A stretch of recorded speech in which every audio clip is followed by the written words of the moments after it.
Good morning, everyone.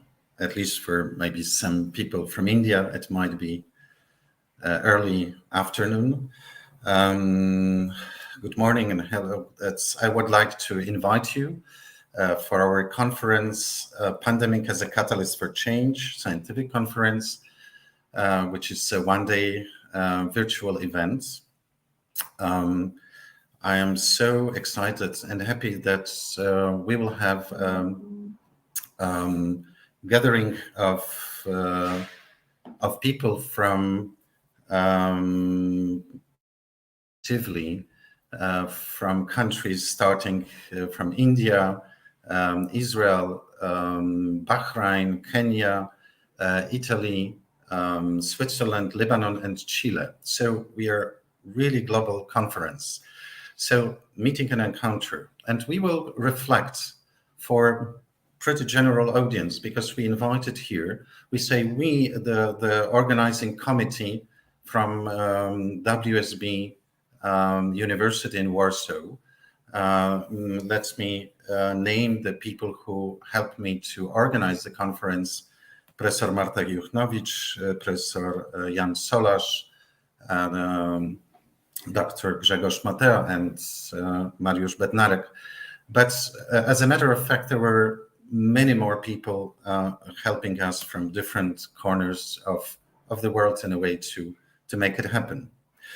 In a way, why pandemic? Which, in a way, as some people say, very much not over, but at least like in our country in Poland, it was almost declared by the government that after 2 years, we have finished the time of pandemic.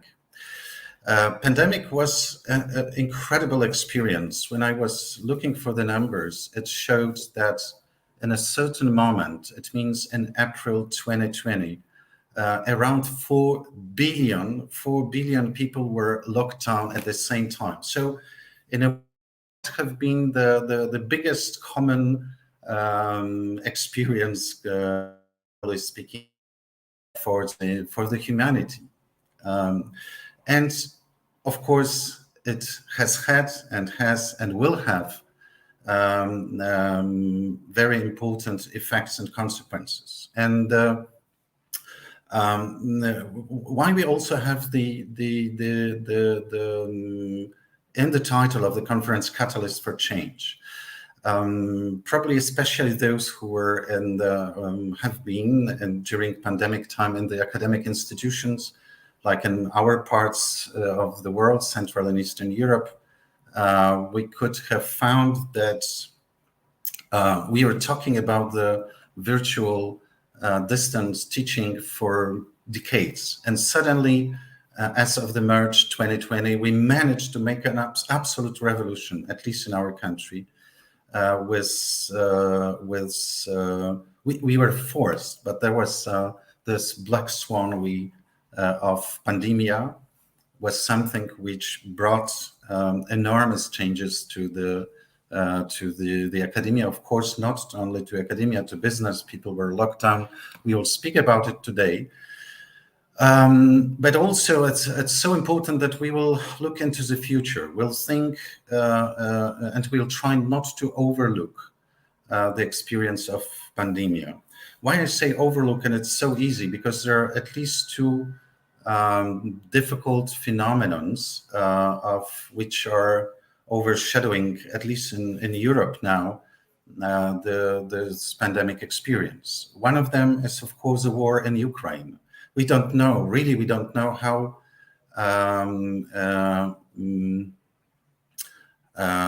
we will, what will be the situation in the coming weeks and months in Europe, in the world. We live in threats, and we, as Polish society, we try very much to be empathic to our Ukrainian neighbors. But what is so important, that's not only the war, but also the economic situation in the world may be so challenging in the coming months and years that we may forget. And once again, the pandemic may knock and come to the full size of its presence. Some people claim in autumn this year. It might happen that we will be not prepared once again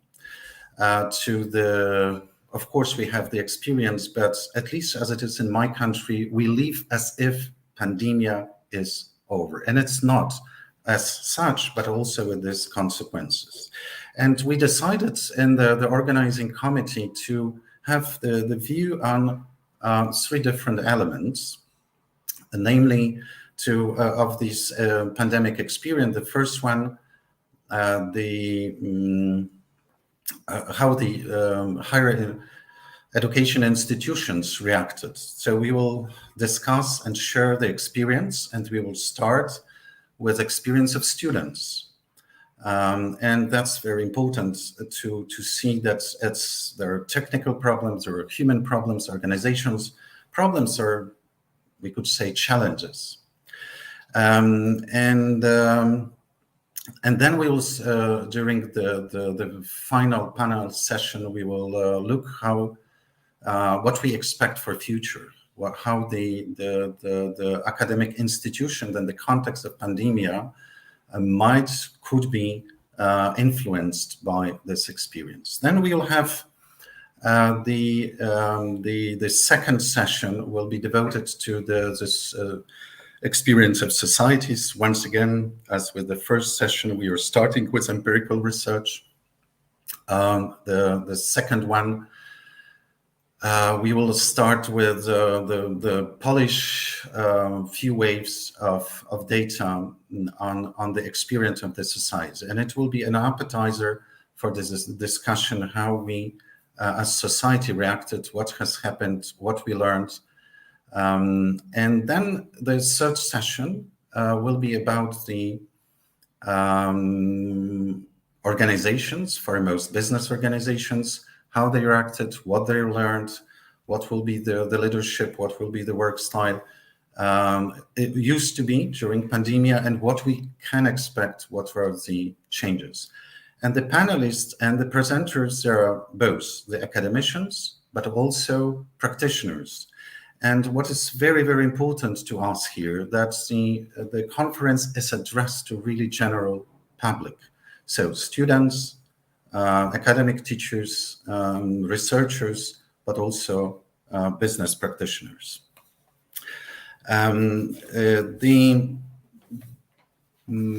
What is important for just to mention, that each person who is not actively presenting its material can observe on YouTube.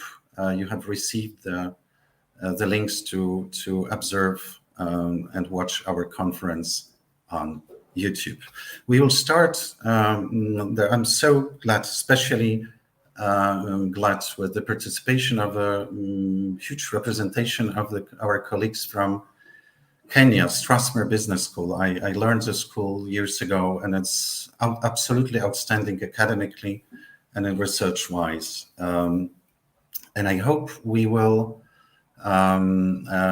manage to have. We'll start with introduction to the session number one. By very distinguished person from Strathmore Business School, the rector Ben Goye, and I hope he is somewhere here available. We should be prepared that not everything, if we are contacting globally, may work. Let me ask the person who is coordinating technically if we have Professor Goye with us at the moment.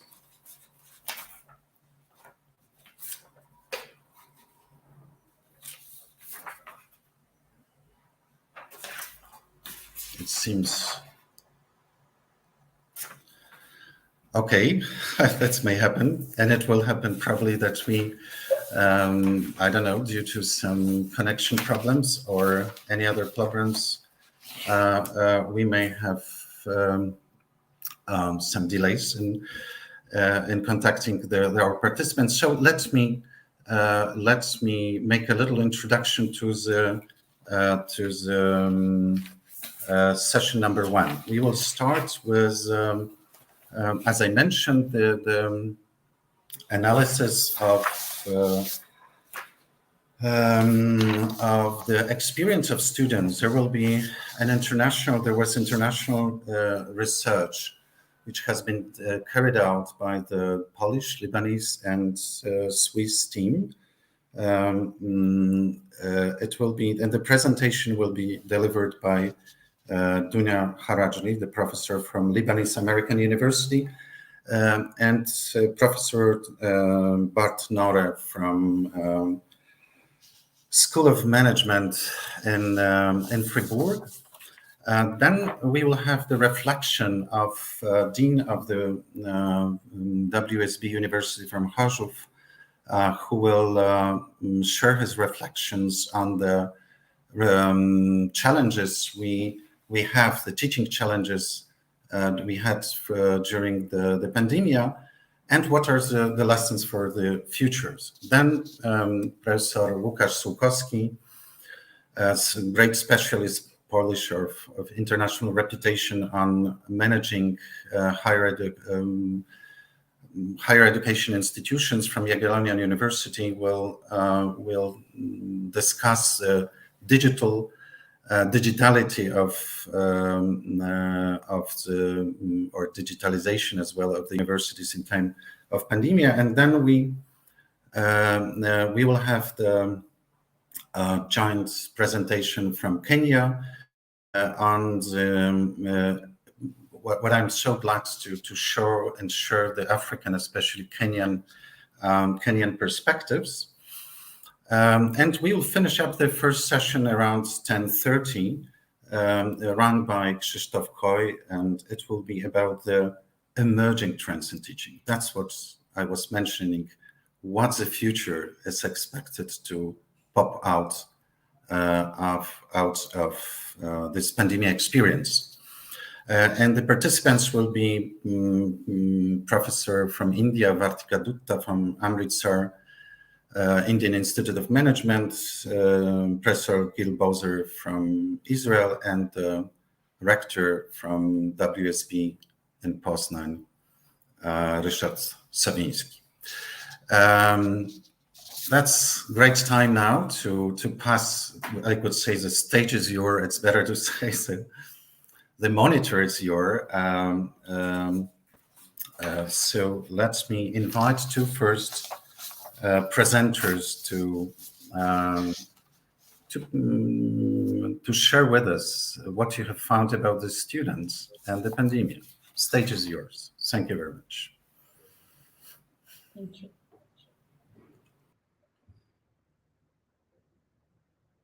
Okay, good morning, everyone.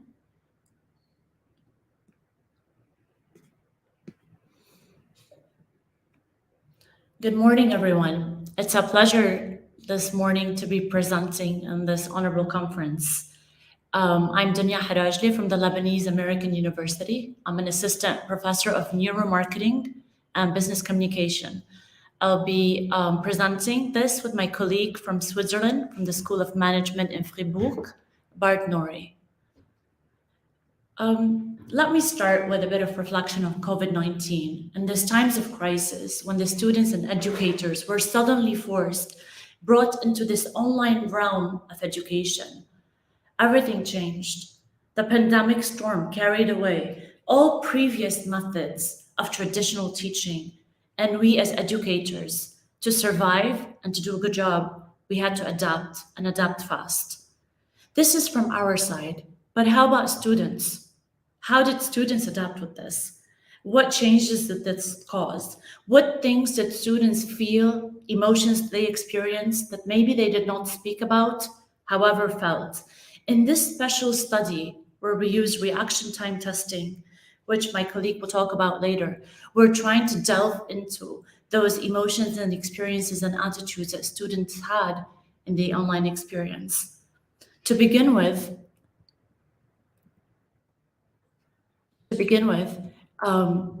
our strength in this study is the method that we used, because what traditional research methods ask students, how do you feel? Talk about your emotions. In our study, we use reaction time testing, which when students answer, we actually measure how fast and the rhythm and the speed of how they answer. So we're delving into information that's not really said, but more likely felt. We also realize I'm going to be talking about the theory of Mazarow's transformational theory and the concept of heterogogy, which backs up or kind of supports some of our findings in this research. The literature today talks about mainly the negative effects of the pandemic on the online learning experience, with very few denoting anything positive that can come out. We believe as educators that there could be some competencies, some capacities, some aptitudes that students can acquire from this online experience. Because if you think about it, just like you were saying, the whole world felt still. It was all quiet. Students were forced in social isolation. The world is no longer the same.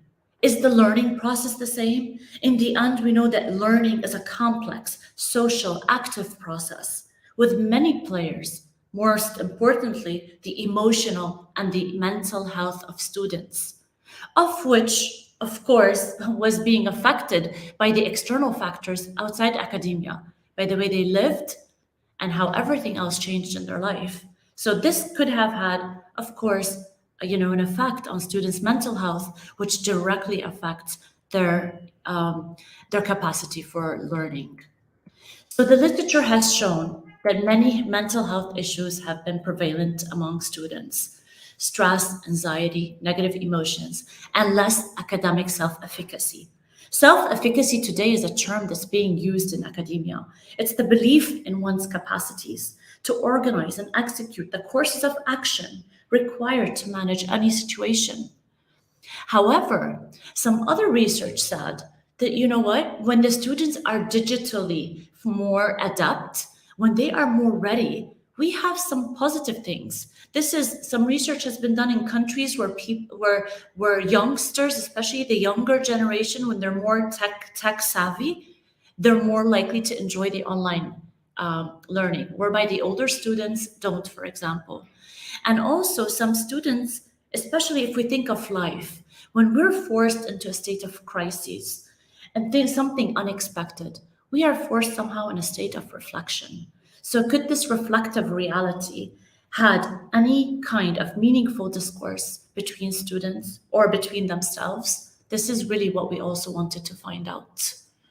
So based on Mazarow's transformational learning theory, two parts: the instrumental, so it's task-oriented, but we as researchers are more interested in the implicit communicative learning that happens between students and during the online experience, which is more about their emotions, more about their needs and desires. For example, having a disorienting dilemma, which is a situation they haven't faced before. They are not used to this, they're not habituated. This whole experience is ambiguous. Yet we know from history, sometimes the most difficult moments really elicit greatness from people, elicit, a meaningful discourse. Critical self-examination or critical reflection is another theme in this theory. And rational discourse. So we re-evaluate, we reinterpret, and reinterpret the sense experience that is happening, that is actually very focal to creating meaning and to creating, this in-depth reflection that gets you to understand your place. So the question is, how can we think of education as leading us out of our not knowing in the age of COVID-19?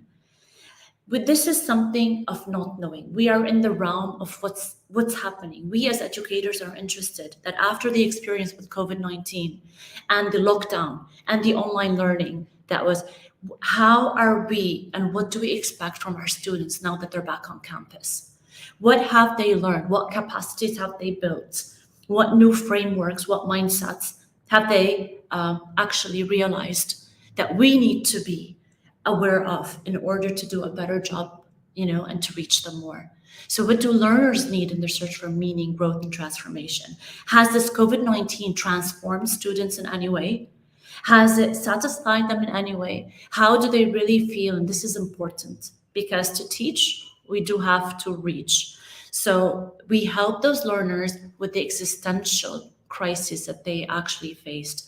And moreover, just like you said, COVID-19 is not only the force that affected many countries.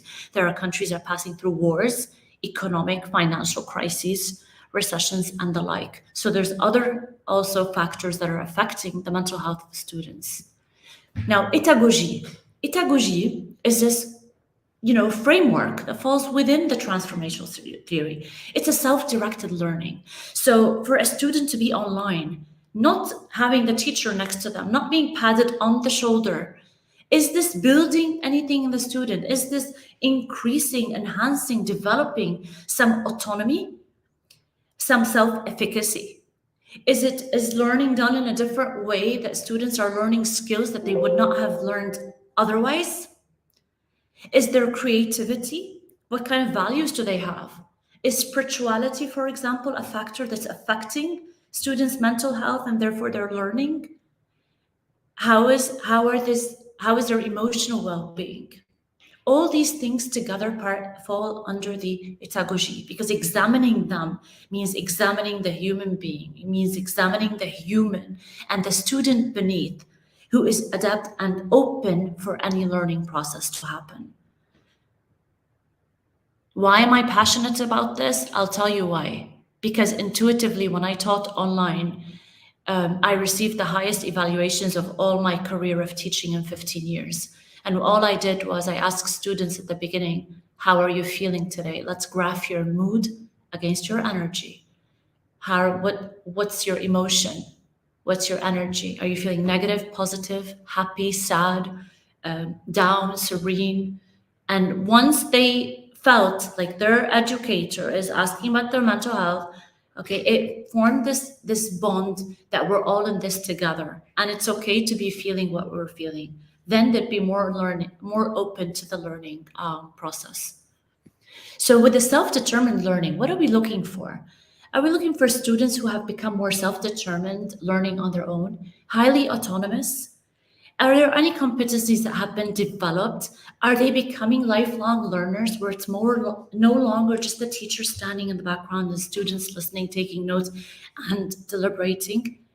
Have they actually enhanced or developed any capabilities that they have that they're more confident in, such as even communication skills? I mean, in our online learning experience, we put students in breakout rooms. They were speaking on the side, then coming to class, different ways. We had to think outside the box and fast in order to reach our goals. And it's not only about output, as I said.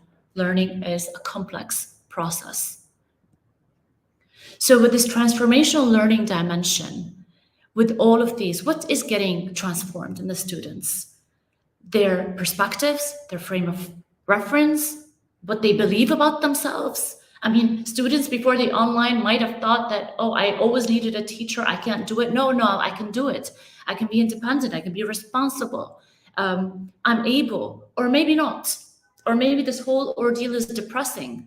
I don't feel a connection with this online. I feel completely isolated. I don't feel supported. So how are they feeling? And how is this affecting the overall learning of the student? And how will this affect the student once they come back to campus? That was really our main interest. So where do we stand? Could in this crisis be an opportunity for further development and enhancement? Could the self-perception of every single person be, confronted? When you are confronted with yourself, when you pass through a crisis, we all know the saying that goes, bullets don't kill you, make you stronger. Well, does such an education, sudden change in students' life make them more reflective? Is this a chance for them to grow as people, to mature faster? Is it negative? Is it positive? What is it? Where do we really stand? So in what way did this digital new reality increase these chances for transformational learning? Because we all know, and students who are listening to me right now, we all know how difficult it is to focus online. And finally, now that it's happening, transformational learning, do we have any parameters to measure it? How do we connect again? What have you students really learned? What are your expectations for the future? So how in this crisis are we going to find an opportunity for self-development? And what do we expect from you after this ordeal and after all this that you have passed through? As educators, we really need to know, especially that now we're back on campus, we need to know what this experience has put you through, where you were and where you are today, because that's our responsibility. We're not here to give you knowledge, we're here to understand you, to reach you, and to guide and help you. So online education is like that rising tide. I like this quote and I put for you. It's going to lift all boats, and it did. So now I'll leave you with my colleague, Bart, who will explain really the methodology and our findings so far in this big research. Thank you. Bart? Thank you very much, Dunya, for why is this? No, that it's not my presentation. Okay. Yes. Right. So, based on Mezirov's transformational learning theory, we tried to operationalize this this framework into 7 categories we wanted to measure. We wanted to measure where are students with their self-observation, what were their beliefs about the school and education in general in this period, how well did they feel emotionally in this digital school, what was their relationship to the team, to their peers, how do they perceive what they learned efficacy, sorry. Did they become more autonomous? And what kind of positive values were developed? As you can see, so we were most of the time looking at what kind of positive things come out of this situation. There's been a lot on stress and anxiousness and all these things, but can we identify also groups or larger and to a larger extent at all students a development that shows that they learned something? Now, when we talk about transformational learning, can I have the next slide, please? I don't know, because I have no control over this. We need to find a appropriate methodology, because as Dunya said in the beginning of this session, if we would ask people what they think, we might not always get the answers that would really reflect their attitudes. There is sometimes a very big gap between what you think and what you really believe. And so we had to go for as we are measuring in this transformational learning, how this reality transformed their attitudes, we needed an appropriate technology to do so. So the next slide, please.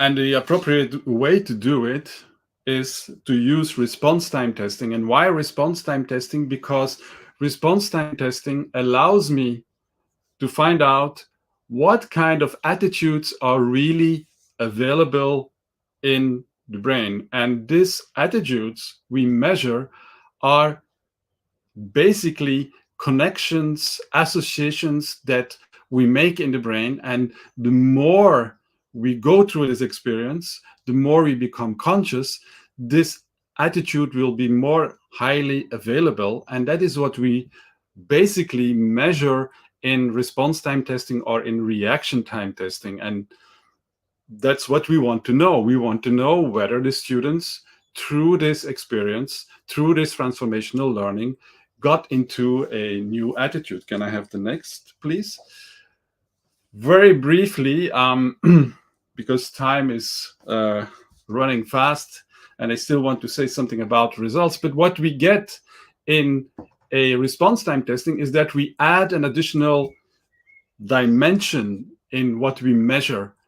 In the traditional, on the right side, when they say, that's what we get in the traditional survey, where people say yes or no to, or difficult to say, or you can have, as a second dimension with response time testing, find out whether people really felt very easily, very rapidly, very automatically that this is what they believe.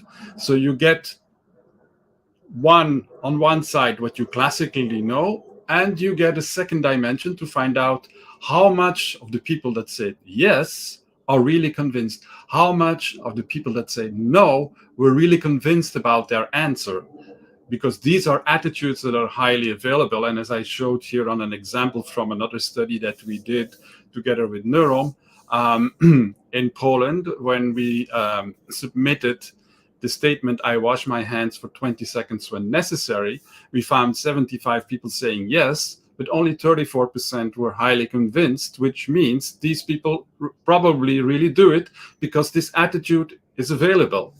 So can I have the next one, please? So what we did is we had 4 countries where we could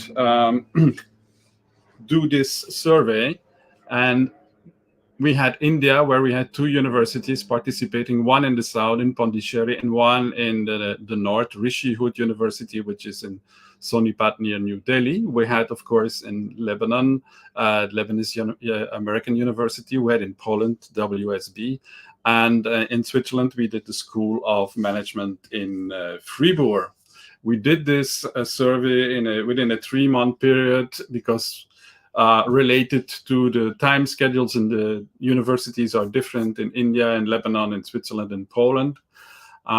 We did all the questionnaires in the local languages. So that is very important, of course, if you use response time testing, that you don't create any language barriers. And we recruited the participants, so they received an email with a link. They clicked on the link and then they could start the test. So what were the perspectives we were looking for? Can I have the next slide, please? First of all, of course, we wanted to find out whether these 7 categories, or these 7 expert factors, as we call them, would tell us about what kind of transformational learning has been taking place in this online experience. The second thing is we want to see also how demographic data, sex, age, etc., have an impact on these attitudes. And of course, last but not least, from all these data, these previous 2 analyses, we want also to be able to do some cross-cultural analysis. That means on one side, see if there are any differences and whether these differences can be explained maybe through demographic, maybe through more cultural view. And of course, it would also be interesting to see if there are any similarities which would also indicate that this category of public we've been analyzing might be on some aspects more homogeneous than cultural ideas might tell us. So what were the first results? First of all, we did a factor analysis that we run on our expert factors and categories. And we find out that some worked really well and others didn't. So what we thought people would be functioning like might be slightly different. And of course, we would love to have all our categories working fine, but I think that's part of the reality. And that's why we do research. Otherwise, we could do only thinking.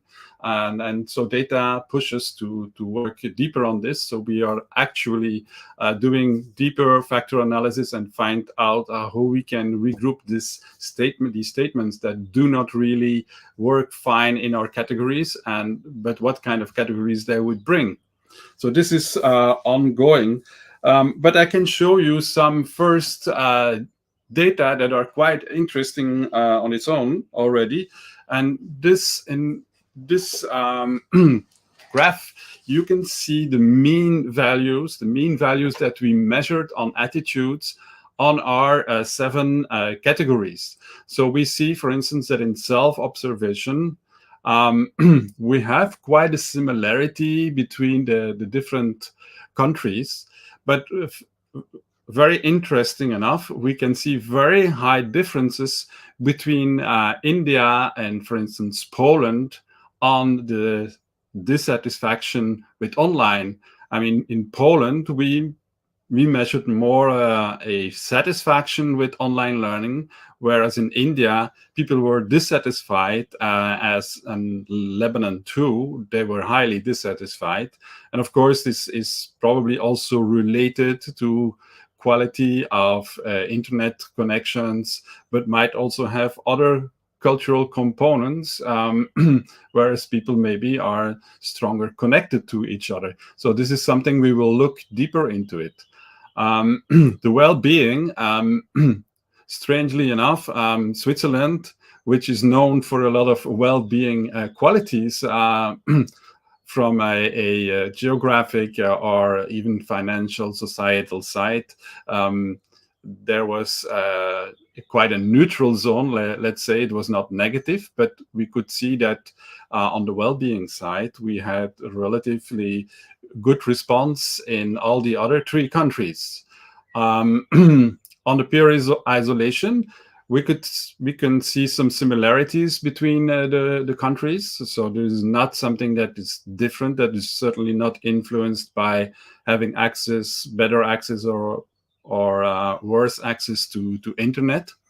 Then on the self-efficacy, we can see that when we have these neutral values, probably there's no real good observation. Maybe the self-efficacy questions we have to look deeper into that, might not fit into the age group we are looking at, because we get very neutral values. On the positive side, we see self-directness is getting a very strong and good response. So there are some transformational learnings here going on.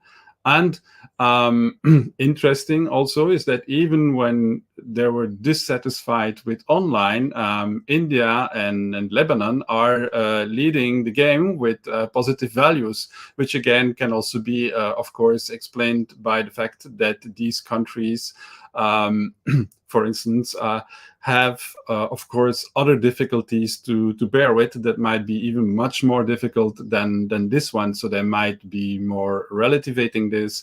Or we could also see that there's on the spirituality factor some influence that could be measured here. So we're digging also deeper into that. So based on this data, we also made a cluster analysis, and maybe we can quickly show into that. And we could find over the 4 countries that we had 3 groups, and these groups are not having the same percentages. Like here in Switzerland, we have a self-directed, unhappy, and supported group. And we have like 39%.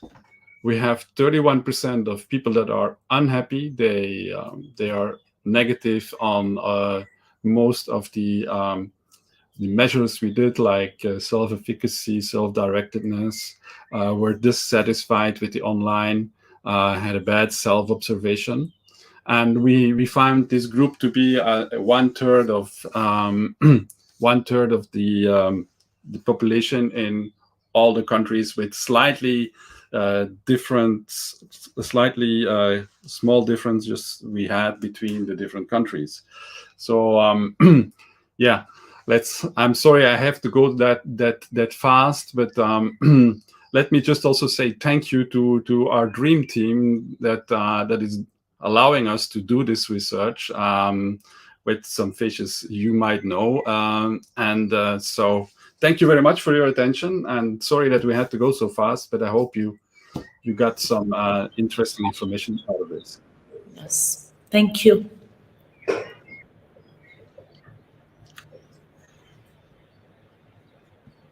We don't hear you. Yeah, you are muted. You're muted. Yes, for a psychologist who's muted and teaching about communication and its value. I told that it's absolutely amazing and fascinating, and I very much hope personally and as a researcher to see this data published and also to disseminate at our, the WSB universities. There's close to 100,000 students, so please make an effort to get it published. Thank you so much. Now we will have Professor Krzysztof Koy, who will share his experience with pandemia in our cluster of WSB universities.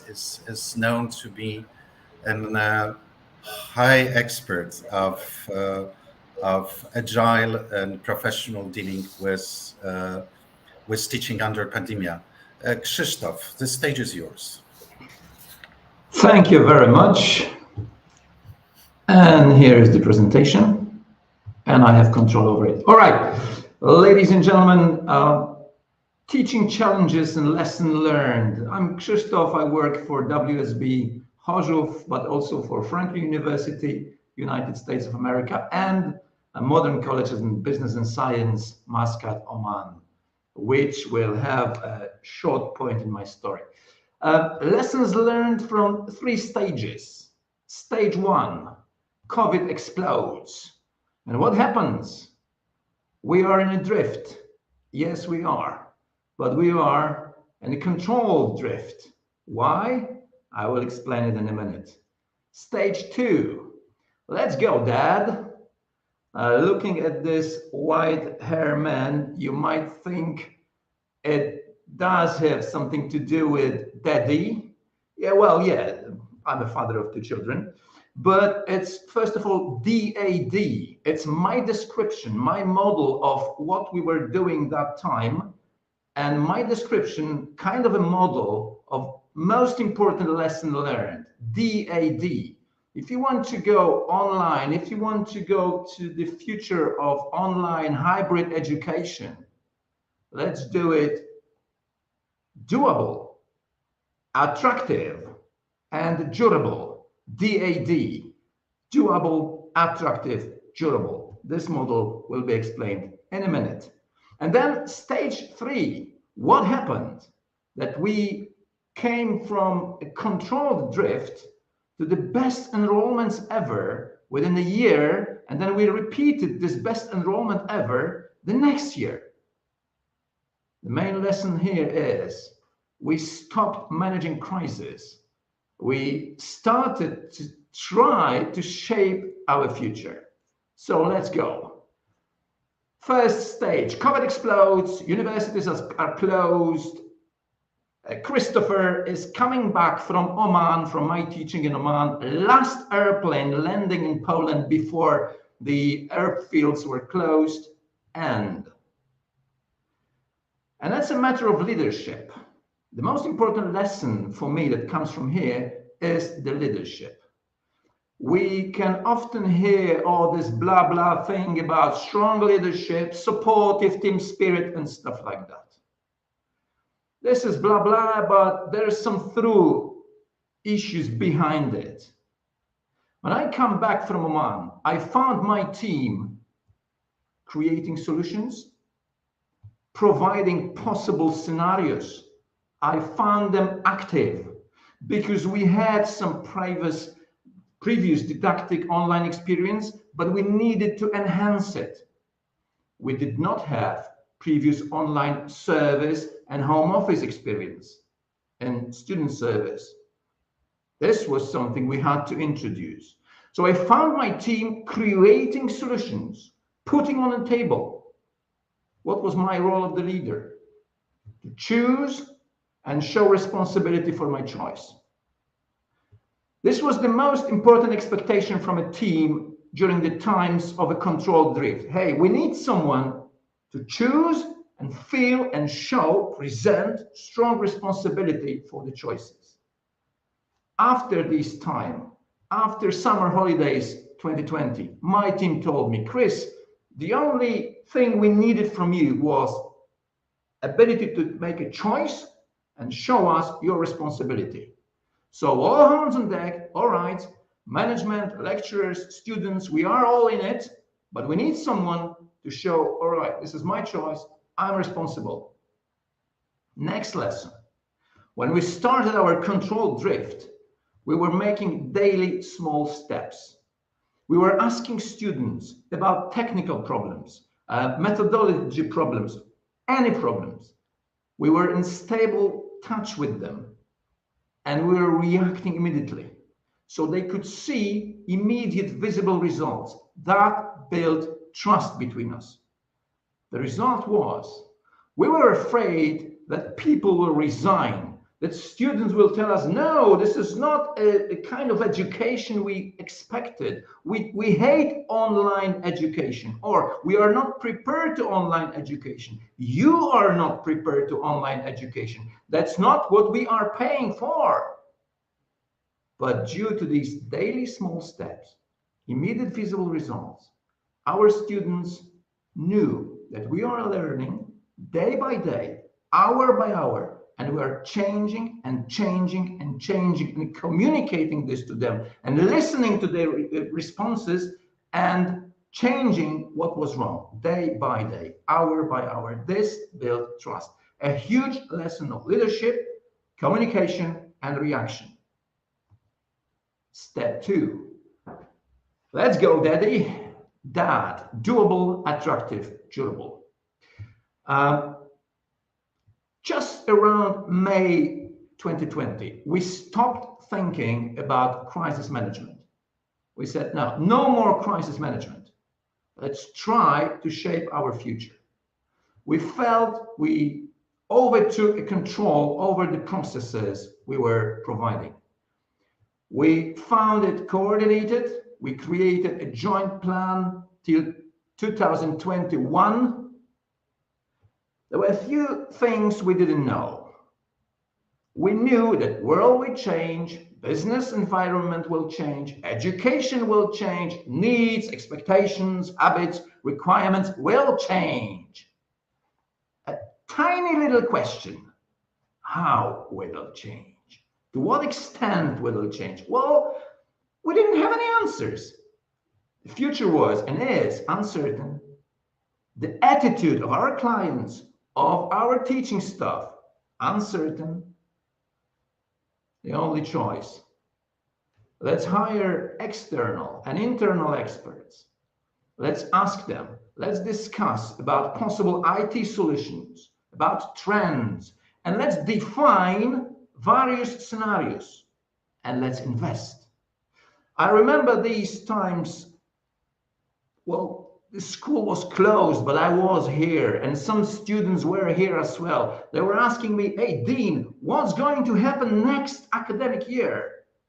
My answer was, I don't know, but we will be prepared because we are creating various scenarios and we're investing to be prepared for various scenarios.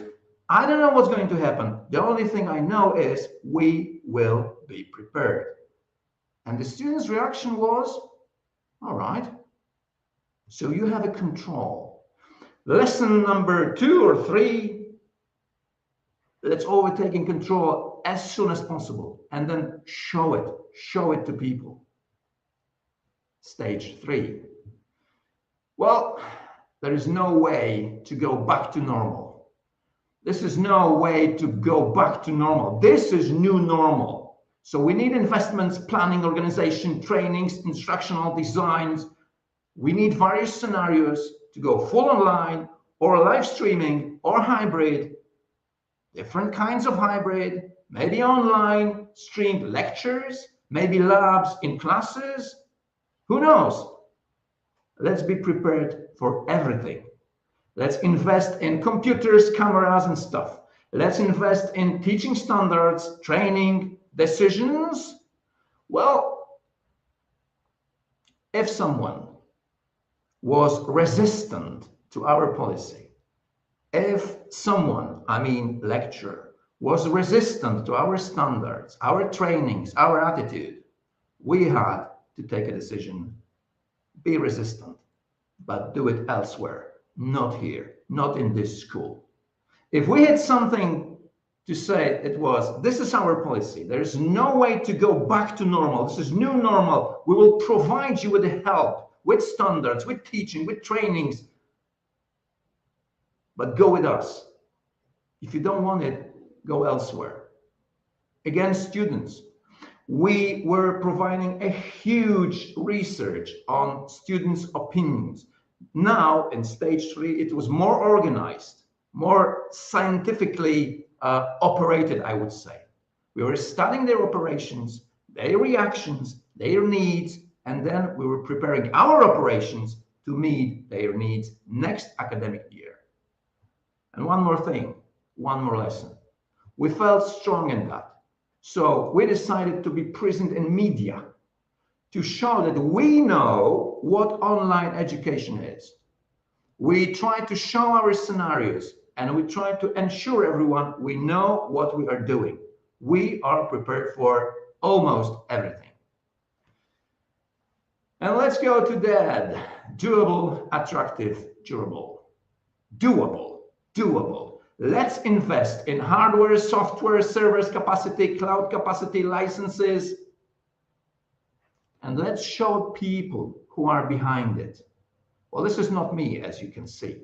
This is our chief IT officer who proudly led us to change our learning environment from various tools like Moodle, Teams, Zoom, StreamYard, to one complex learning environment, easy and understood for everyone. Easy to provide trainings, help desks, easy to show this is our complex learning environment. We need MS 365, we need Teams to communicate, and we need Moodle to be our LMS, learning management system. So, doable, huge investments in the foundations, in the technical foundations, then huge investments in information, help desk and training, and huge investment in showing people behind it to make them proud, to make them feel proud. Next, attractive. As I said, we're not going back to the old times. We tried to invest to show our students and our lecturers that online education, hybrid education can be fun, can be attractive. We worked out and formally introduced course quality standards, teaching quality standards, instructional standards. We were providing trainings. We defined various levels of lecturers' skill standards. Not everyone needs to be a master Yoda in terms of online education. There are some levels. We defined them and we showed it to people. You may meet a level 1 expectations, and it's enough. If you want to go up, you can do it. And we will help you in our short and long-term training programs. We provided training for lecturers and for our students to feel comfortable in our educational system. We worked out some attractors, cyber library, academic online courses, and other cyber methods to show that what we are doing is or will be just attractive. Lesson coming from here is we all are fans of online education or all these tools. Well, tools are not the key. Teaching process, design is first. Tools are just tools.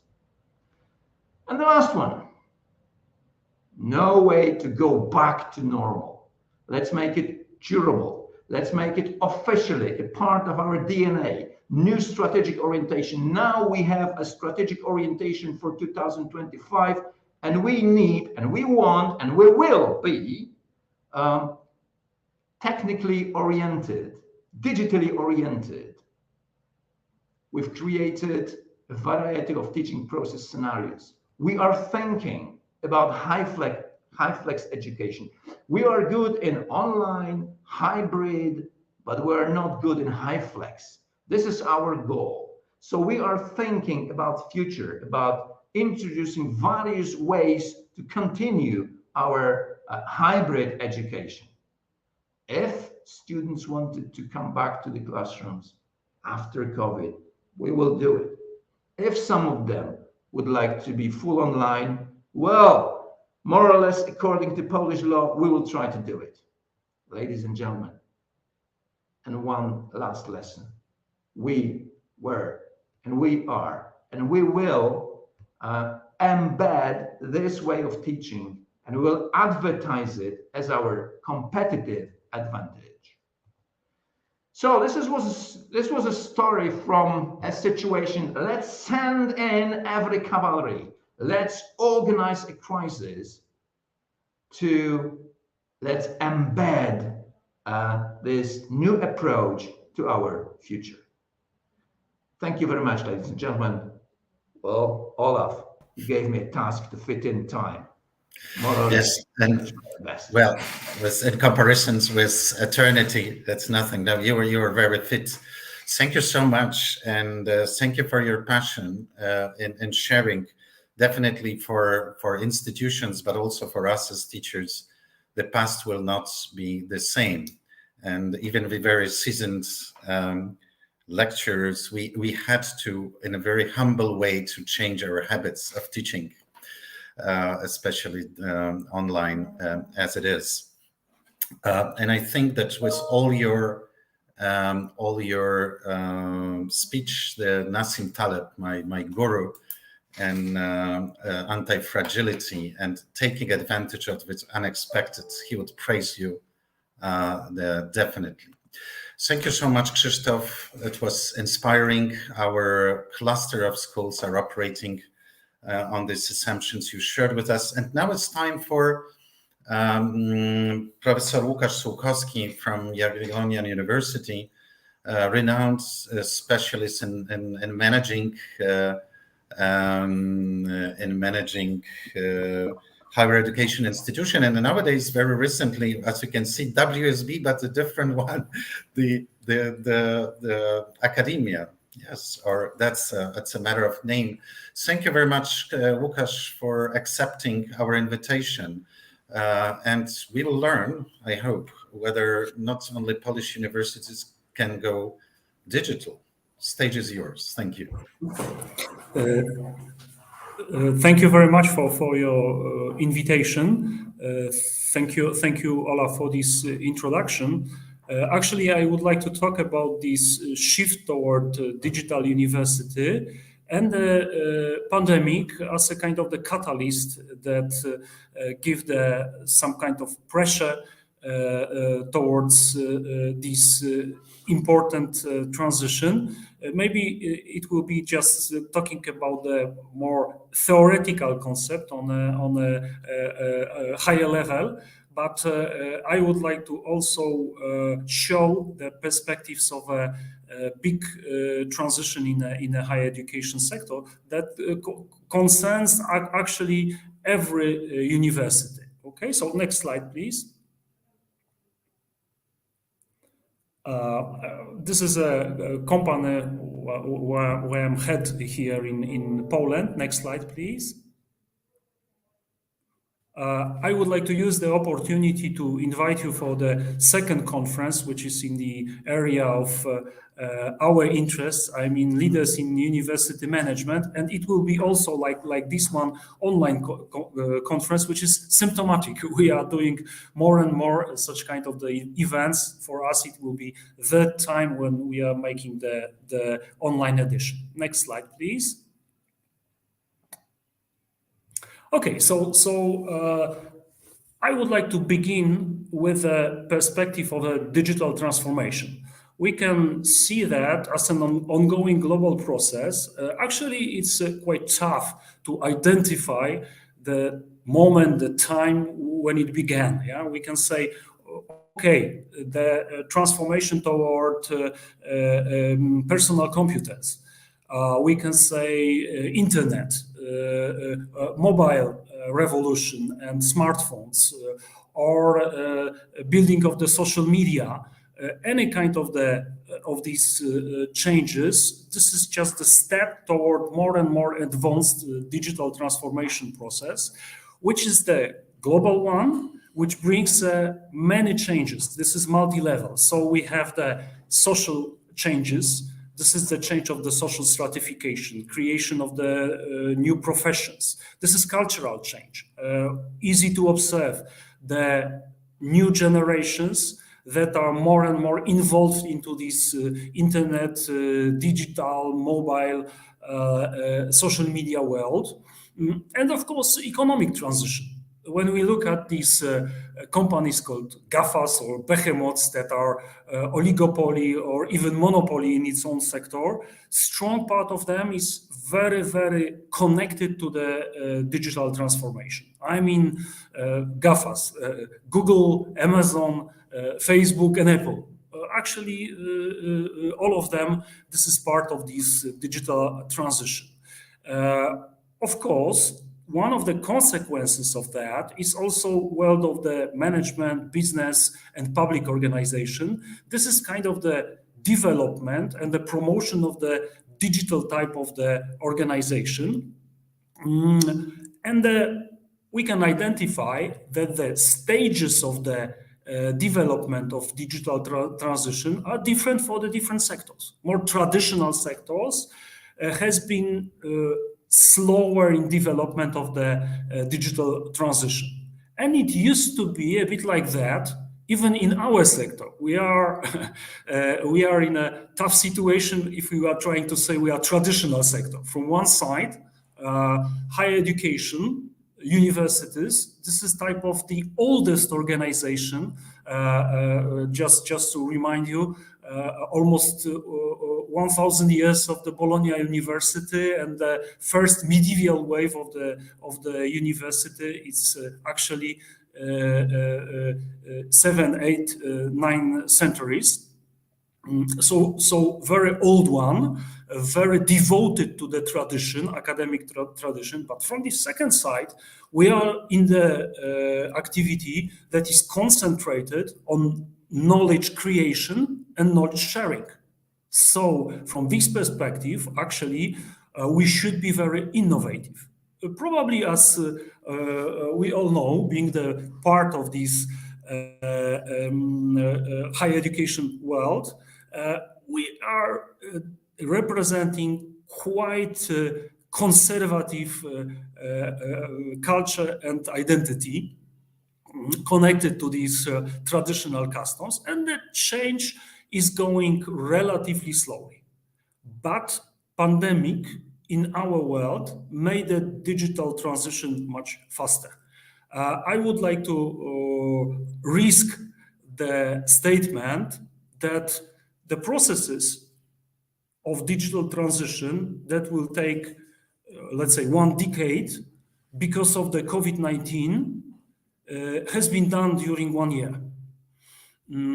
If we are talking about the process of a transition of the mission, let's say 3 streams of our mission, we can observe the shift toward digital university. Next slide, please. Okay, so if we look at the models of the university management, we can say, okay, difference private, public universities. Private university closer to shareholder model, yeah, managed in a way that founders of the university, by the agency theory process, can get a control as a board on a management of the university.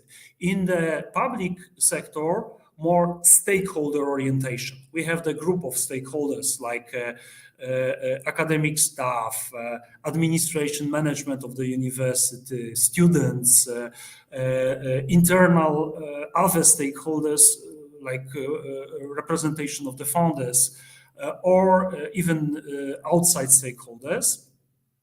And the process of the management of the university is different than in a shareholder perspective. I mean, this is the negotiation process. This is the process of getting to the compromise.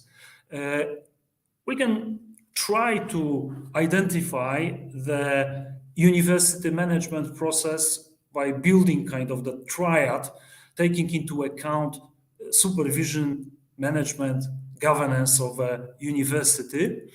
But we can also have the different levels of the analysis of management processes in higher education institutions. Treat it like an organizational system, some kind of the connection of the strategy, structure, and culture. See that as the specific to academic institutions, management of the three streams of the mission: management of science, management of the education, and management of the third stream. Some kind of the cooperation with outside environment. We can see management of the different functional areas in academic institutions. So management, strategic management, marketing management, human capital management, information management, financial management, logistics, and so on and so on. We can see dynamic perspective. Change, management of the processes and project management in the university. And actually, we can try to identify some kind of the ideal models that I call the waves of the universities that represent different historical stages of the development of the universities. Next slide, please. Okay, I told about the stakeholder and shareholder model, differentiating between public and private universities. It is a bit more complicated. Actually, we can have non-profit and for-profit universities in a group of the private one. In Poland, all of the universities are non-profit. In the United States, no. For example, we are getting into several questions of the effectiveness of the management processes in stakeholder and shareholder model, and the different kind of the academic culture and the funding models. Next slide, please. Okay, some kind of the illustration of overall complexity of the academic management. So we have several triads that can illustrate that. Management is the process when we are taking into account academic governance, which can be also split in between of the external governance. It's like legal regulations that we are working as academic organizations, and the internal academic governance, which means our internal in-house regulations in the different universities, like statutory regulations, for example. We can say about the management processes, management on different levels from strategic to operational one, management of the different functional areas, like I mentioned, human resources management or marketing management. And the third part of this triad, it's the leadership process, academic leadership process. And we should look at the overall academic management as a kind of the interconnection in between of the management, governance, and the leadership processes. As I mentioned before, we can have the organic perspective and see the university as the kind of the organizational system, where is the, again, interconnection in between of the strategy, so objectives, goals, strategic planning, structures, which means split of power, split of the responsibility, different kind of the positions and divisions into the university, with a culture, academic culture that is also a bit dualistic, because from one side, this is the part of the academic culture in general, part of the tradition, part of the academic professional ethos, professorship ethos, for example. And from the other side, it's an internal organizational culture created by each university by their own. At the same time, we can identify the specific area of the management, 3 streams of the mission: science, education, and the third stream. Next slide, please. Okay, so when we are looking at the management of the university as an organizational system, we can say strategy, structure, and culture interconnected in between of them, done because of people being exposed in a leadership process, kind of the exchange of the resources with the environment and creating a kind of the equilibrium in this process under the big umbrella: production, distribution, and management of knowledge. Next slide, please. So we are getting into the direction of the digital university, and we can say there is a transition of the research, teaching, and that mission from the traditional forms toward the digital one. Next slide.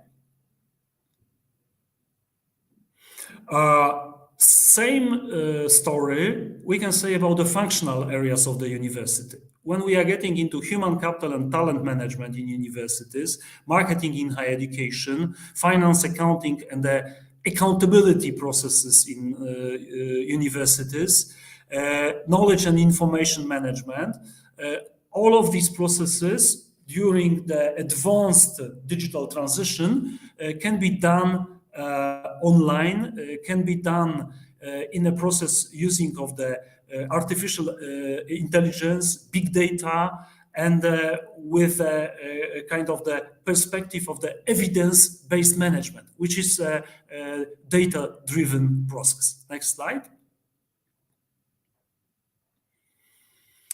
More dynamic view of the areas of the management at university, also change management, restructuring, process management, project management, which kind of the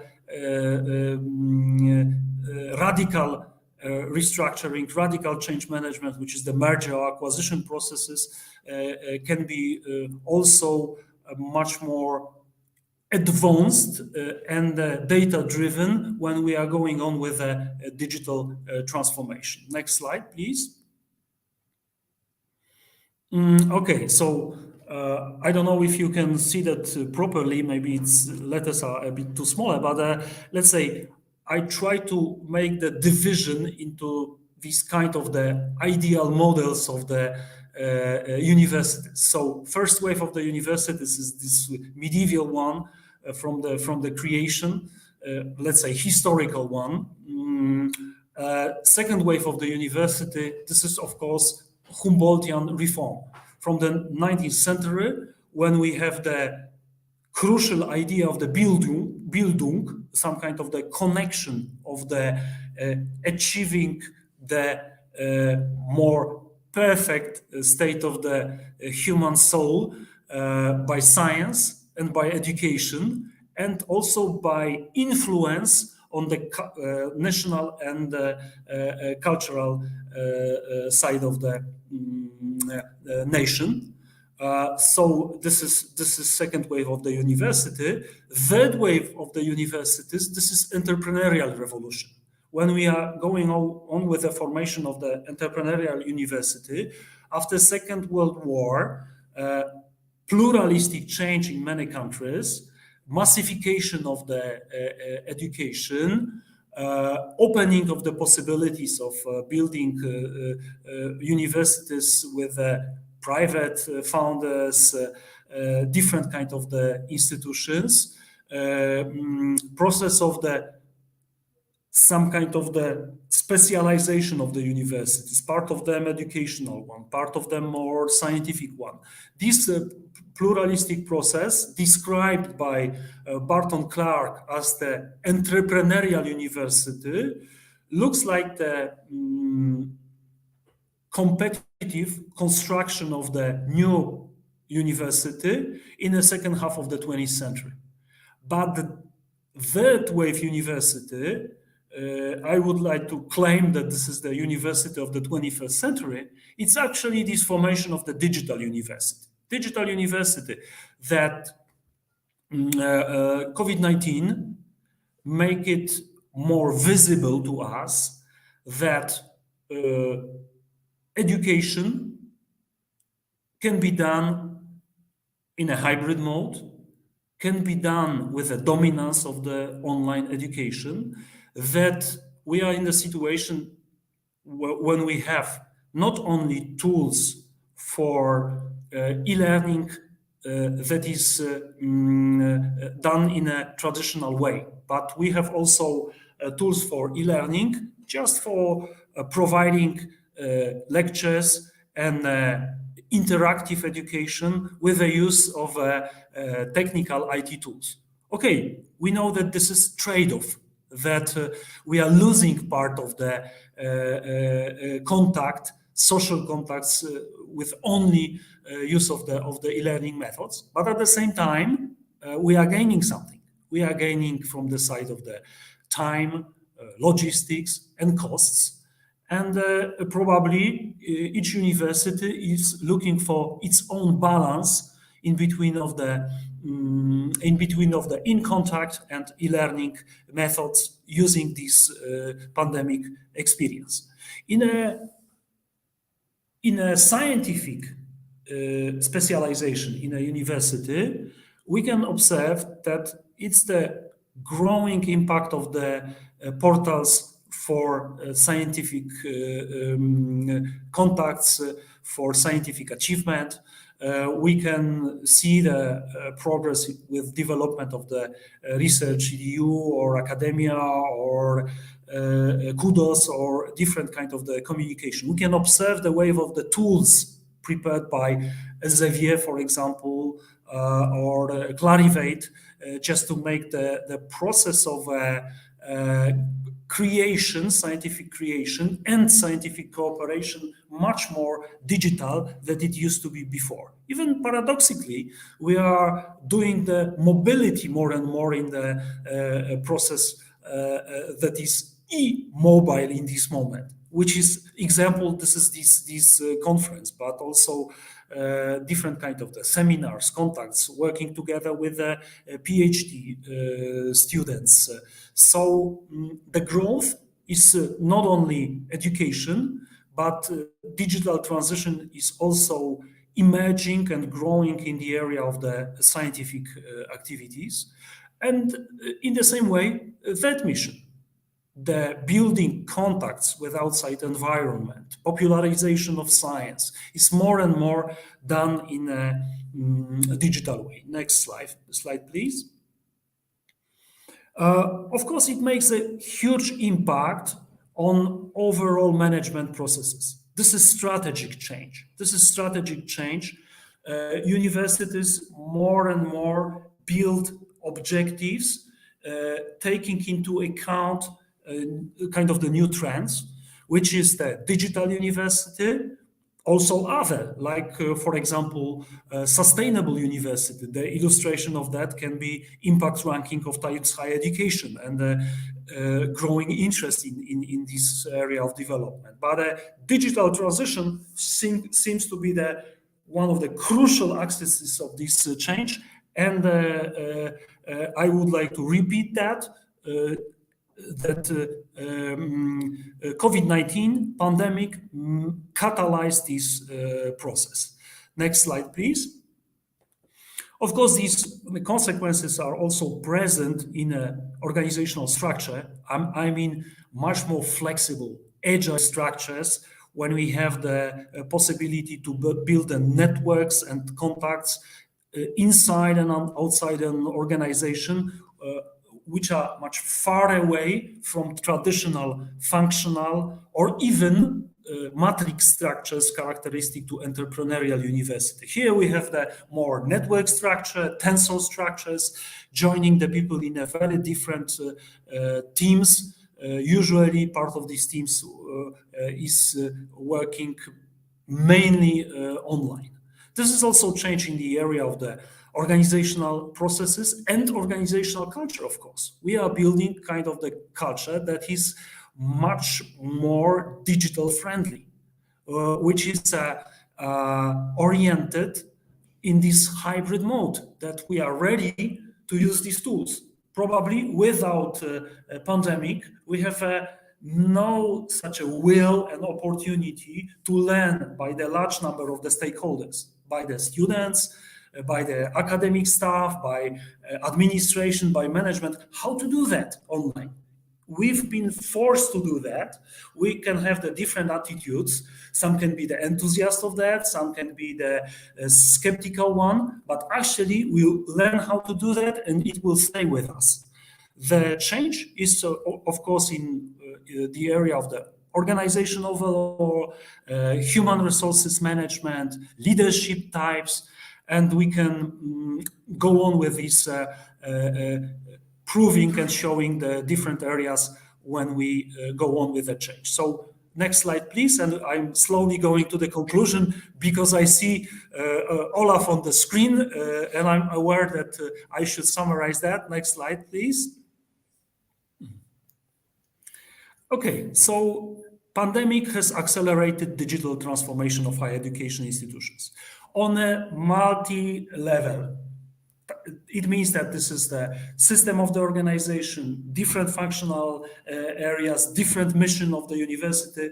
This is an overall change of the dominant formation of the university, and we must deal with this change.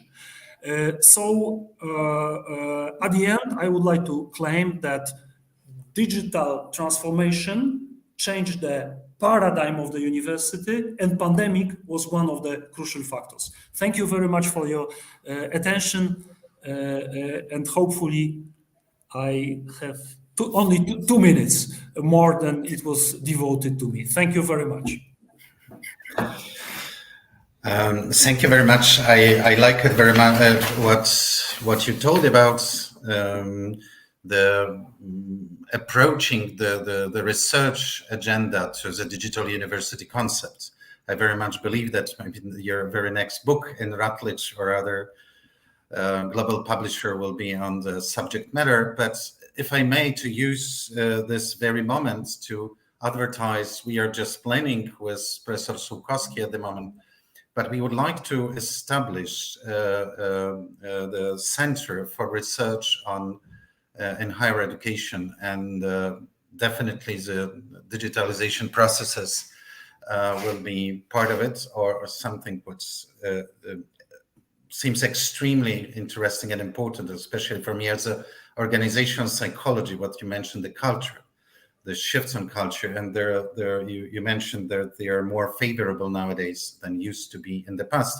But let's measure also with the community of people. I hope some of you who are listening to us will join our new project.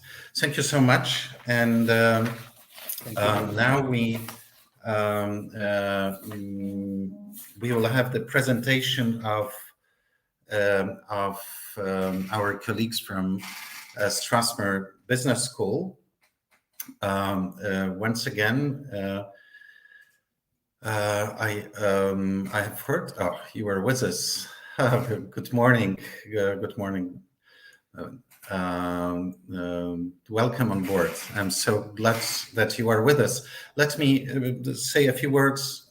You could add, if you find it reasonable, to add about Strasbourg Business School. What is so attractive, I would say, that you are not a key research and educational institution in Kenya, but you are gathering the students and the lecturers from the corner of Africa and further. So you are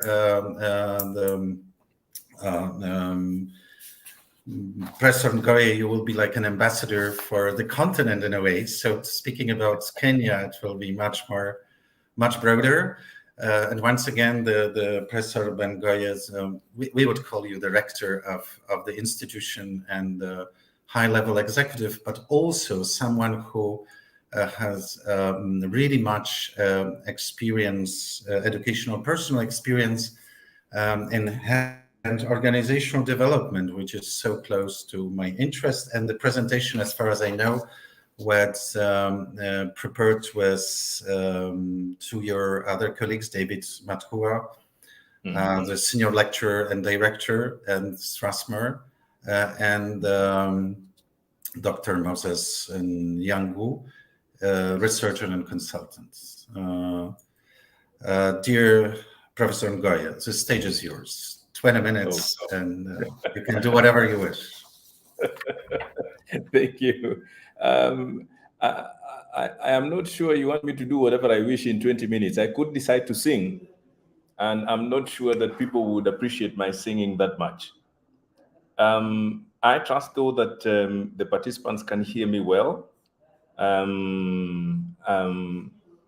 Professor Olaf, if you could just let me know, or Piotr, in one way or another, whether I am audible enough, I would greatly appreciate that. Yes, thank you very much. Okay, so in the 20 minutes that we have, the topic that we have been given is for us to share on our experiences during the COVID-19 pandemic and how we as an institution managed it. Now, this presentation was initially designed to be a threefold presentation with myself, with David, who you can also see on your screen there, and with my colleague Moses. Unfortunately, Moses is indisposed and will not be joining us today, but we will try to make sure that that it works.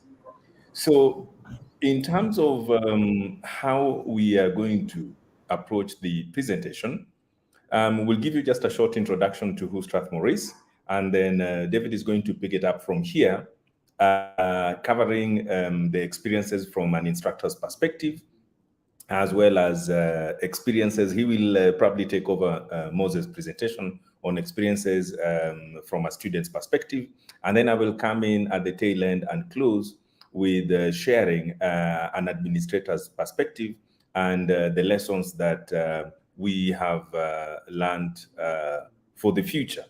Okay, so starting point, where is Strathmore? Okay, so Strathmore is a small university, as Olaf has said, somewhere within Nairobi. Okay, Nairobi is the capital city of Kenya. There is an image on the right-hand side of the screen there that shows you how the skyline of Nairobi looks like by night.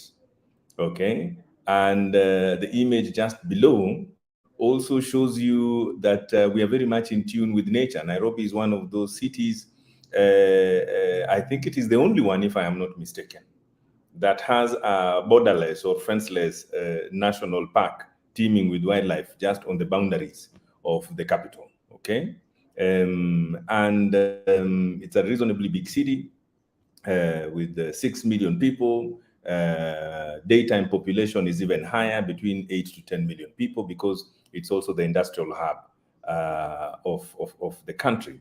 Kenya is a dominant economy in East Africa, and as you can see where it is positioned right there, it's on the eastern part of Africa.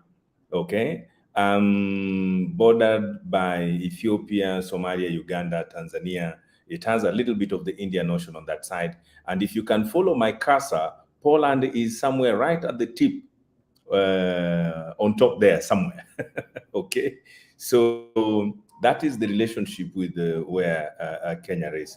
Beyond being the dominant economy in East Africa, it's also because of its, it has a very large airport and a very well-functioning national airline that also serves quite a bit of the rest of Africa, other than North and South Africa. It is known for safari. The wild beast migration is the 8th wonder of the world. It's also known for marathon runners, but there's a lot more to the country. It compares very highly on innovation among the top 50 countries on innovation, particularly tech-enabled innovation. But it also boasts having a Nobel laureate, okay, which very few countries in the world can do. Now, Africa is the world's largest continent, but also one of the most misunderstood. Now, let's get into Strathmore. Strathmore started in 1961 as an advanced level college. And from its founding, it has been a very different or unique kind of institution. It was the first college that started off in pre-independence Kenya to accommodate all races, religions, and social standing, which was very different because prior to independence, there was a degree of segregation where you had white-only schools, you had Asian-only schools, and you had African-only schools. But Strathmore's idea was that this is not the way the world is meant to work, that we are closer than we think. And the three hearts in the emblem that you can see there actually represents this unity in diversity, okay? Between races, between religions, and with all people, or people from all walks of life. The slide gives you a historical perspective of Strathmore, but just to put things in context, in comparison to the Warsaw School, which is about 150 years old, Strathmore is very young. It got a letter of interim authority to operate as a university in 2002, and a full charter was awarded towards the tail end of 2007, early 2008. We average in totality as a university just about 5,000, 6,000 students. And the schools that are hosted under the university are the business school, the law school, hospitality, tourism, social sciences, computing and engineering, mathematics, and the routine accountancy studies. The business school in itself, and you can see an image of the front entrance of the business school there, was launched in 2005. It has 9 research centers, or hubs, as we sometimes call them. One that is focused on policy, public policy and governance. One that is focused on healthcare management. One that is focused on the link between organizations, work, and family. We also have an agri-food innovation hub, a hub that focuses on strategy and leadership. One of the biggest and most active hubs in accounting and finance. We also have entrepreneurship and innovation, and our most recent research hub, which might resonate with you in Poland because of also your recognition of water as being one of the big challenges of the future, is a water governance hub. Academic programs are many. We have doctoral programs, PhDs in business and management, and PhDs in healthcare management. We have a diversity of master's level graduate programs, and we have a number of undergraduate programs. We also have executive education, which are short focused programs that are mainly geared for practitioners. Majority of them are in the area of entrepreneurship, leadership, management, and governance. We, as Olaf mentioned, we are also supporting quite a number of our fellow countries in Africa to also grow their tertiary education system by sort of providing a way and providing a link through which they can be able to improve on their offerings. And this is the reason why we have regional presence in the form of regional academies in Tanzania, Uganda, and Rwanda. But beyond that, we offer direct support to a number of universities in Ghana, Nigeria, Cote d'Ivoire, Cameroon, and many other places. So with that very quick and very brief introduction, allow me to invite my colleague, David, to then share with us in the next 10 minutes, probably splitting half-half between some of the experiences that we had during COVID, okay? In the first part, from the perspective of an instructor or a lecturer, and in the second part, from the perspective of a student. Over to you, David. Thank you, Ben. Greetings, everyone. I am David Maduba, a senior faculty member at Strathmore Business School. My areas in terms of research interests are in accounting and financial markets. I'm also in charge of the undergraduate programs in the business school, where I do take care of 1,600 undergraduate students in the business school. More recently, I got the ACCA Research Scholarship just to engage in matters accounting, financial markets research. And I'm here to talk a bit about my reflections as a faculty member just when COVID came in up to this moment. And the way I look at this is like in three phases. When the pandemic struck, some moments after the pandemic settled and we now knew we are in a pandemic situation, and all that time to now, when we've learned how to live with the pandemic, we've learned how to take care of ourselves, we have the vaccines and we have everything, at least we can have the masks on. And by the way, more recently now we are being told to get back to the masks because there seems to be another wave coming in the country, and I think in a number of other regions. And then later, as Ben has said, I'll also talk about what I could pick from the students' experience, especially when the COVID came in. As I initially said, I do take care of both faculty and students in the business school. So in a way, I would get all these experiences even from the faculty members themselves and the students in line with the pandemic and what we had to do to get our teaching and learning processes go and happen. So as an instructor, as a lecturer, as a teaching member, when the pandemic struck, it was that moment when we had to distort the norm. We had to think of an emergency response to the way we were doing things. And my experience was more of, initially there was a bit of resistance because people had to come out of their comfort zones. We were used to going to class physically, teaching, and now, of course, we used to talk about the use of technology in teaching and learning, but the way we thought of and applied technology in teaching and learning is not the way COVID demanded when it came in. It demanded that we get off our desks, we get off our working places, we go back to our homes, our families, our small little rooms, and get to teach from there. While we were used to offices like the one you're seeing in the background there, I had to leave this office and go and look for a room where I live and get to teach from there. So it was a bit of, a lot of things had to happen quickly. And I'm talking about, like in the country, this was announced in March 2020. That is when we had now to leave off the premises and get things supported. And, I also double as an administrator. So I had to make sure that the teaching and learning goes on while the administrative support carries on. So we really had to get a lot of things moved off the campus, of course, virtually through some secure networks and get things happening. So my first experience was more of resistance, I would call it, a bit of apprehension, especially from faculty members.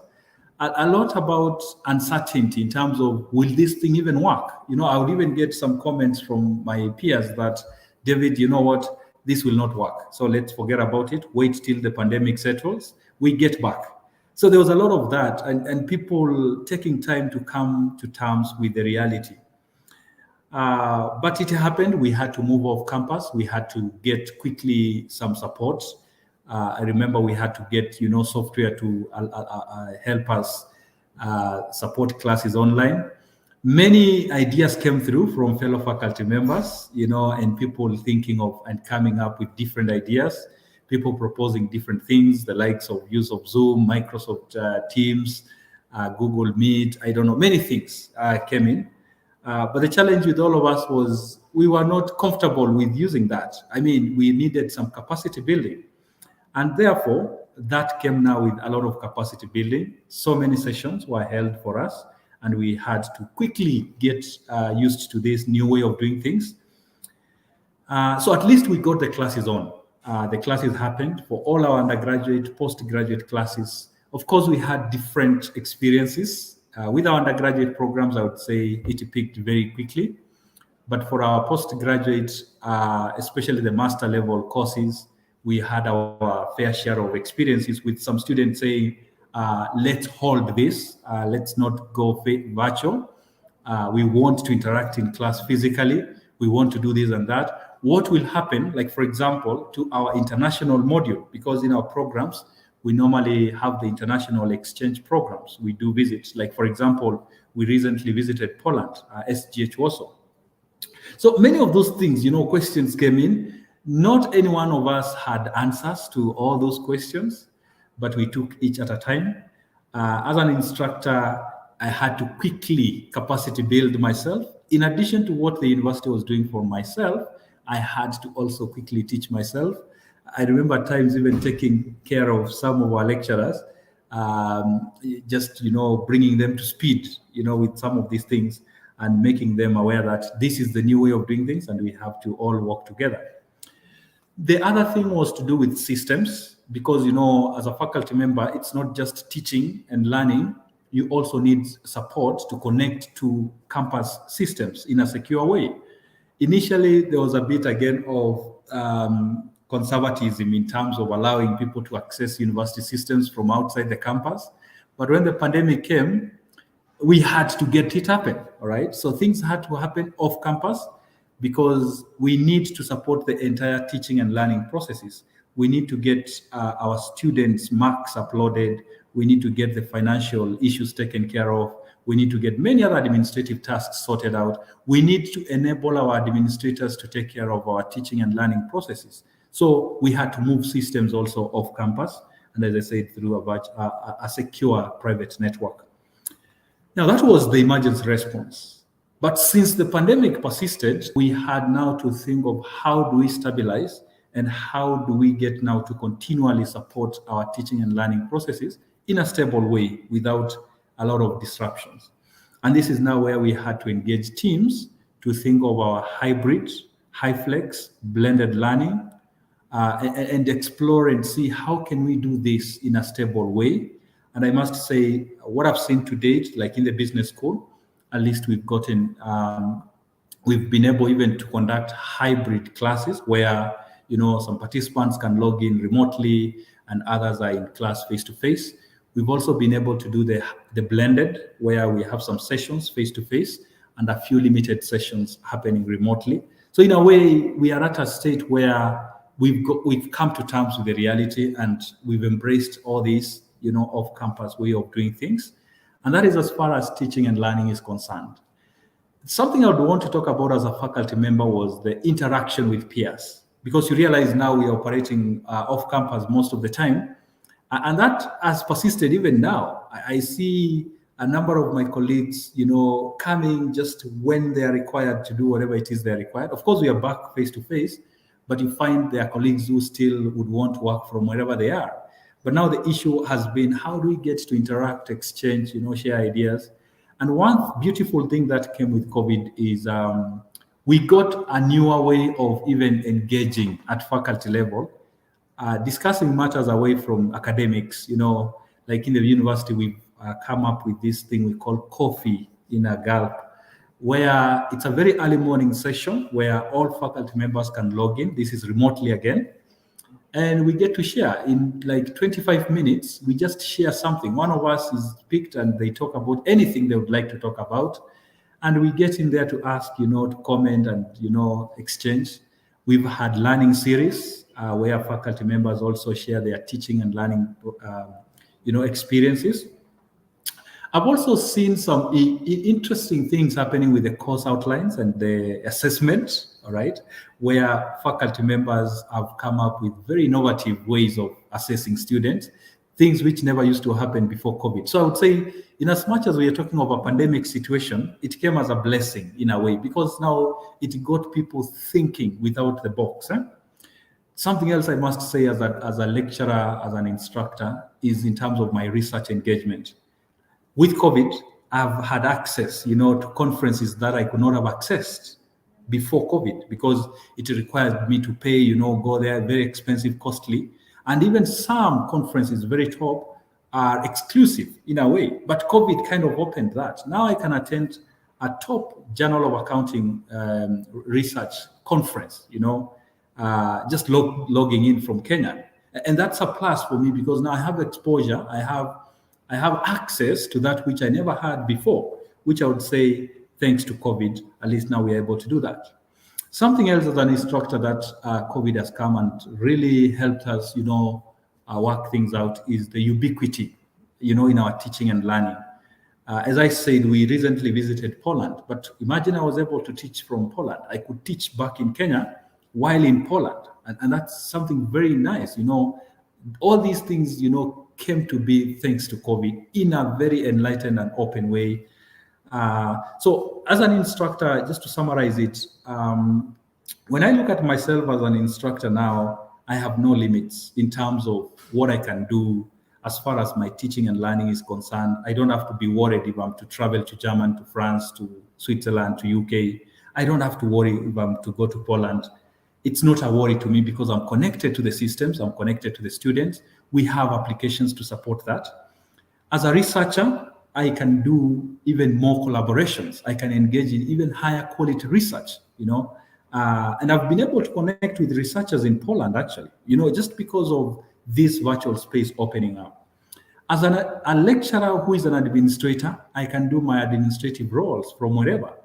I can do my consultancies. And very importantly, I can partner and connect in such forums like this one, from wherever I am, and connect with my peers out there. That is my experience as a lecturer when it came to COVID. Allow me to talk briefly about student experiences during COVID. And I want to begin with first, the fact that they had to come to terms that they will no longer be in a physical class. And you know what happens with students? When anonymity comes in, many things follow.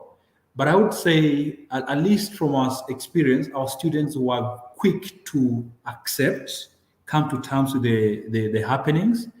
And there's this promise we normally give in Strathmore that when you enroll into our programs, we give a promise to get you complete within the time that we've, allowed for that program. So if it's 4 years, we work very hard to make sure that you complete within 4 years.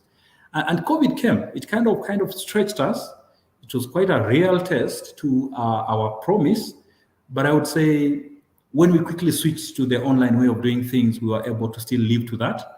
I don't remember any of our students we've had to delay because of the pandemic. They graduated, of course, with all the restrictions, but at least we lived to the promise, and the students have been very happy with that. The teaching and learning happened. Of course, there were issues that came with the pandemic, especially how do you get to engage your students? How do you get to engage them the way you'd have engaged them face-to-face? How do you make sure there is accountability for their teaching and learning?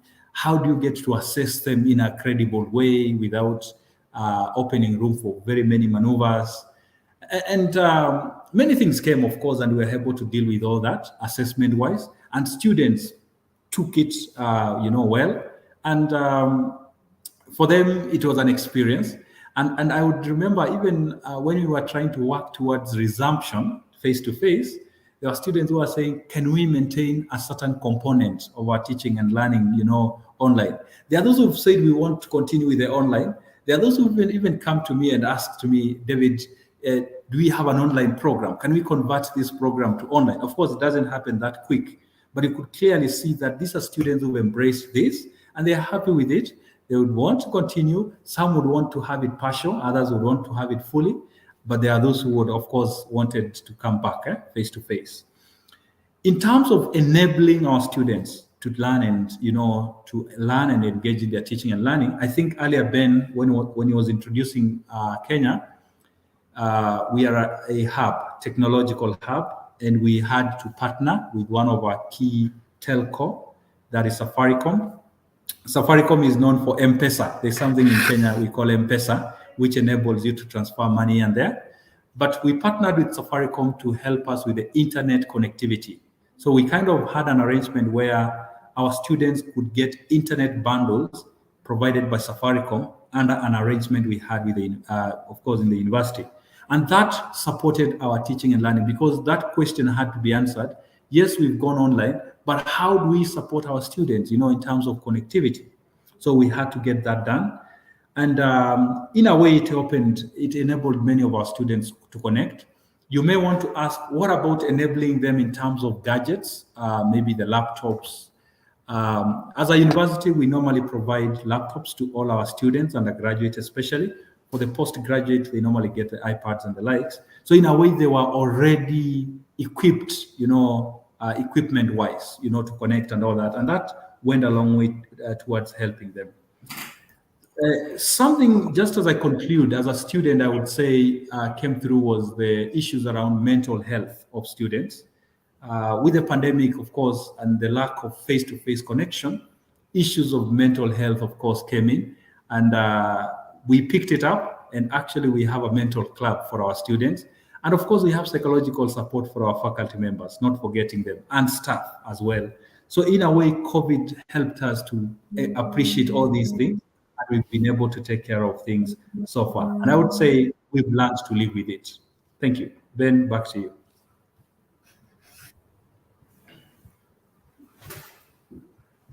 Ben, you're muted. I can see Olaf is there already. Yes. If I may. 10 seconds or no? No, if you have a little comment, but we should come to conclusions, definitely, in terms of time. Ben, please. But it's so great to listen to. Go ahead. Okay. So because David has also touched on some of this then, and because I want to respect the time, allow me to skip this and just go to summarize here. Some of the lessons that we have learned is that, COVID presented challenges, but it also gave us opportunities. It also made us very aware that technology-enhanced teaching and learning is here to stay. We tried with this from the days of MOOCs and all sorts of things. It never picked up, but now there is much greater acceptance. And so as an institution, tying in with the previous speaker, we have to move into hybrid and high flex and blended forms of learning. We also have to really think of how we can give our students the same experiences, even where the situation changes. So as my colleague David had mentioned, some of the things that we had to start experimenting with, instead of doing a physical tour to Poland, for example, is it possible to do a virtual tour with the faculty there and a virtual company tour so that the students get the same experience and they continue with their programming? Faculty upskilling is going to be a continuous process. Even today, we are used to Zoom and Teams and Google Meet. Today, I was learning about StreamYard, and it took me only 2 minutes to know how it works because of the provocation that was already there. Restructuring, again, tying in with the previous speaker, has become a necessity. I believe that our institution and other institutions have learned that agility and adaptability is no longer something that is negotiable. We don't know what is going to happen next in the world, and to the degree that we can prepare, which means that restructuring is a necessity. We have the legacy of the physical spaces that we have. How best can we utilize them? But then we have this open arena of a virtual space, and how much more can we do that? And finally, the relationship with important stakeholders, because we need them. We've had to engage with our Commission for University Education to allow us to give virtual exams and to do remote invigilation of those exams, to change how we do our curriculum on a tailspin so that nobody has to suffer from this. And I think with that, Olaf, allow me, we could share a lot of lessons and practical experiences, but I do understand time. And so thank you very much for the opportunity to share with you and the entire team on the experiences of Strathmore Business School and our experiences as individuals under COVID. Thank you very much. Thank you very much. Ben, you are operating like almost an agent for the travel agency, because it was so attractive about Kenya. People will come out of this conference, whatever the reason provided, to see Kenya. Be prepared. It was great. On the other hand, Dr. Maduba, as you mentioned, we were discussing and sharing so much is common globally, with all the specificity, local specificity, but the most of challenges we had. I like it so much what you told, many things, but one of them is getting closer to each other, especially the fact that, so that's a very human. On the one hand, digitalization, but on the other hand, we are closer.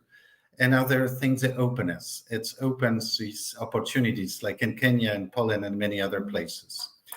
So thank you so much. And now let's finish up this first part of the conference with a panel session run by the person you have already learned, Professor Coy. And there will be 3 other persons. One of them will be the director of the WSB University from Poznan, leader in our educational holding, one of the leaders, a very promoter also of the changes in teaching, including the mentioned high-flex approach. And there will be also 2 international guests. One is Vartika Dutta from Amritsar, from International Institute of Management. Oh, Vartika, it's fantastic. We managed to have you because there was some electricity issue and we were praying to get it back. You're welcome on board.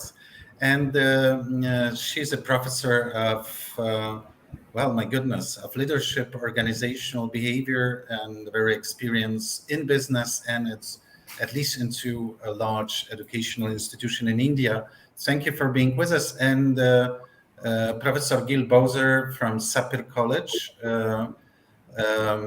First of all, I don't know, Gil, if it's fair to say that you were a major of the Israeli army for years as an HR major. Sounds magic, but a very good researcher, absolutely global expert on executive coaching in the workplace. Whoever wants to make a research in this domain, just call or write to Gil, but also a very devoted, what I could have seen in person, lecturer from Israel. Stage is yours, Krzysztof. Thank you, Olaf. Guys, good to see you. I got 2 major questions to you. The first is, the title of our panel is Emerging Trends in Teaching. So the first obvious question is, what are these trends? Plus, how do you know that these are trends? Where do you know it from? Are they short-term, long-term? Are you sure these are trends? So trends. And second major question, as a leaders of change, how do you prepare your organizations to meet these trends? Minor questions here. Do you find your organization as a trend taker?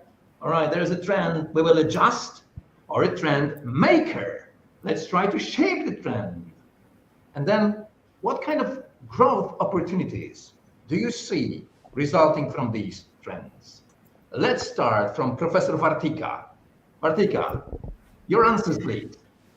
Yeah. So very good morning to everybody, and thanks a lot for this opportunity.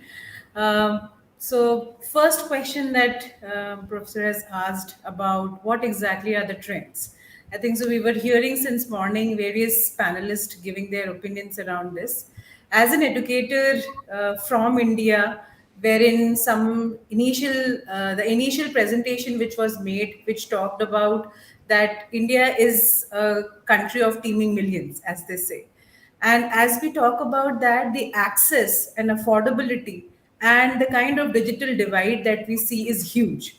So when we had to launch or transform our entire teaching learning digitally, a major challenge that we had to face was that the bandwidth were not same. Not everybody could afford the kind of iPads and computers and digital tools for themselves. So as educators, our issue was not only just to reach out, that is access, but also to make sure that the students are engaged. So the 2 aspects that probably this pandemic has taught us is that today we are preparing the next generation learners for a phygital mindset, which is physical as well as digital. So I think so that's a mindset and that's an experience that is going to stay.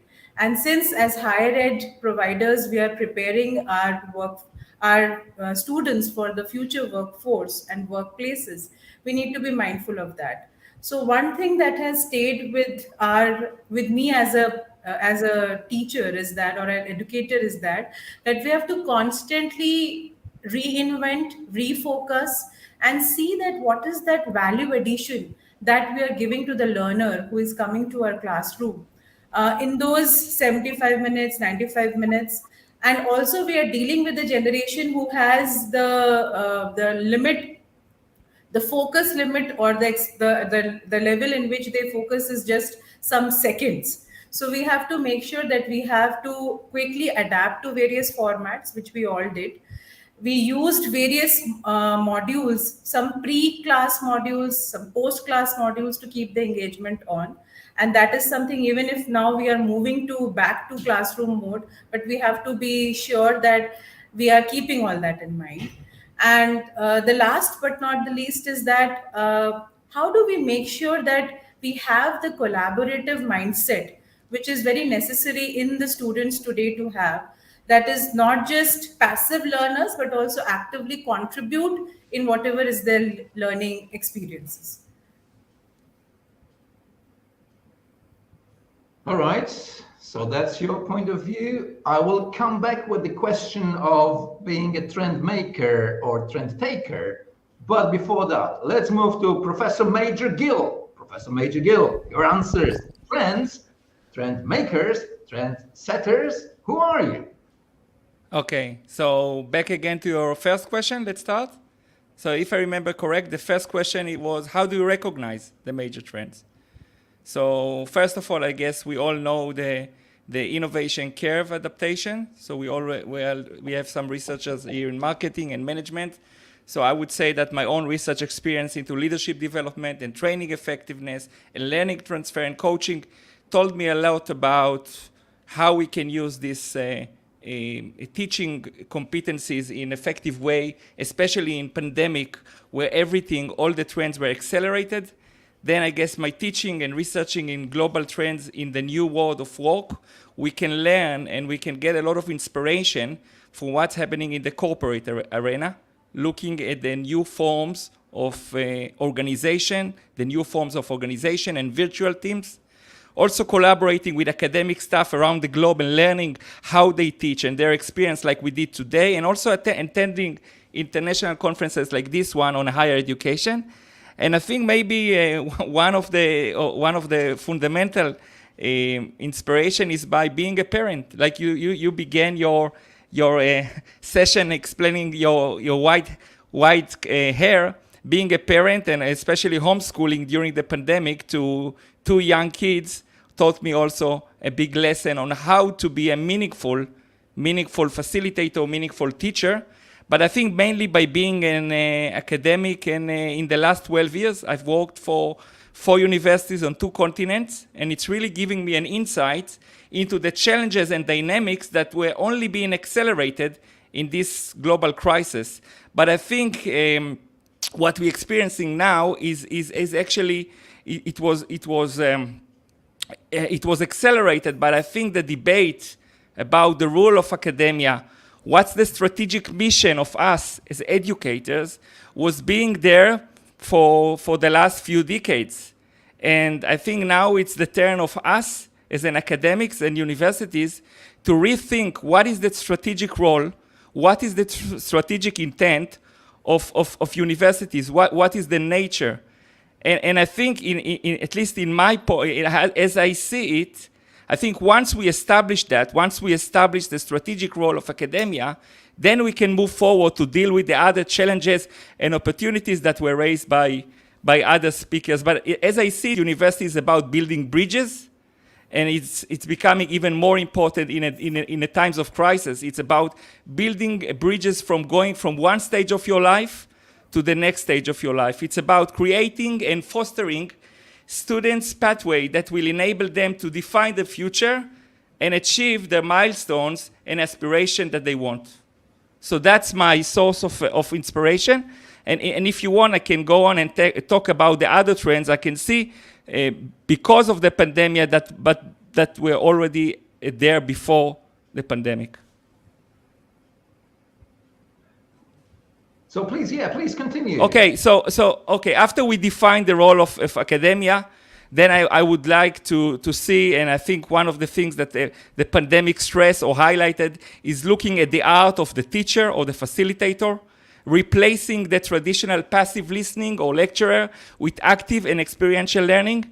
And I think the people before me talked about the challenges of teaching students that are remotely, sometimes with their cameras off. How do you get them engaged? How do you get them active learning? Also, I think the discussion of the pedagogy, how we teach, the pedagogies. Do we teach content or do we teach themes and exercise essential skills? Like Vertica said about essential skills like lifelong learning and active learning, teaching skills that remain relevant in the challenging and changing VUCA world. I think academic institutions need to move towards active experiential learning and teaching and learning skills that they endure in today's VUCA environment and the new world of work. So essential skills and competencies are more important, at least that's what I think, that knowledge, therefore experiential learning, action learning, flipped classroom, problem-based learning, design thinking models are more effective than passive transformation of knowledge, such as in a traditional lecture. And I think linked to that is also the trend about the nature of the assessment. Are we moving from formative assessment, or is formative assessment is more effective than the high stakes exams that some of us were used to? Also looking at the trend of flexible learning and working options, learning from everywhere and anywhere. We just learned about the being situated in Nairobi, but being able to attend conferences and classes all over the world. And that leads again to, I think, another trend of international students enrollment. I think in the next future, we will see, and I think I saw it in one of the presentation, more and more international students enrollment. And this increasing diversity of students and staff requires higher level of cultural awareness, listening, virtual team management skills.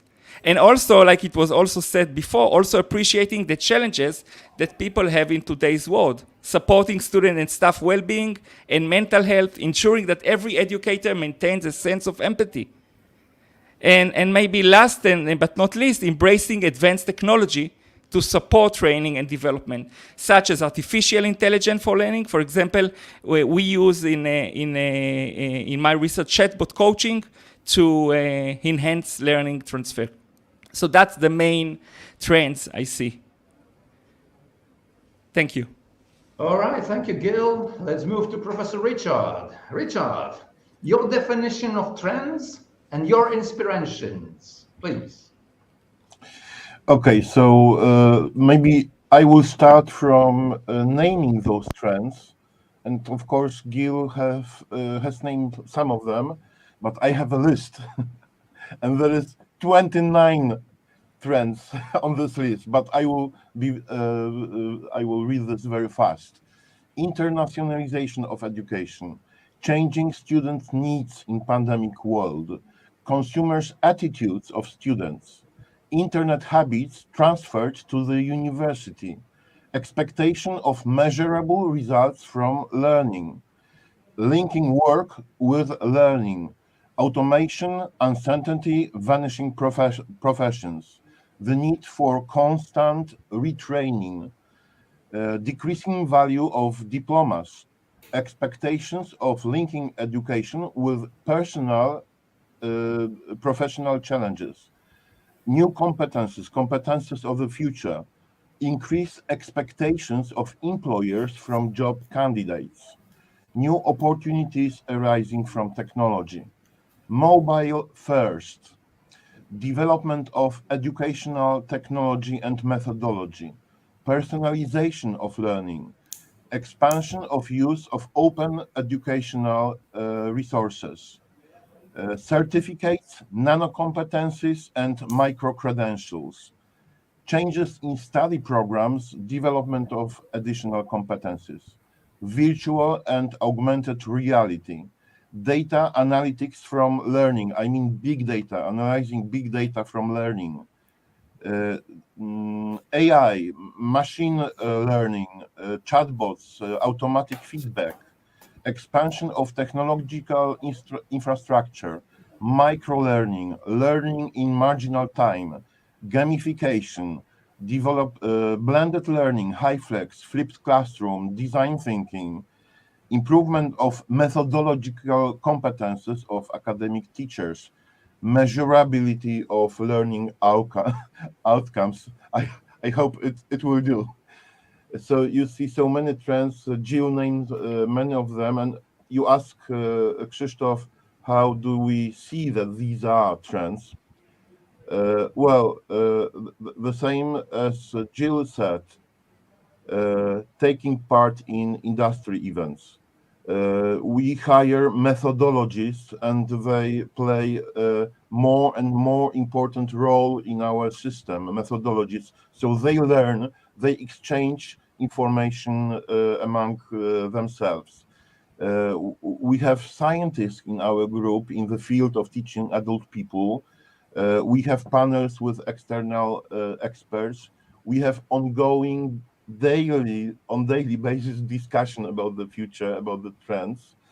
And of course, we survey our students on a regular basis. We make in-depth surveys. And maybe I should start from this, because those trends are the starting point for our strategy.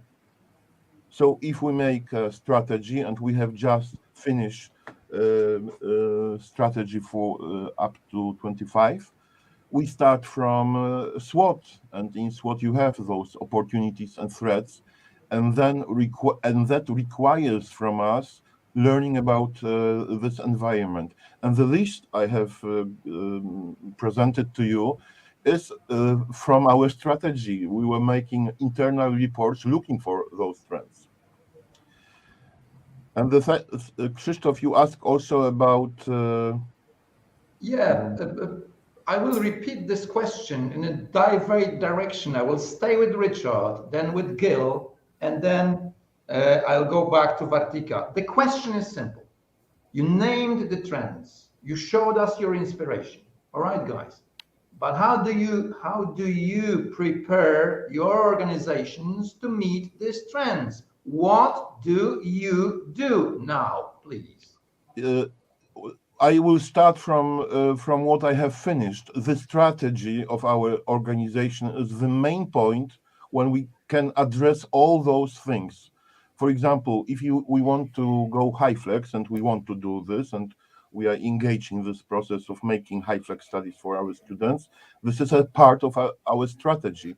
This is a strategic project, and it has its leader, it has its methodology, it has project management logic. So the strategy is the answer. And of course, we are investing in our skills. We are investing money, but all this is linked to the strategy. And this is the main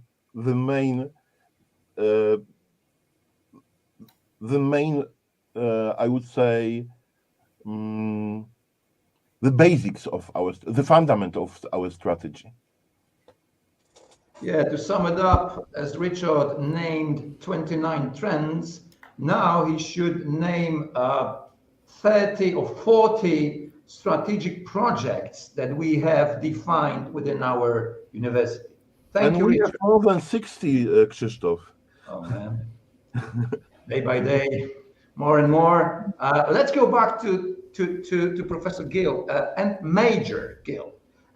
Even with your military background, Major, you know that's important to know what's going to happen, to try to predict. And then it's important to prepare. The preparation is crucial. Professor, how do you prepare your organization to meet the trends you mentioned? Yeah, first, there's a famous saying, I guess we all know, the best way to predict the future is invent it. And if I go back to the previous presenter, I think when you do the strategic thinking and trying to look at trends, I think we look around three major components. So we have the technology, we have the processes, and we have the people. And I think what I try to stress in my beginning is to say, technology will always move on. You know, Israel, India, Poland, we all know in high-tech sectors. But I think people and their need for meaning relationship and getting the tools and the employability will stay the same also in 100 years. So if you ask me whether I'm a lagger or I'm an early adapter, I would say I try to be the early adapters as an educator, but also as Sapir as an institution. And I think we don't really much worry about the technology. We see the technology as a channel, as a mean. And I think the most important thing is having a clear vision about what is our role as lecturer. And I would say that we need to, at least some of us need to change the mindset. And because I think it's not only about the transfer of knowledge. Knowledge can be found in Google. It's about fostering our students to think on their feet. If you talk about the army and you talk about VUCA, think on your feet, prepare, predict, but also adapt. Because you can prepare the most, but in the reality, you will find something else. So you also need to adapt, and I think also Vertica talked about skills. So I would say, and I would add also trying to foster resiliency among staff and also among students. So I think, we can talk about so many strategic initiatives that we have about hybrid learning and how experiential learning and flipped classroom and digital learning and chatbot and AI and everything. But I think it starts with being able to create the human relationship between you as a teacher that sometimes talk in front of a camera like now and trying to get into the hearts and minds of the students. And some of the presenter before said even they had the challenges to get in contact and close relationship with their colleagues in university. So I think that's the main thing. I don't know if it's answered your question, but I think that's the most important thing. The most important thing is to see how we can create communities of practice, for example, how we can keep students together and being able to network, even if they are not studying together. Trying to I think, give them or try to foster in them some skills that we have as a researchers for long years, being able to collaborate with other partners to write chapters, book, case studies, and even creating this wonderful conference. So I think it's about thinking how we can deliver them better skills and fostering them autonomous thinking and lifelong learning. And it's being able to help them to create meaningful relationship between themselves and between us as academic staff and students. Thank you. All right. And Vartika, how do you prepare your organization to meet the trends? Your insights, please. Yes. So I was just, building on what Gil was just talking about. I think so technology, to a great extent, is an enabler. But as educator, we have to make sure that how is it that we are using this technology to make sure that we create that value proposition for our students, so that, or our learners, so that they're engaged with the entire process of learning. So it's not that I can be a sage on the stage and just come on the stage and deliver whatever I am, and as passive learners they would take it. Until unless they don't find value, until unless the control is not shared with them, they don't feel engaged in the entire process. So a few things that are necessary as educators to focus is that we focus more on content rather than technology. Second would be that encourage collaborative and collective learning, something what Gil was talking and the other speaker was also talking, that make sure that they not only learn from the classroom, but also a lot of learning has to happen at their end, which is outside the classroom. So how do we give them and create those collaborative spaces so that they can do that? Reduce the scope and focus more on the essentials. Because today we are kind of preparing them for something which is absolutely, as Gil was talking about, the VUCA future. So the future is like that. So they have to have an agile mindset to which they can quickly adapt to the circumstances, whatever life presents to the learners of tomorrow. Last but not the least, that they have to ensure that even if you are sitting remotely, you are not sitting as spectators, but you are actually sitting as active participants who are engaging in this entire process.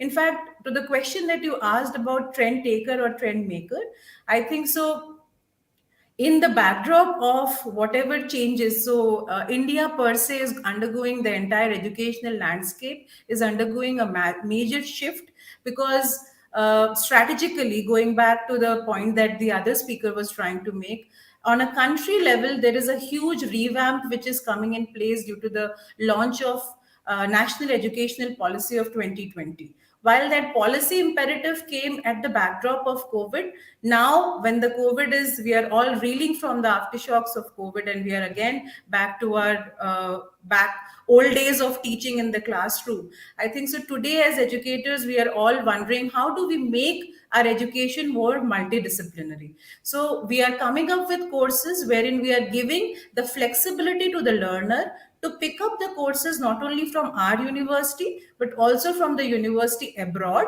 and also universities which are inside the country situated wherever they are.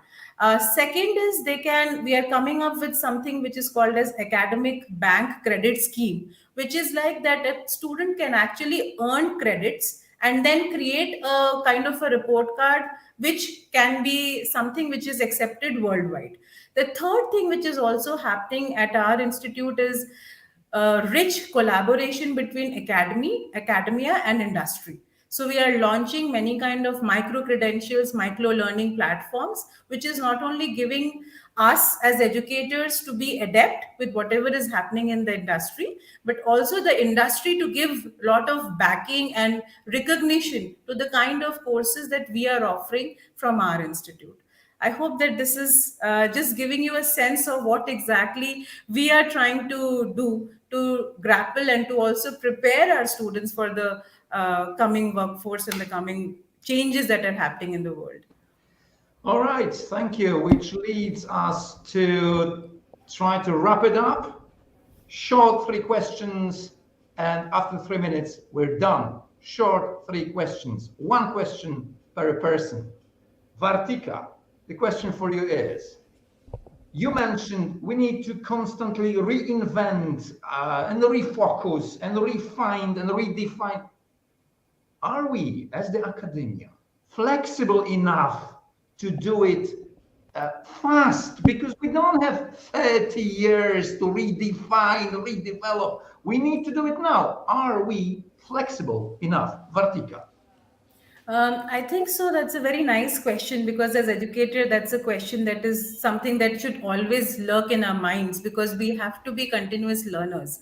And I believe what you are saying is absolutely right. But the way how we can bridge that gap is that we can give certain additional modules or courses or certain additional projects as a part of our own course, wherein the student can go back to the industry, maybe build and maybe bridge that gap. Maybe go back to the research and see what is the entire body of research talking about, and then bring all those learnings. And as an educator, I am merely a facilitator then, wherein I am facilitating discussions and giving them a few fertile ground to think on their feet and then bridge that gap. So I think so, as educators, we all have to change roles of not only just be educator, but sometimes become a coach, sometimes become a mentor, sometimes become a co-learner in their entire learning space. Thank you, Gail. We as academics, we teach about managing change, crisis. We teach, we talk a lot. Gail, as the academia, are we prepared to manage these changes, or are we just prepared to talk about it? Yeah, I think I was talking about experiential learning. You say you talk about it, I forget. If you let me try, I remember and I know how to do it. And that's at least that's my personal strategy as a teacher. And I think that's what at least my institution is trying to do. So I think, we were talking about hybrid learning and combining and high flex. And I think it's about allowing truly immersive and experiential learning.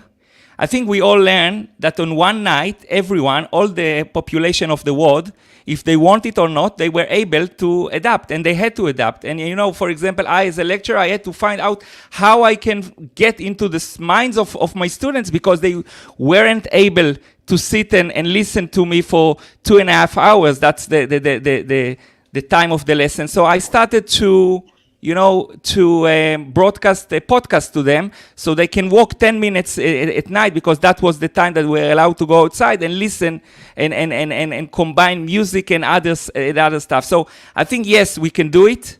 Yes, we should get, like your first question, I think everyone need to ask himself, what is my inspirational sources? And we can learn from other domains, like the workplace, like other inventions, like high tech, like even like from art, the way of innovation and being able to improvise. So that's at least my thoughts for this question. Thank you. And final question to Richard to wrap it up. Richard, how shall we communicate this change? We are facing young people, young students. They are technologically advanced. Some of us are 50 plus. I'm 53 years old. Come on. How will we communicate this technological change to young people? Richard, your thoughts about communications. Turn your mic on, Richard. Turn your mic on. Okay, thank you. Okay, first, we don't maybe have to communicate to them. We have to deliver them experience, and maybe that's enough, because when they experience this technology, there is no problem with going further. That's my well, like with methodology, for example. Methodology, all that Kolb cycle, and we know that as a teachers. But we do not talk about that to the students, but they feel kind of magic during our classes because it works. We don't have to tell them how do we do that. Ladies and gentlemen, the main goal of this panel was to inspire you, the participants, how to find any growth opportunities coming to you from all these situations. Olaf, thank you. Thank you very much. I can only imagine that the next year we can have at least one full day about the conference. Krzysztof, I will knock at your door to do it. Thank you very much, Richard and Vartika, for I knew you overcome the challenges and being with us, and Gil. And I'm very positive your sharing was inspiration for many of us. We are time is chasing us, as we would say in Polish. So we need to finish this session and start right now the very next one. So I would suggest we'll meet at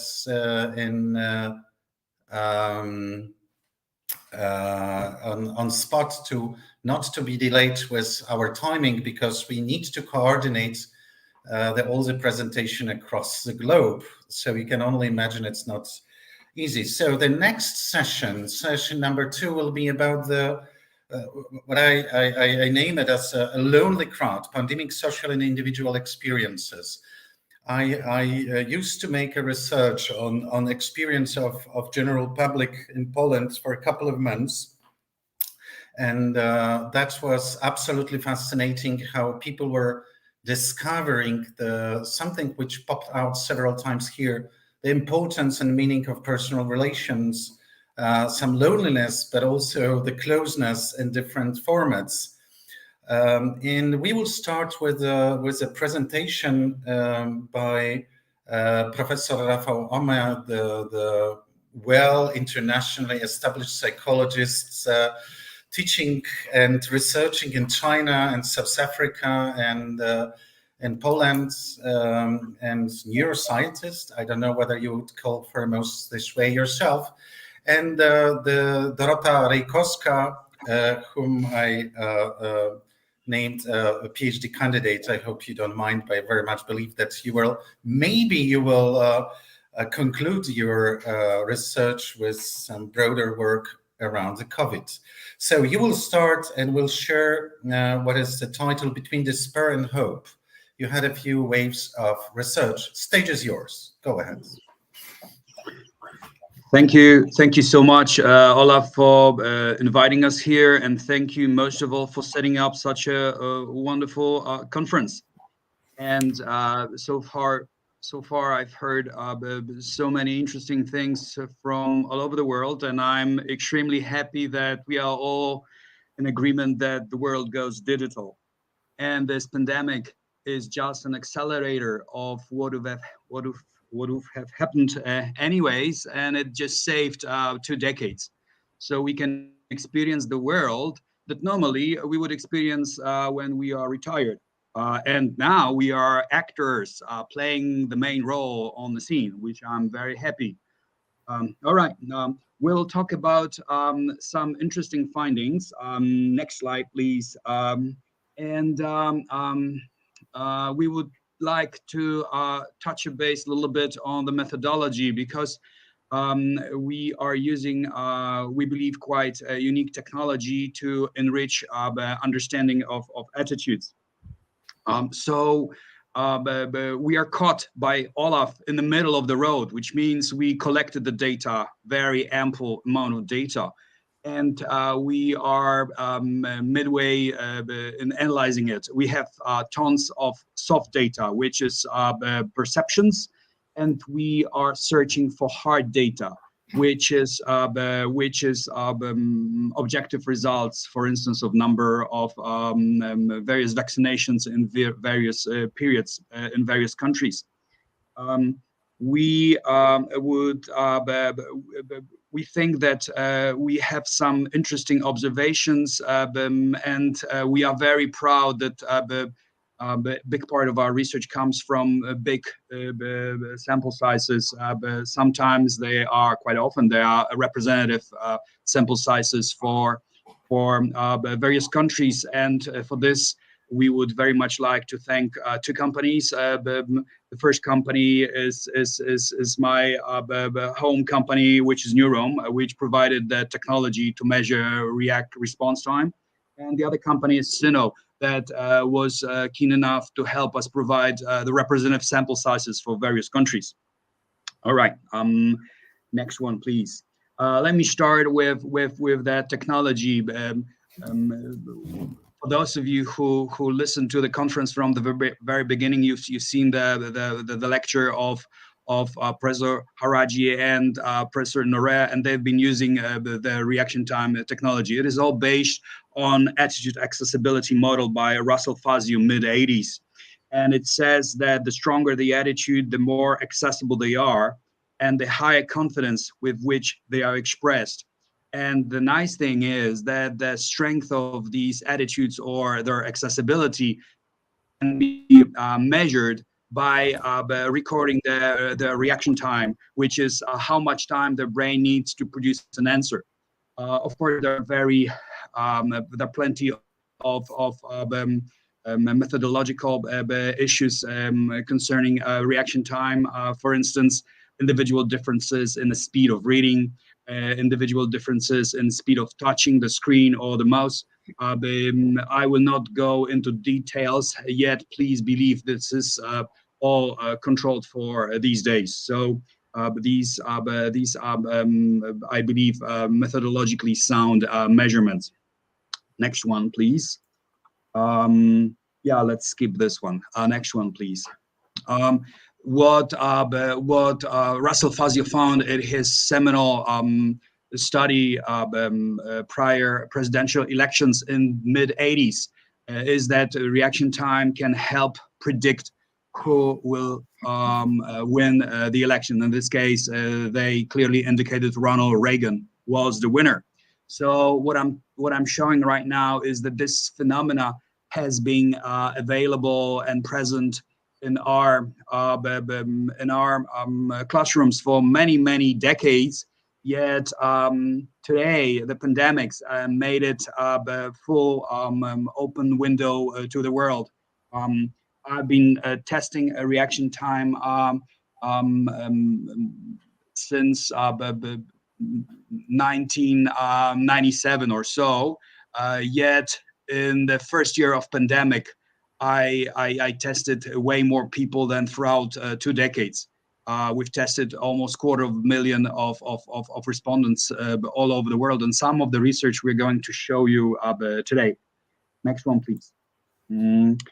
Yeah, we invited various participants, both academic and research companies, to join us in a COVID fever project. There were more than 20 countries and plenty very important to us institutions and persons. Next one, please. Let me give you an example of what we can learn using this technology. We ask a simple question. I wash hands for 20 seconds when necessary. 20 seconds was for United States and 30 seconds was for Europe. And you see the answers yes. Yet you see them in 2 colors, dark green and light green.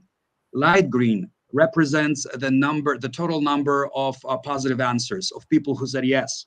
So for instance, Great Britain would be 92%, Spain 92%, Sweden 89%. And so the dark means people who answered the question without hesitation. Again, I will not go into technical details. If someone is interested, I'll be more than happy to provide the information, how we control the speed of reading, touching, and complexity of words and other individual differences. Yet here, please look at the results. For instance, look at the results for Spain, for Italy, and for France. You see very similar results. 86% of French people said yes, I wash my hands for 30 seconds in their case, and 84% of Italians said so.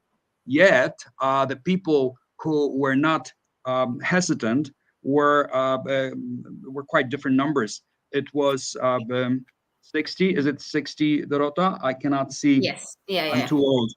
All right. And the Italians, how many Italians we have? 23. 23. 23, yeah. So similar declarative level, yet completely different number of percentage of people who were really certain that they said so.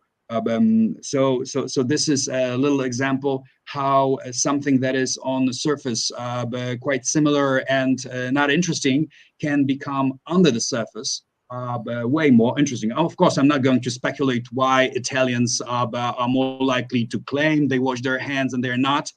I don't know if we have any in the audience today. Maybe they could shed a light on it.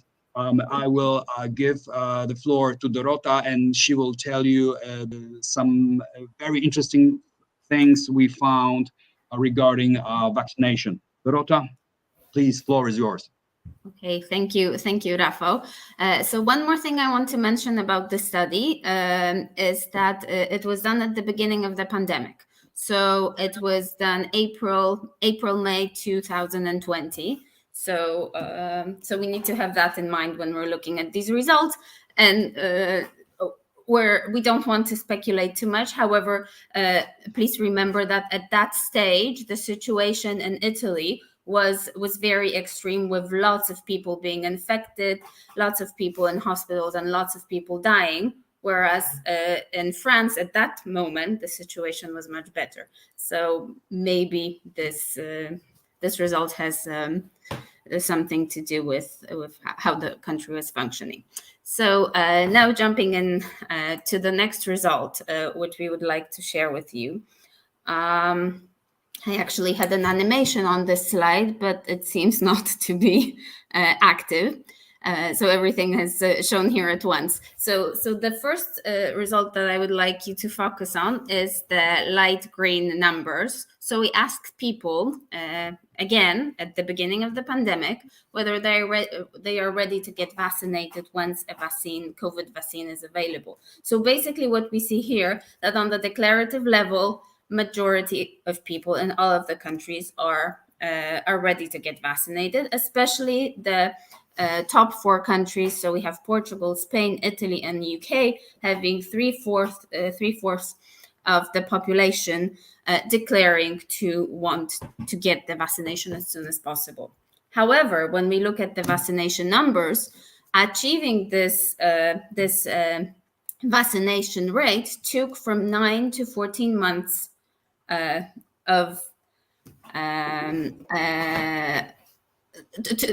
took 9 to 14 months from rollout to get these numbers of people vaccinated. So there's a question: what happened? And that's where the looking at confidence and hesitation makes a lot of sense, because when you look at the dark green numbers, you will see that the actual confident answers are much lower than the declaratives. So basically what we're seeing here is that even though people were saying that, yes, they want to get vaccinated, there was a lot of hesitancy around vaccinations. So basically our studies shown that the hesitation towards the vaccines was available worldwide, even though you could not see that on the declarative level. And the effect of that hesitation was also seen worldwide. This is an example from UK. Once the vaccine rollout started, there was a huge resistance to vaccination, and this was a situation happening everywhere, in some countries more than others. But basically, I think it came with a huge surprise to the governments of many countries that people interested in actually getting the vaccine was the number of people interested in getting the vaccine was very low. So being able to measure hesitation, not only the declarations, but hesitations, gave us this additional layer of information that could help us understand how people will be behaving. Staying in the topic of vaccination, I would like to focus now on results from Poland. So because what Rafał mentioned is it was an international study. Lots of countries took part, so we have data from all over the globe. Whereas in the case of Poland, we were actually doing research regularly from the start of the pandemic. Initially, we had data every week, and then every 2 weeks, every month. So we were able to actually track the changes in attitudes. So I wanted to share with you the attitudes towards vaccine in Poland. So this is year 2020, starting in July to December. So what we were observing, the light blue still is declarative, light green is declarative, dark green is confidence. So we saw a gradual decrease in the numbers of people who are ready to get vaccinated until December. And for those who might not know, December was the moment that the vaccine actually became available in Poland.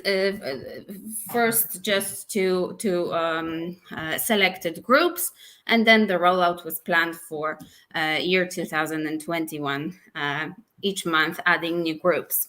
So, okay, I'm not sure what to do now, because now I have an animation here to show you results for January, which are hidden here, because we observed a very interesting result. So first, as I said, we saw a gradual decrease, and then in January, all of a sudden, we noticed a huge increase in the numbers of people who are willing to get vaccinated, and the numbers jumped into around 50-something%. I don't remember right now, but so please imagine there's a bar here showing 50+%. So we're just the beginners in the digital era. So we presented a pretty fancy animated presentation, yet we didn't know that here the animation will not reveal. So please use your imagination and be understanding for us. Sorry for this. Yes. So basically, again, we did not do. So for now, it's a speculation what was happening, and of course, one thing that was happening is that the vaccine became available all over the world. In the UK, the process has started earlier, so people in Poland have seen that other people are taking the vaccine and that they're fine. But also a very interesting thing happened, which is the celebrity scandal. Those who are from Poland are, of course, aware of that. So what happened is there was a group of celebrities that received the vaccine outside of their line. Yeah, of their turn. So to promote the vaccines, they got it earlier. And this caused a huge outrage in Poland. And it might be that this also the scarcity effect increased people's willingness to get vaccinated. But this is just a hypothesis, but we thought it's an interesting result worth sharing with you. Okay, and a couple more very interesting results now around differences between men and women in the pandemic. I'm giving back the stage to Rafał. Thank you, Dorota. Next slide, please. I promise there'll be no animation, so we should not have difficulties here. We would like to see if there are differences in perception of the whole situation between men and women. Next one, please. We realize that women are more willing to comply with the guidelines. We see the results in Sweden, US, Singapore, Brazil. Both on declarative and on a confident level, women are a little bit ahead, which is 10 or more percentage points. Next one. I comply with the recommendations for physical distancing, regardless of whether we are asking women in Hong Kong or in Russia or in Germany, they are ahead of men. I wash hands for minimum 30 seconds, but Turkey, India, it's all the same. Women are ahead. Please, next one. I follow the recommendations. Same thing in Lebanon, El Salvador, Georgia, Switzerland, Poland, United Kingdom. Women are more willing to comply than men. Next one. Not only that, women seem to be more empathetic. I'm worried about the health of my children. You see France, Sweden, Italy, Turkey, Georgia, other countries. Women are always ahead. Quite interestingly, there are differences between countries with the number of people who are worried. Check France. What's the very high percentage of people worried? France, Russia, Italy, and a much lower number of people worried in Sweden or in Lebanon or Switzerland. But this is very interesting for cross-cultural psychologists or sociologists, like for instance Professor Noret and his team. Next one, please. I'm worried about the health of my older family members. Same pattern. I'm worried about the health of people in my country. Same pattern. Women are more concerned. Women are more empathetic. Next one, please. I'm grateful to healthcare professionals. We are all grateful, yet women are even more grateful than men. Same thing for Singapore, Italy, USA, Poland. And again, look at the differences between, for instance, Singapore and the level of gratitude and Poland. All right, next one, please. We also had some other type of questions regarding the perception of the pandemic, of the changing world, of going into the hybrid mode. And look, women seem to be more ready to adapt.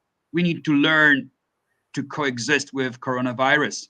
Lifestyle change will be necessary.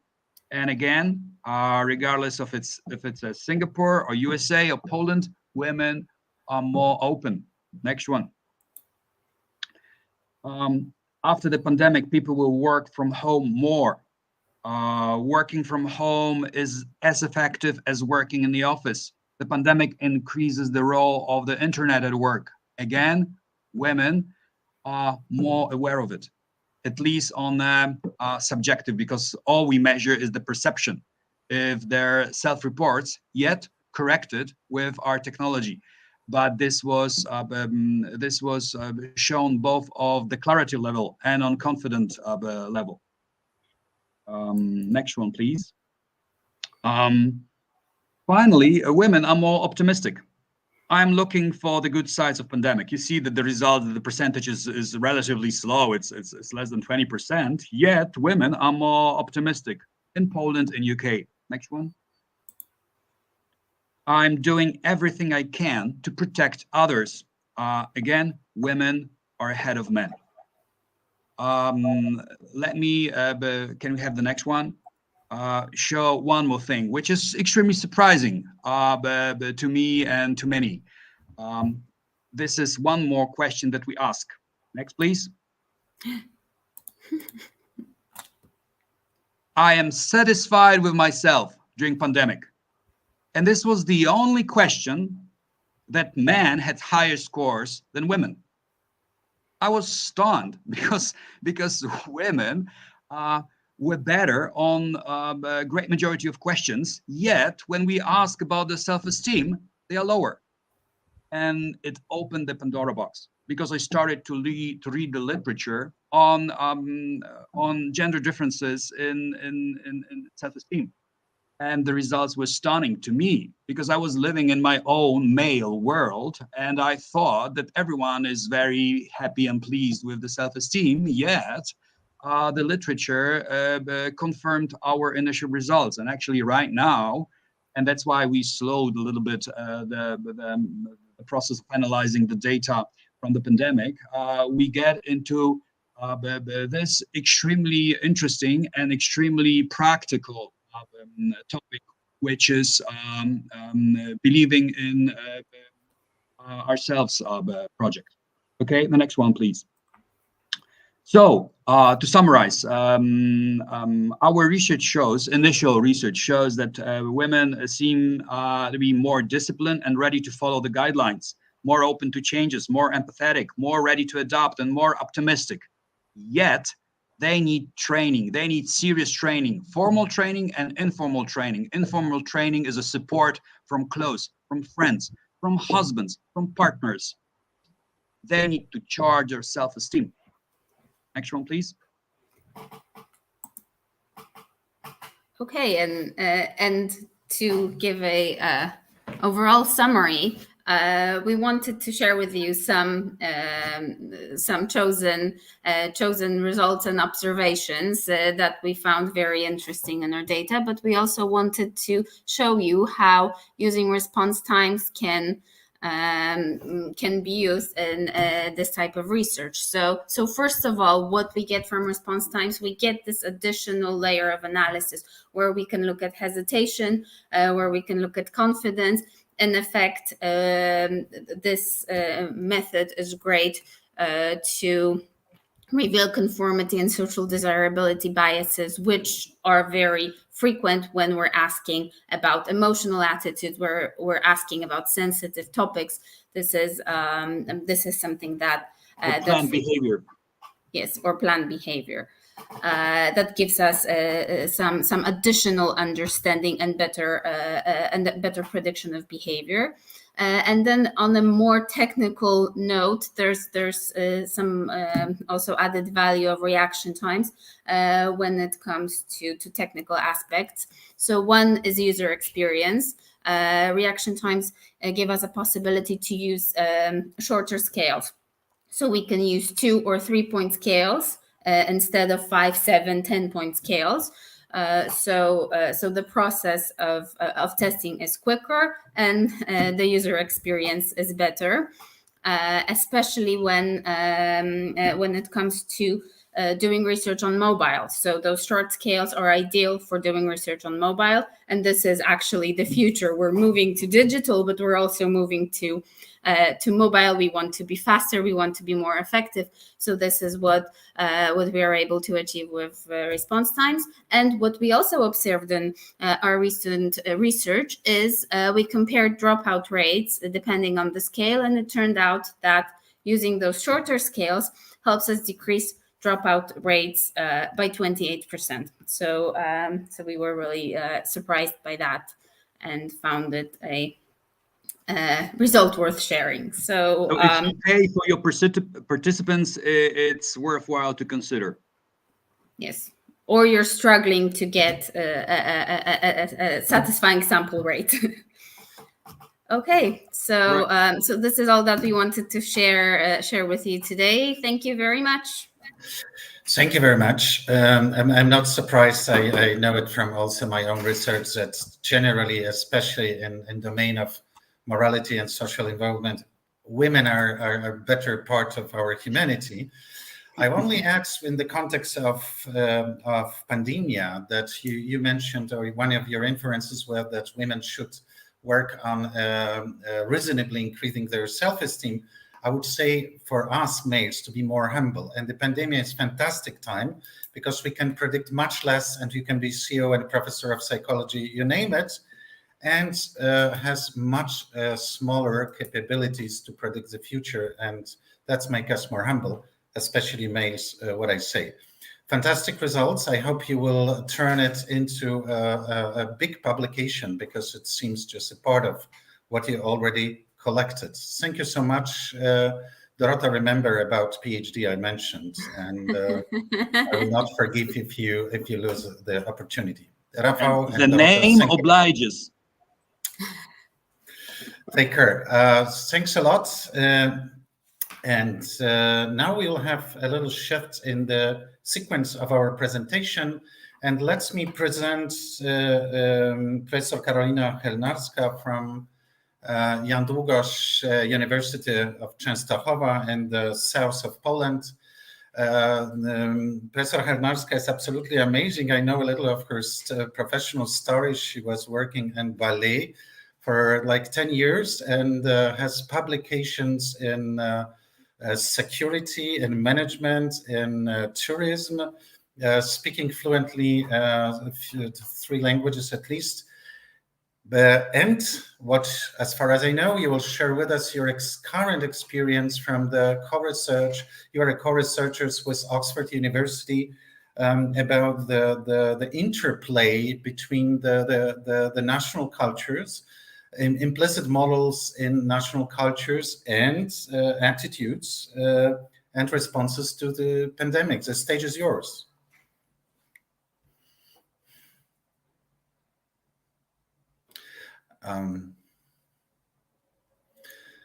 It seems maybe you need to switch on to unmute your presentation, if it works this way.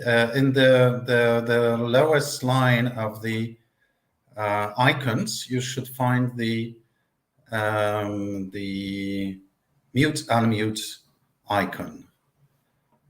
I hope it will work. If not, don't worry. Hello. Yes, but by the way, it makes all us more humble with these technical opportunities and challenges. Stage is yours. Yes, I hope you can speak now. And good afternoon. You need to start your presentation. If yes, you I have a problem because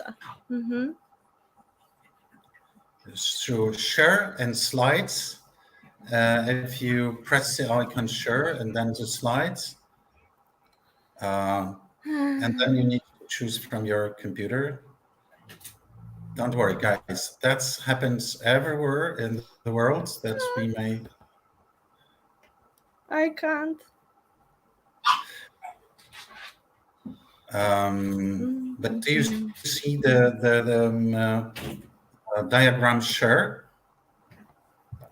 In the bottom line, you should see share.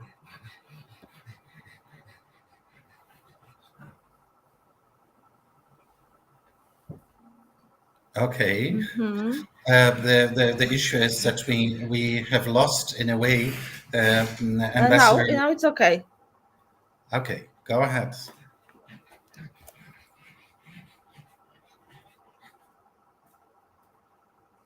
Okay, thank you.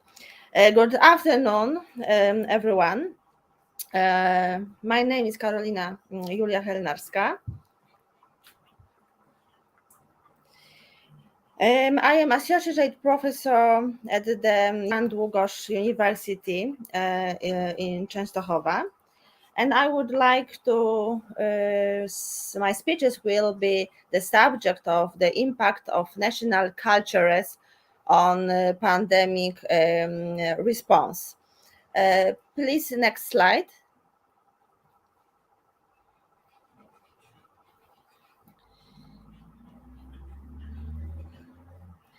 Health safety is one of the key areas of human life.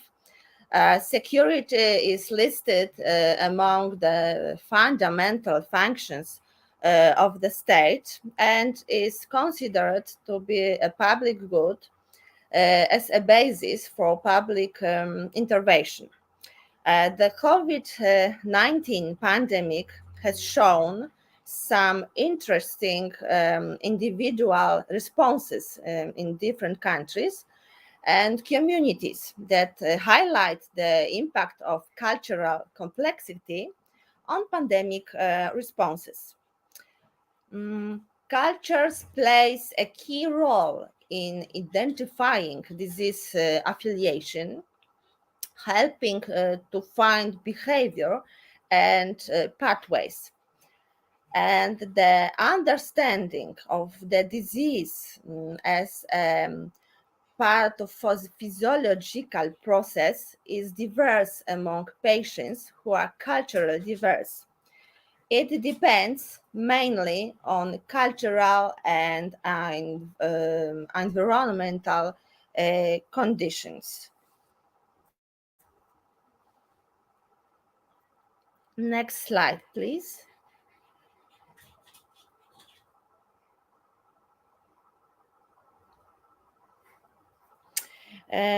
The thematic scope of my research note is intended to define and consider cultural parameters that may be relevant to the development of an effective strategy for controlling the pandemic and closing the system.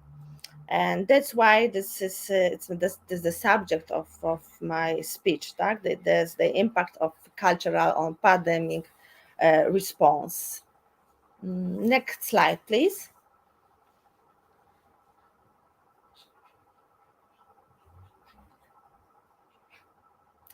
In this research note, I integrate insights from cross-cultural research with inquiry in social psychology and public health literatures to advance theoretical grounded and culturally derived explanation of cross-national variance in the growth rate of COVID-19. My multi-level analysis based on longitudinal time series data from 180 nations. The Oxford COVID-19 Government Response Tracker. This is the project of Blavatnik School of Government, University of Oxford. I am a participant in this project. From the 1st of January 2020, the data capture government policies, related to closure and containment, health and economic policy for more than 180 countries.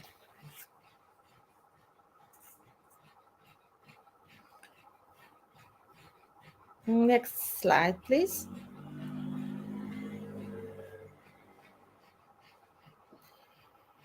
And I used this, the Oxford COVID-19 government response trackers.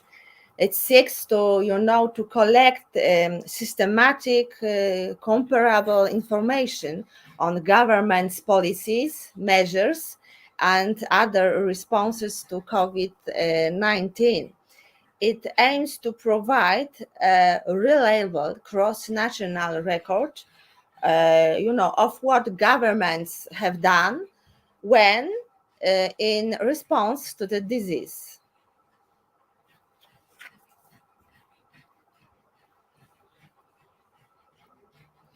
Next slide, please.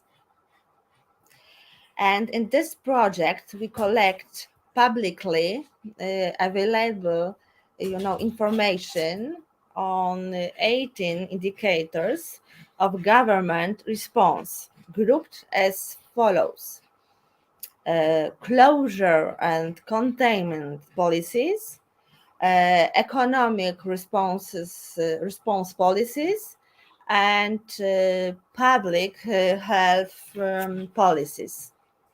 And now I would like you to present which information we have, for example, if we speak about closure and containment policy. Next slide, please.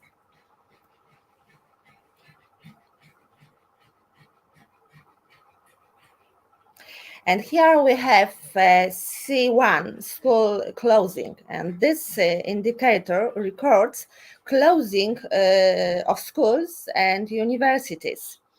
C2, workplace closing, and this indicator records canceling public events. C4, restriction on gathering. This indicator records the cut-off size for bans on the private gatherings.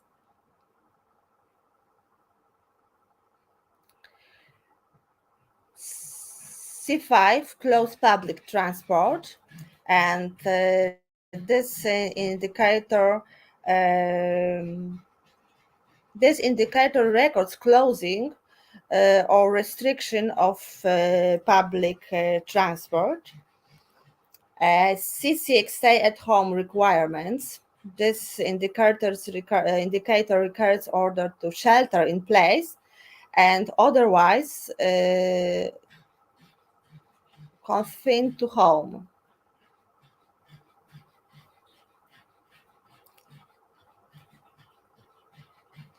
C7, restriction on internal movement.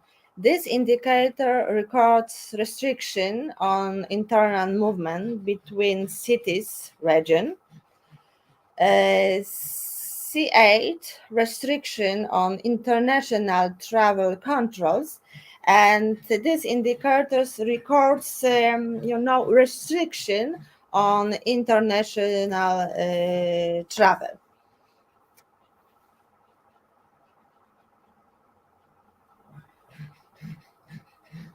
Next slide, please.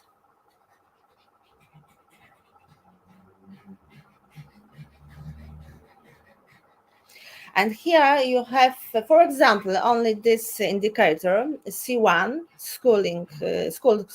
closing. As I said, this indicator records closing of school and universities.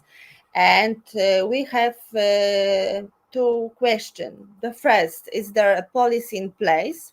And we put a code, for example, 0, if we don't have no measures.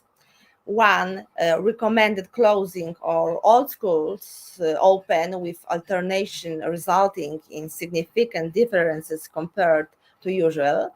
non-COVID-19 operations. 2, require closing only some levels or categories, for example, just high school or just public schools. And 3, we put when require closing all levels. And the second question is, what is the geographic scope of the measures? T, targeted. The policy is in place only in parts of the country, state, or city. And G, general. The policy is in place in the entire country, state, city. And the current president is not considered childcare as school. And this information we always should be entered in notes.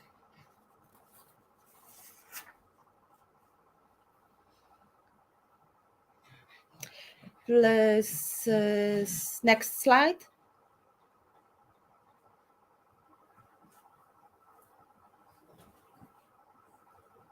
And here you have an example when I quote some country. Here you have Azerbaijan, and here you have this indicator C1, school closing.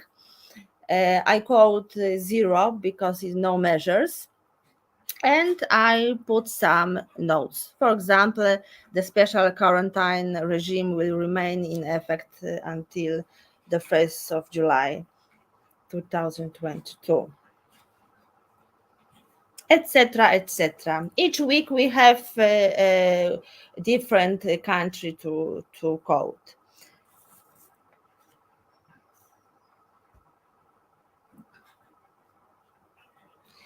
Next slide, please.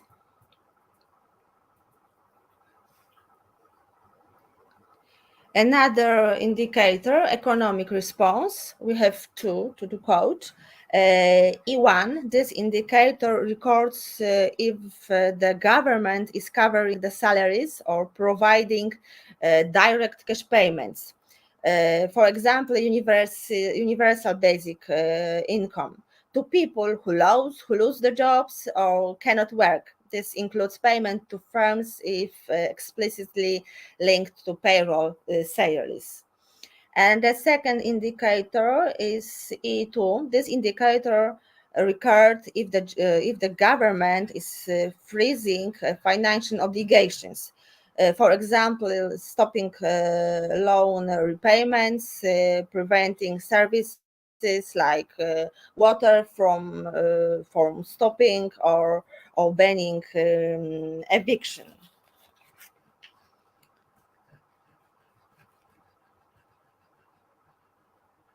Next slide, please.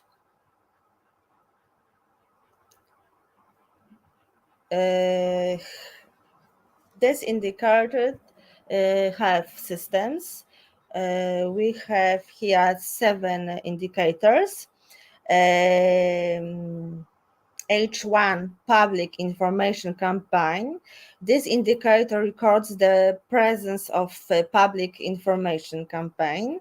So H2 testing policy. This indicator records who can get tested. Each H3 contact tracing.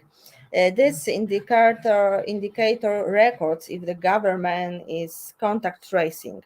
When someone gets a positive diagnosis, tracing every person they have recently had contact with, and potentially exposed to the virus. H4 emergency investment in healthcare. This indicator records short-term government spending on healthcare, for example, hospital, masks, etc. H5 investment in COVID-19 vaccines. This indicator records announced public spending on vaccine development. H6 facial coverings. This indicator records announced on the use of facial coverings outside the home.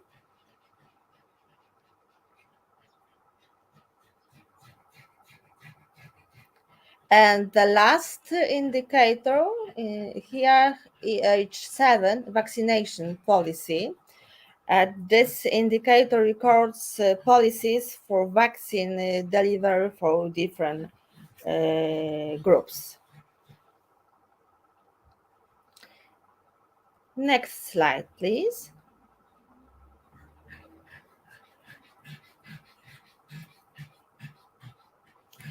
I obtained cultural values dimension score range of 1 to 100 from Hofstede website. The Hofstede model of national culture consists of 6 dimensions. And the model consists of the following dimension. Power distance index, individualism versus collectivism, masculinity versus femininity, uncertainty avoidance index, long-term orientation versus short-term normative orientation, and indulgence versus restraint.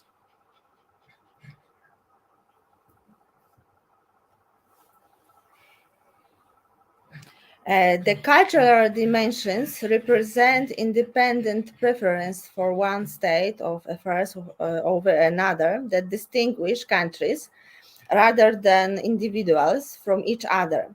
The countries' courses on the dimensions are relative, in that we are all human and simultaneously we are all unique. In other words, culture can only be used meaningfully by comparison.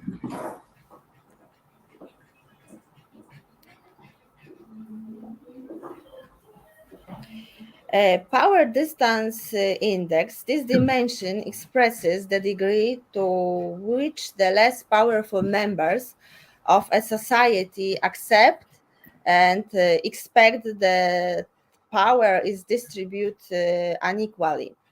The fundamental issue here is how a society handles inequalities among people.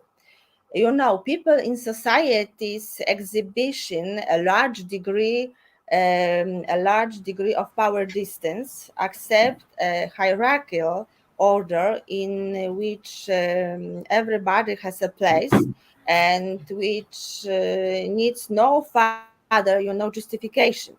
In societies with low power distance, people strive to equalize the distribution of power and demand justification for inequalities of power. Individualism versus, collectivism, the high side of this dimension, called individualism, can be defined as a preference for a loosely knit social framework which individuals are expected to take care of only themselves and their immediate families. Its opposite, collectivism, represents a preference for a tightly knit framework in society in which individuals can expect their relatives of members of a particular in-group to look after them in change for unquestioning loyalty. Society's position on this dimension is reflected whether people's self-image is defined in terms of I or we.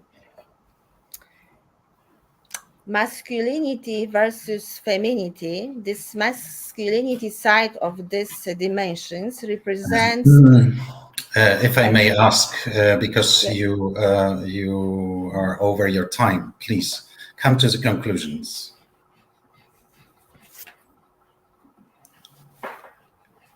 Okay. Conclusion. Next slide, please.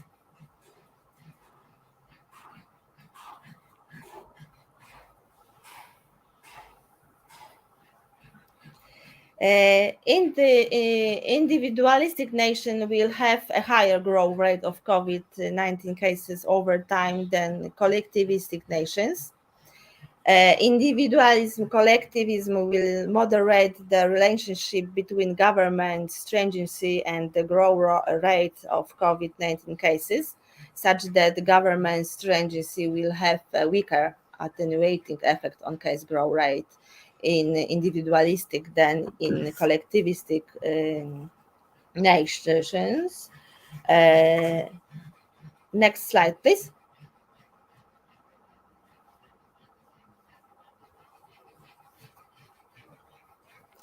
High power distance nation will have a lower growth rate of COVID-19 cases over time than low power distance nation.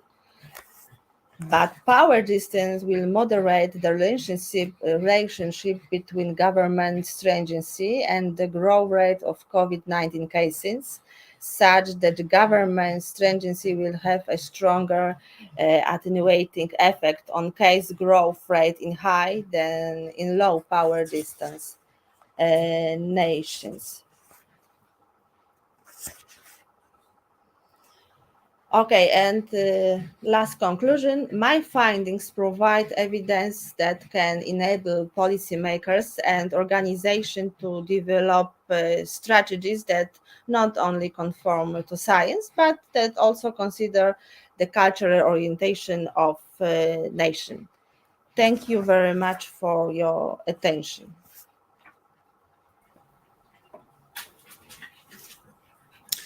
Thank you very much. I'm very curious what will be the further proceedings of this project, this international project of Oxford Group. And once again, I would say I very much hope you will have a big publication about it. And on the other hand, we probably all see the huge differences you were tackling, how in a given culture the representatives of a given culture reacts to the pandemic regulations or lockdown, and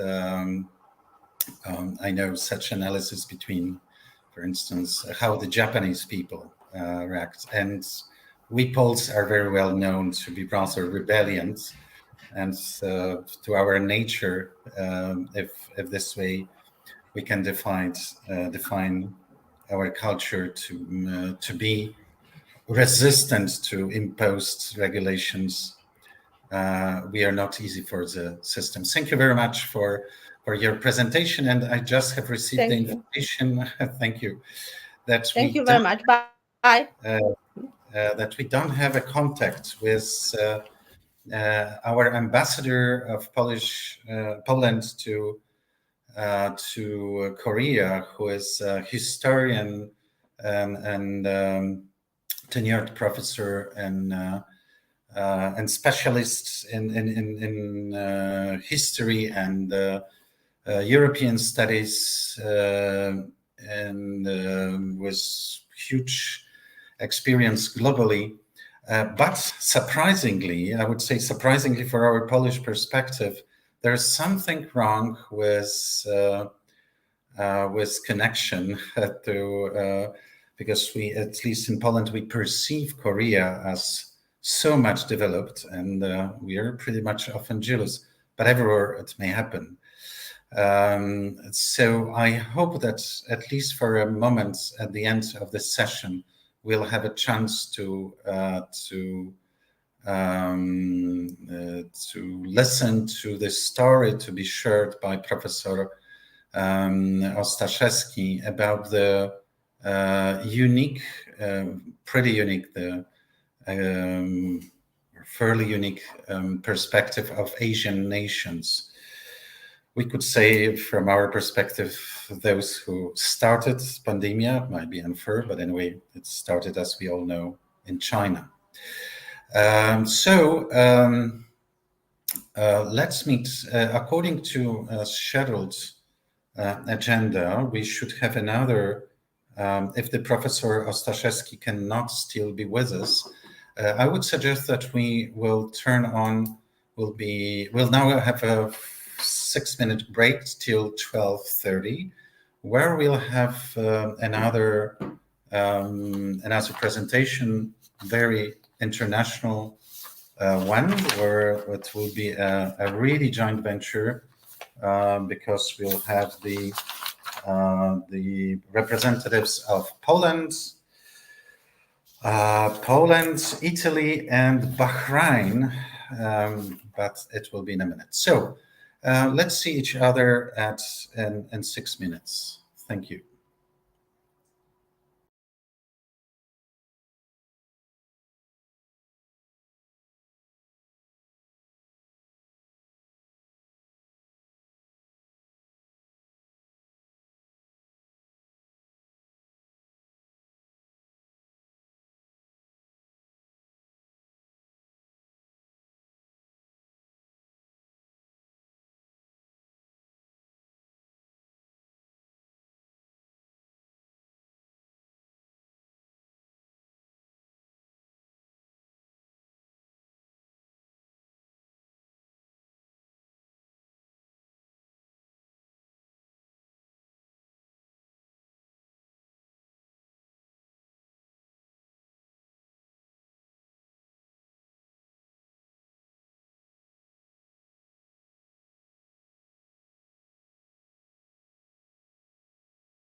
Hello, everyone, again.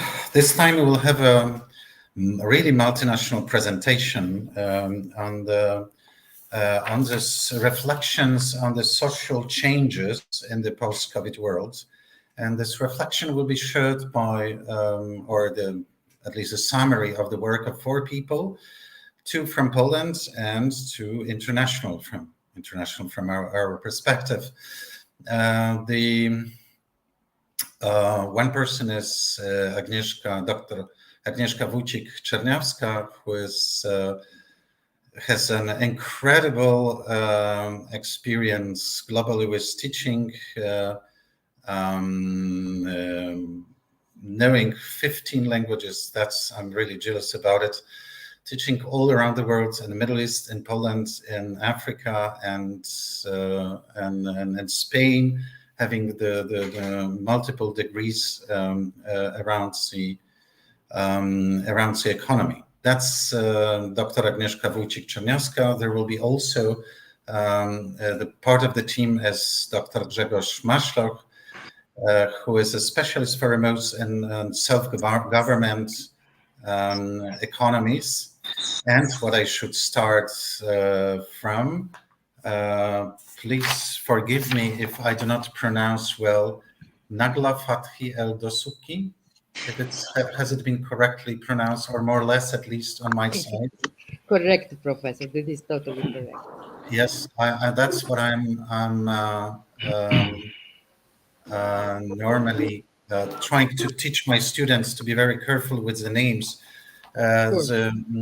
Professor Desoki, you were, as far as I read also on the web pages, you were based in Egypt and currently in Bahrain, and then also in multitude experiences from Canada. So it sounds, that's very international person cruising around the world. And he will be with us. And there should be also the Professor Andrea Rey, whom I don't see. Yes, I'm here. Good afternoon to everyone. Yes, from the magic Naples. Recently, Sorrentino has had the movie on Naples and Maradona. Yeah, so, he's from Naples. Yes, and the Volcano's pizza, but also very good science. And Professor Andrea Rey represents the accounting department, or you work as in accounting or teaching in accounting in Naples, with also international experience of teaching in Spain. My goodness, a very diversified team, different perspectives. Stage is yours. Well, first of all, we would like to say thank you very much to the rector of the University of Banking. It's a great pleasure for us that we as an international team can present our research connected with the social changes in the post-COVID world.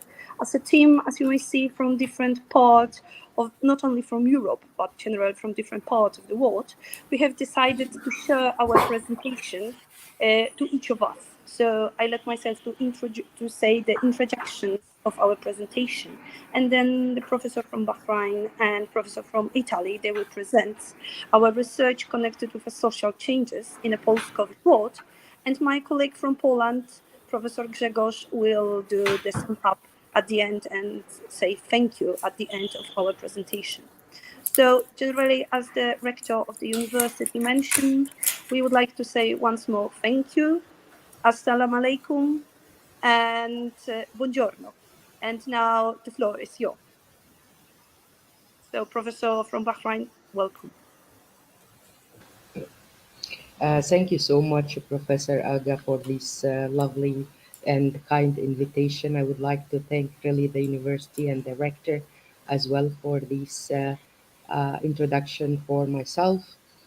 So I will be very quickly, because it is a very, very big project, actually research project. I elaborated 3 research papers regarding this theme. And today I will just try to wrap up all of my 3 research papers in one presentation. It's a little bit difficult by I did my best yani, to fit them all. And I am elaborating a fourth paper, by the way. Yani. So my paper is about the future challenge post the pandemic of COVID-19. As you said, I am Professor Negla Fathi Dusuki, full professor of public policy and management from Egypt. And currently I am based in Bahrain for the University of Bahrain. Okay, so next please.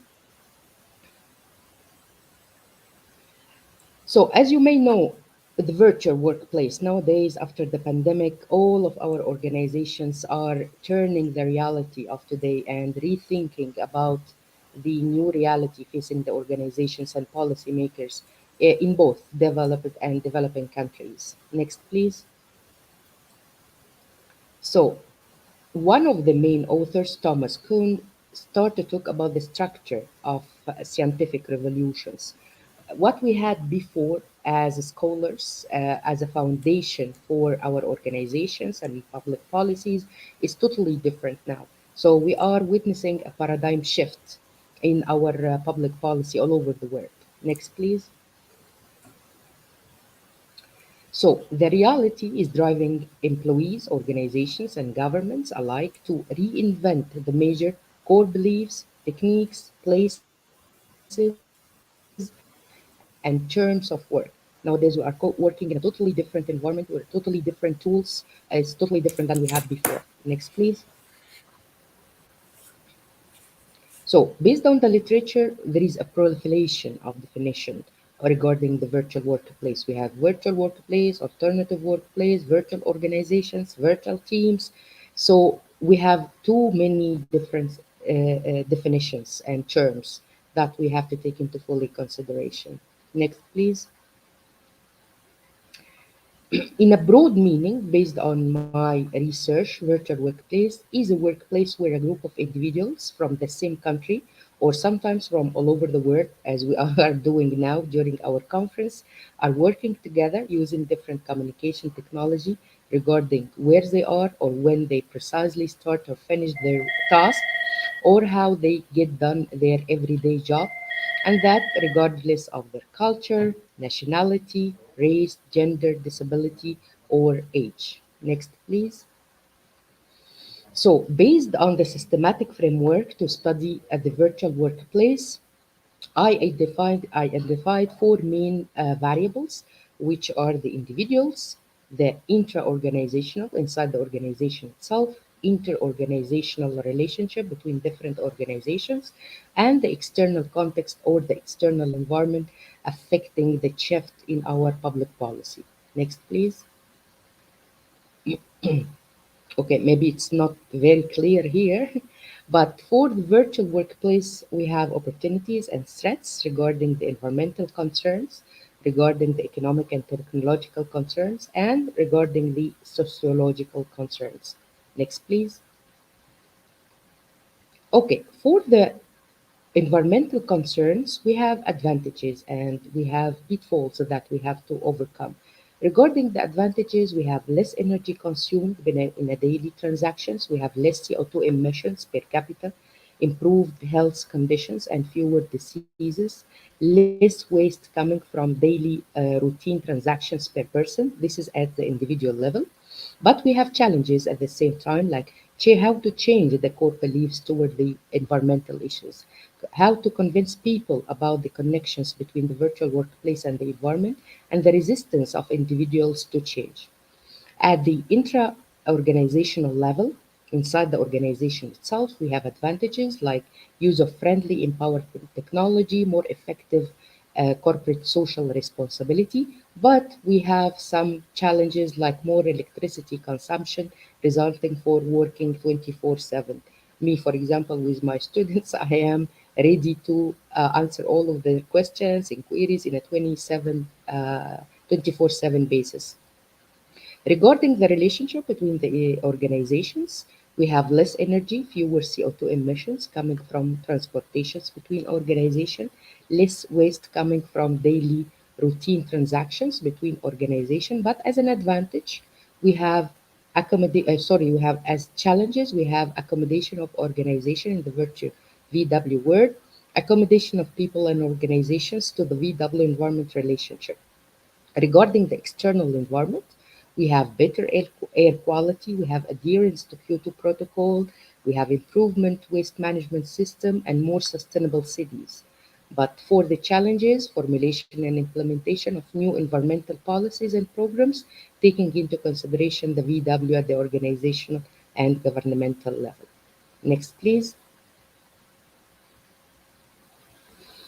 For the economic and technological concern, also I identified the regarding the four levels: individual levels, intra-organizational levels, inter-organizational level, and external environment level. What advantages and what challenges? For the advantages, empowerment of women in the workplace, empowerment for people with special needs in the marketplace. Individuals can easily combine different jobs at the same time. Individuals are able to search for highest available wages. For the challenges, no accurate calculation for profit regarding the virtual workplace, no accurate reward system for real hours spent on the job. Special skills and knowledge are required to deal with advanced technology, and cost increased for capacity building and training, establishing for a new system for performance reward. Also, we have increased productivity due to the flexible work hours. We have decrease of facilities and administrative costs.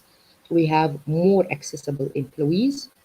But for the challenges, increased costs for expanding and enhancing internal technological system, increased cost for elaborating an advanced external technological system to network organizations.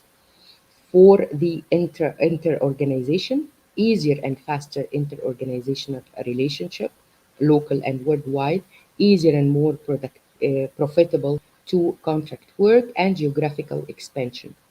For the challenge, dependency of developing countries and developed countries, international organization and foreign aid for high technology industries, also inability of dropping count budget to avoid high technology. For the external environment, more effective markets and increased productivity, faster and more flexible response to consumer needs. But for the challenges, form and implementation of new economic and technological policies and programs, taking into consideration VW at the organizational and governmental level. Now, coming to the next slide, please. The last element of my research project is the social concern. For the advantages regarding the individual level, like women can balance between career and domestic responsibility. Time taken for daily transportation is invested in more family and social life and ability to work anytime at any place. But for the challenges, there is a lack of human contact with colleagues, employee difficulties regulating work time, employee self-control, especially in the absence of a supervisor, and lack of privacy. For the two levels, intra and inter-organizational level, openness to different culture at the institutional level, but we have challenges like elaborating of strong ties or networks and trust in virtual workplace, elaboration of specific law and norms for virtual work or for virtual teams, elaboration of new social and benefit system while taking the virtual workplace into consideration. For the external environment, more social and cohesive society, less stressful society, and increased civic contentment. For the challenges, formulation and implementation of new social policies and programs, taking into consideration the VW at the organizational and governmental level. Next, please. As a conclusion for this research, it is a fact now. We are living all these facts that virtual workplace concept represent our new reality of today worldwide, and policymakers and organizations alike are facing many public policy challenges, pushing us to take into full consideration the environmental, the economic, and technological, as well as the social challenges regarding the future of virtual workplace. Next, please. So I am done. I would like at the end of my presentation to thank you so much for your patience and for your attendance, and I'm welcoming any questions from your side. Thank you so much.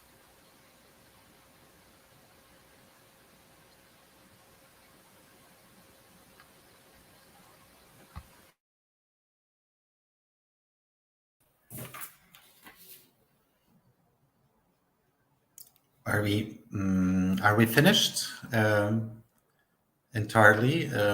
I have not grasped whether any other of the participants would like to add. If not, I'm very grateful for the presentation. I would say Professor, how it was by Agnieszka, that our professor from Bahrain. It sounds really magic for our much ears. easier, Professor, much easier. Yes, Bahrain, Professor from Bahrain. But I think what I hear so much there, the magic word of empowerment, that so often it was repeated as something which gives absolutely new quality. I understand that you will proceed with this research, and once again, so much is connected to the human efforts, for good and bad, or challenges and opportunities. So once again, I would be extremely keen to see maybe Poland also to be involved in making some little research. We are specific, as some people claim that Poland is, Warsaw is already not Moscow, not yet Paris. There is this social and cultural specificity. Thank you so much to the team, and I hope to see you here or there digitally, or even better over the cup of tea and Alexandria or Cairo or wherever else. Thank you so much. Thank you so much. Thank you. All my pleasure. Now we'll have a presentation by Professor Piotr Maszloch and Dorota Kurek, who will, as you see, it will be a serious presentation, as both of you, but definitely the Professor Piotr Maszloch, you were a colonel of the Polish army, but foremost a fantastic researcher in management, extremely prolific in research and education, and also very interested in new technological tools. And I'm very grateful you both guys, you were in the project on how much in this, especially pandemic and post-pandemic times, virtual tools can be used. Please share with us your experience. Stage is yours. Okay, thank you very much, Professor Olaf.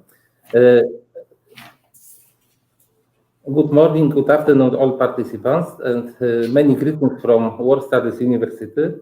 My name is Piotr Maszloch, but the main speaker today will be Dorota Kurek, because she is a manager of project. Today we would like to show you our project funded from European Commission. The name is Avatar.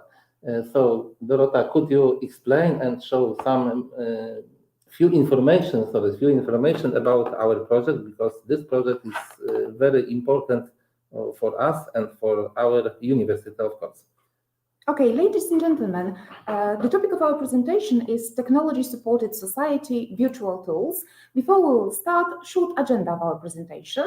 After introduction, we'll say a few words about the ways of communication with local government units. Then we will present you information about our project, about Avatar. Then we will say a few words about advantages and disadvantages of using Avatar as a means of communication with local government units. Then we will go to our research results, and we will finish with some conclusions. Ladies and gentlemen, one of the key objectives of functioning of local government units, in addition to administrative lawmaking, investment, and organizational activity, is to provide public services to the local community.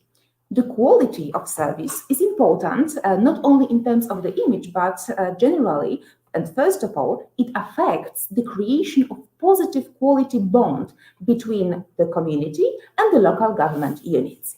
Of course, local government units and community needs to communicate, and how we can communicate with the local government units. Generally, we can use two ways of communication. We can use traditional ways of communication, and here we have direct communication, so face-to-face communication, as well as indirect communication. We can use telephone conversation and traditional mail. Still, traditional ways of communication are quite popular ways of communication, especially among older people. We can also use modern ways of communication, and during the COVID-19 pandemic, those modern ways of communication started to be more and more preferred by a society. Of course, as a modern ways of communication, we can use office websites, we can use profiles on social network, we can use social advertising in the media, we can use chatbots, and generally we can also use ePUAP platform. Of course, from the beginning of our whole journey connected with Avatar, we knew that older people, generally, they prefer traditional ways of communication. That's why we wanted also to find out how many people decide to communicate in such a way with local government units. And according to the results of our research that we've conducted in 2020 on the sample of 136 inhabitants of our 2 local government units, 74 people from all those inhabitants, they decided that they prefer personal visit. So they are coming to those local government units and they would like to solve their problem by being there personally. And based on such knowledge, we found out that it's worth to do something in order to make such a communication better and faster. Also, during our studies, we found out that people who are calling to local government units, they've said that they would like to have someone at such local government units who will give them all information that they need in order to solve their problem. On the slide, you can see the results of our research. We've asked exactly such a question. Do you think that in the office there should be someone, should be an employee who will be responsible for providing the information to the clients? And more than 70% of our respondents, they've said that yes, we need such a person. It's worth to say that we were analyzing only older people, so people who have 55 years old and more. So still we know that among such a group of people, this traditional way of communication is still important. That's why it's worth to do something to make this communication more effective and faster.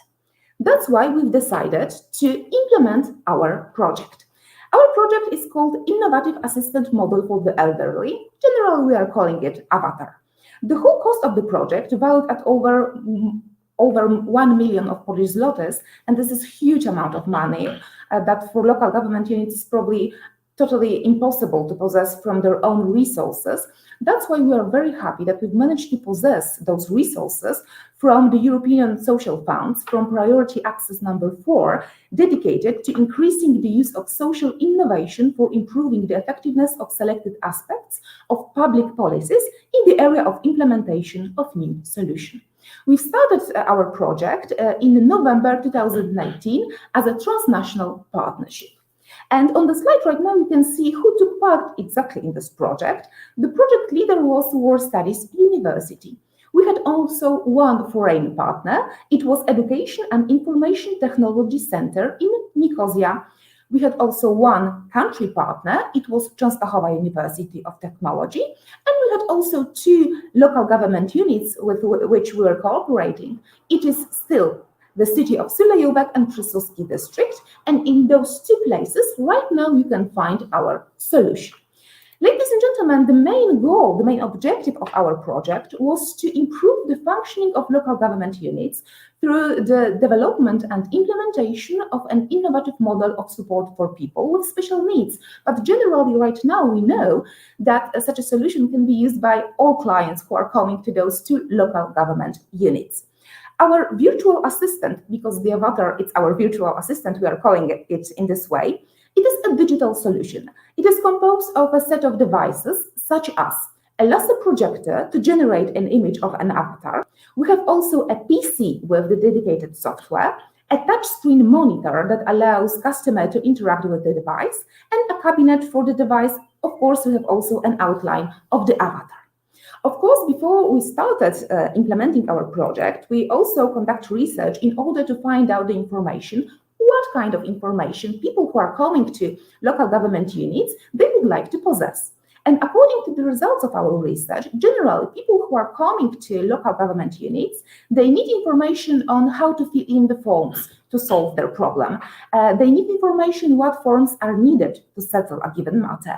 They need information how long a given procedure takes. They also need information where they can get forms, in which room they can solve their problem. They need information about the amount of fees they need to pay, and also they need information about where they can pay those fees.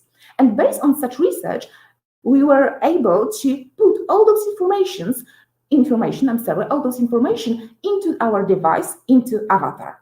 Of course, we also for us also was very important that all those information needs to be correct, and we also were looking at the size of the font that is in our device, and we also added there the possibility to return the previous page in order to give the possibility to go once more time through the whole section. Of course, when we are talking about Avatar, Avatar is able to send greetings and farewell messages to the customers of the office. So when you are coming to the office, you will get several messages. Avatar is also able to give simple and clear messages in voice and text form. Above all, Avatar is able also to it gives the possibility to call a clerk. You can just use one button to call a clerk, and such a solution is very important, especially for people who are, for example, on wheelchairs. Of course, in the Avatar, you can also find the information where is a particular unit located, what kind of document you need to fill in, how to fill in such a document. You can also find information about regulations themselves. And what is also important, next to our device, there is also a shelf, and you can take from this shelf all those documents that you need to fill in. You can compare those documents. Of course, all the time you can hear all those messages from our avatar, because our avatar is presenting such messages. We've added also a very important feature to our solution. It is a sign language. We think that it will be also very useful for some group of our clients. Generally, a lot of people are asking us why Avatar, it is a woman. Generally, Avatar, it is a woman because we found out that such a person, so a woman, it's the person who can inspire trust. We've also conducted research in this field, and we found out that a person who can inspire trust, a clerk at such a local government unit that can inspire trust, it is a woman, it is a high person, a person dressed in a formal outfit, and a person with a low tone of voice.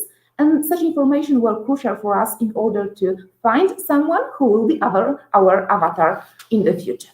And of course, when we are talking about digital solutions that are used in order to communicate with the local government units, we can identify some advantages of such a solution and, of course, disadvantages. I will start from advantages of this solution. Generally, the main advantage is the possibility to reduce the inconveniences related to services in offices. Generally, we can also say that our avatar contains all important information that we need as customers when we are coming to local government units. That's why we do not have to wait in queue to get initial information from a clerk. We can do it on our own, and this can speed up the whole process. By placing the completed forms, the customers know exactly how to fill those documents. There is also possibility in our avatar to repeat messages several times. So our avatar will never be tired. She can repeat all those informations each day and several times during even 1 minute. So it's also quite important, because generally clerks, sometimes they do not want to repeat some informations, or generally they can also be tired, and such communication can be quite difficult. The avatar not only supports elderly people in accessing services in the office, but also relieves clerks of the need to carry out repetitive and monotonous tasks, which in turn brings satisfaction to both parties. As I said before, there is also possibility to summon a clerk, and I think that this is also an important feature. When we don't know how to solve our problem, generally we can just push one button, and then a clerk will come and he will help us to solve our problem. Of course, when we are talking about advantages of Avatar, we can add two more advantages.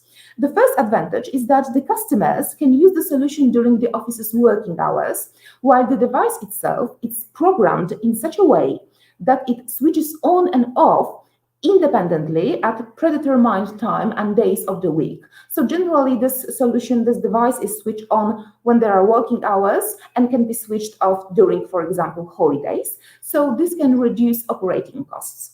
Of course, we are talking about also pandemic times, and considering the COVID-19 pandemic, this device has become an excellent tool for eliminating unnecessary contacts between the clerk and the customers, which further increases the feeling of security in the process of provision services in the office. And this was also a very important feature, despite the fact that from the beginning we did not knew that the pandemic, the COVID-19 pandemic will appear. So it was also for us quite a specific situation.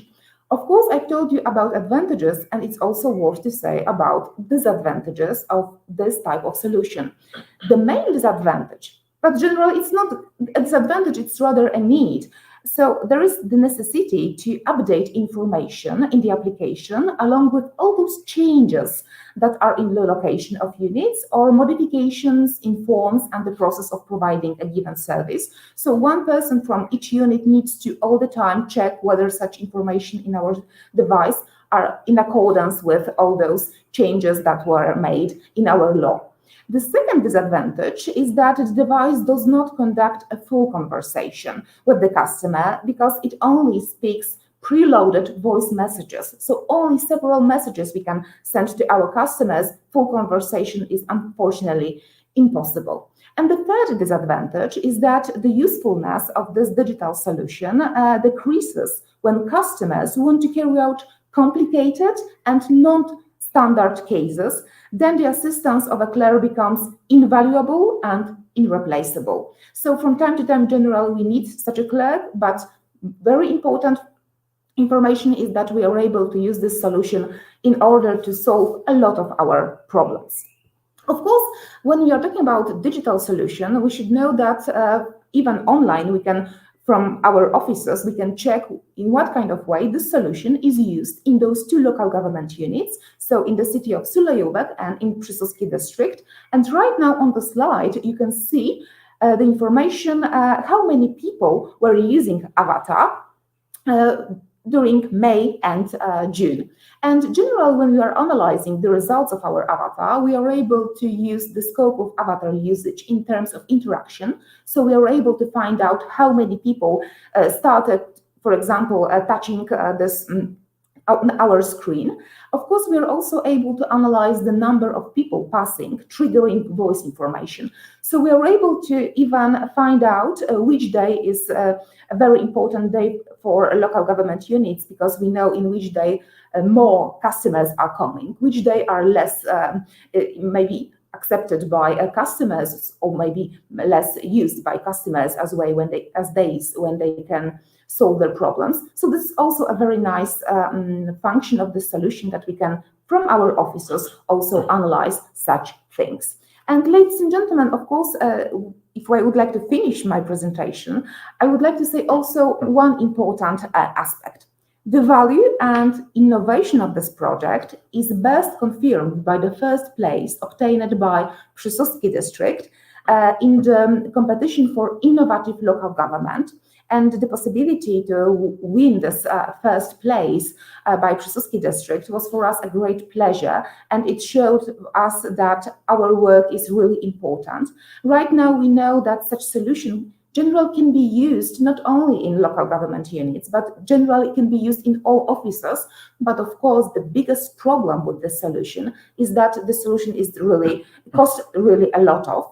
So as I said at the beginning of my presentation, generally local government units, they are not able to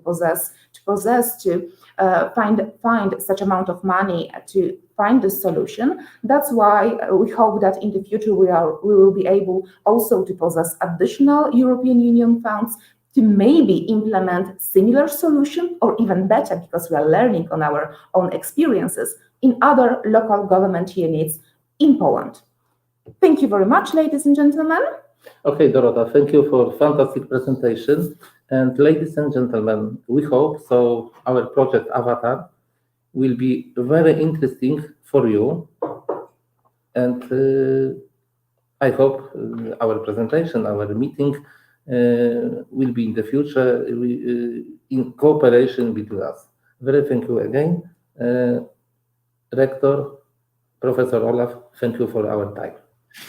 Thank you very much. First of all, I'm being a humanist a bit afraid of these avatars because I call sometimes and I try to use all my psychological powers, and after a couple of minutes I realize that it's just an artificial intelligence device or something like that. It's terrifying. But anyway, that's a future. That's a future, and probably if we have more pandemia, the more we will need it to use in an effective way. Thank you so much, and I know it's your joint project. But I feel a little guilty towards you, Dr. Kurek. Namely, I've not presented you fully. And it happens pretty often, culturally speaking, that the women do at least the same work, sometimes more than males, and we praise mostly males. So forgive me, and let me introduce you a little more, that you had made a PhD in defense. It sounds very serious. You work at the War Studies Academy with Professor Maszloch, and you were extensively, if I remember well, you studied also English, yes, literature years ago. Therefore, it's amazing quality of your presentation in terms of language. So thank you so much, and it looks very prospective. And thank you both of you for being with us, despite you had some real military constraints on your agenda today. Thank you, Dorota. Thank you very much. Thank you. Thanks a lot. Okay, let me check. It seems that we have no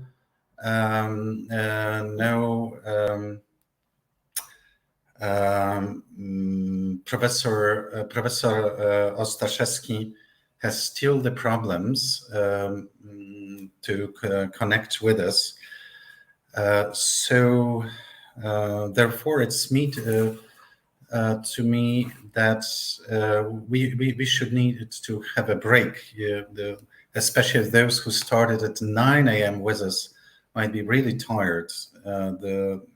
So essential presentations, but still sitting for a good couple of hours, it's not good for our health. If any of the people who were missed earlier may show up at least for a moment after the break.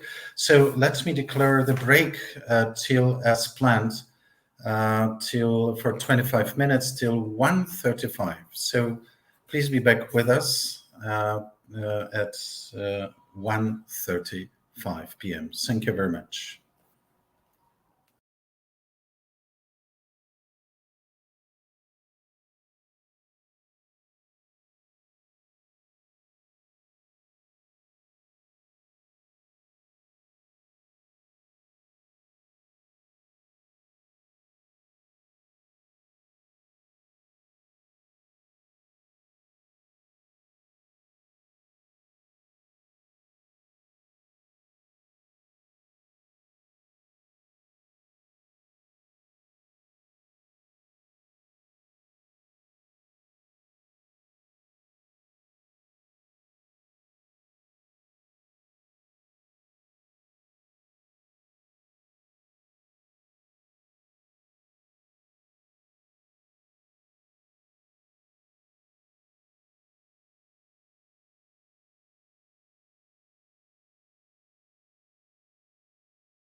Good afternoon, everybody.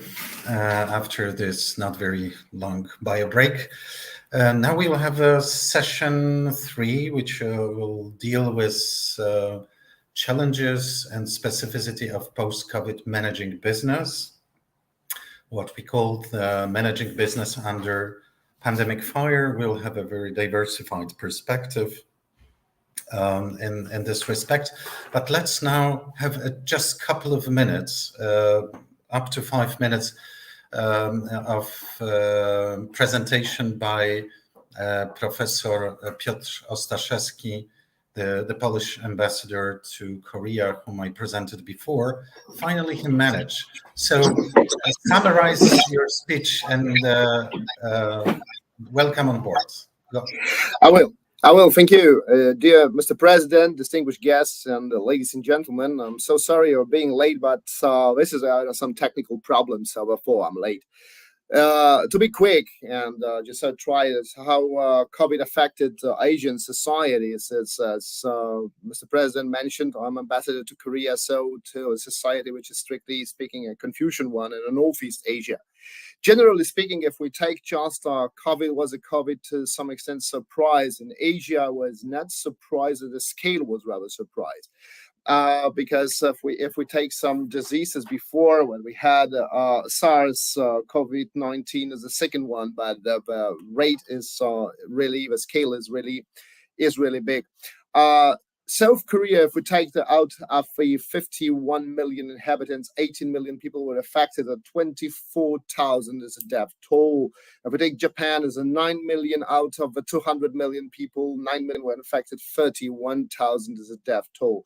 And if we take just as an example of best developed countries, well, let's take developing countries like the Philippines. Out of the 3 million and the 700,000 are affected by this disease, 60,000 death toll. Why it does happen that the Philippines, as an example, is so low? Because developing countries did not develop well the testing system. There are different tests, and the tests are very sensitive in, for instance, Korea or Japan. Here in the Philippines, that were pretty expensive as well.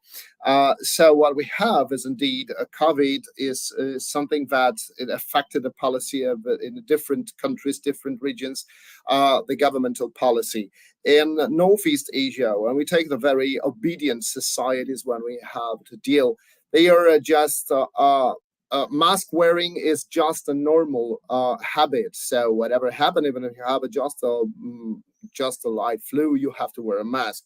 So it is something that people's obedience, social obedience to the government is quite understandable. On the other hand, South Korean government implemented completely middle of the road measures, and it worked. So it's also like a best pattern.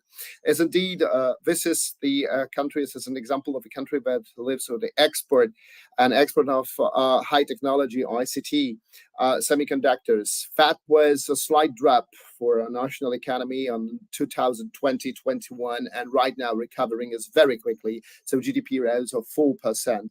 On the other hand, household spending declined, but right now is recovering as well as services. Medium-sized and small business was hit especially, and not only in highly developed countries. In developing countries, mostly, like we take Cambodia, Myanmar, Philippines, services, and this sector was affected by COVID and was hit. And the government indeed referred to interventionism policy.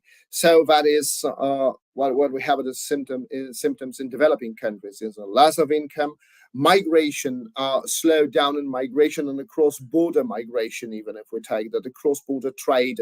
So to some extent, all this protectionist policy governments that had, they lower the barriers for food import and what is considered to be a strategic agriculture products. Then one of the biggest issues is supply chains. And China, that indeed was one of the best example to be considered reconsidered by a global economy. should China be still just a hub? And that is the issue that indeed many governments are aware of that probably that should have been change a global policy, global economic policy dependencies and interdependencies, because it's impossible to erase interdependencies in the global economy. But to treat China as a hub, as was before, this is the global issue. And indeed, it affected highly developed countries. Then, if we take just Southeast Asian countries, as I mentioned, is for instance healthcare, which was like in Cambodia, free healthcare was delivered for more than 500,000 of people out of 17 million population, as well as we take the question of some subsidies for national sectors of national economy, especially services. Right now, the business is recovering, so we are facing a different problem, because COVID is one problem. The second problem is geopolitical problem, the war in Ukraine. That is that COVID is somewhere backstage or element would be added to the global change of the global economic approach or global economy. Probably we are facing right now, and Asia should be prepared as well, and is probably better prepared than Europe for big scattering. Regionalization, but this is only one of a mega trend that was caused by two big elements in changing geopolitics today. So when we can see, or should Asia recover just as any other continents from COVID? No, probably we would live with that. But the question is that more and more societies, and especially well-developed countries, highly developed countries in Asia, East Asia mainly, the societies are much more aware of that, how to treat themselves with this disease. I think that I was ready to summed up in the 5 minutes of the conclusions I had. Of course, my performance was a little bit longer, but I would like just to sum it up and to end at this point, indeed, with my conclusion. Thank you very much. Okay, thank you very much. It sounded like a kind of appetizer that we could probably also hear about Taiwan and geopolitical. That is some. Hello? Oh, it looks something like, yes, and very effectively. On the other hand, the vaccination is another problem. What kind of vaccination we think? I don't want to mention the names of companies, and I don't want to speak about China, because China. Okay. There is a glitch in the communication. See if it works. Yeah. It hasn't worked. So anyway, I hope that we will have another opportunity to listen to you. Thank you so much. But we unfortunately need to stick to as much as possible to the agenda. Now we are starting with referring to another research. It's conducted by Krzysztof Tarka, founder and managing partner of Tarka Executives, being present for over 25 years in consultancy. And what I appreciate extremely much, he's running his research with C-level executives and including CEOs for many, many years, and will give us a little insight out of the whole range of this research. And I very much believe it will be fantastic introduction to further presentations around the functioning of business organization and economic systems in globally, and in particular in Chile, with some insights from Poland as well, plus panel about the future trends. So let me invite Mr. Krzysztof Tarka. You can read much longer description of his achievements on the conference materials. The stage is yours. Thank you very much. But we don't see your face. You might have turned on another camera on the same computer or maybe on another program, because we don't have you here. Yes, just to remind that if we have it in the same time, say for instance another application on, like on Teams, and we try to use our camera on StreamYard, it will not work. So just, I very much believe that Mr. Tarka will join us in a minute. What I very much appreciate, he's running his research. There are the in-depth interviews, and it's really heavy work. Whoever has done it in his research career knows how it's time-consuming, and also to aggregate the data. And I'm not sure, but it's okay. Hello again. Now we see Mr. Krzysztof Tarka. The stage is yours. I'm praising the kind of the research you're running, but tell with your own words. Okay. It is yours. Hello. Good afternoon, everybody. It's a great pleasure to be with you. And first of all, I would like to thank very much Mr. Piotr Olawrzyk and WSB University for inviting us here.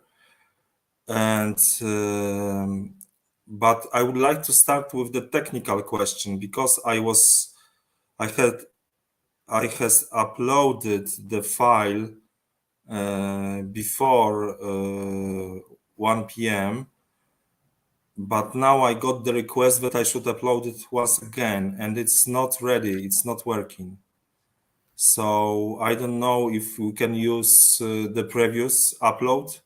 Yes, as far as I understand. Or shall we wait until the No. The current upload? It's exactly the same. If it's the same file, if it's uploaded, you can.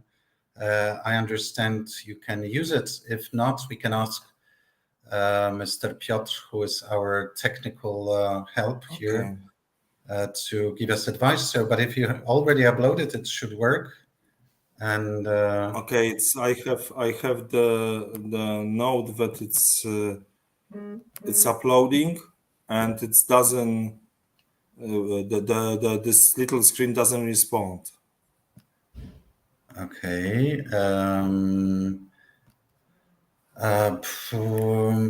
If you could look into there is an icon share. Okay, I have the second choice. Okay, share, that's good. Share and slides, and you should find your presentation there. That's fantastic. Can you see it now? Not really, but we believe Mr. Piotr is saying that we have it. Yes, we do. Go ahead. Thank you. Okay.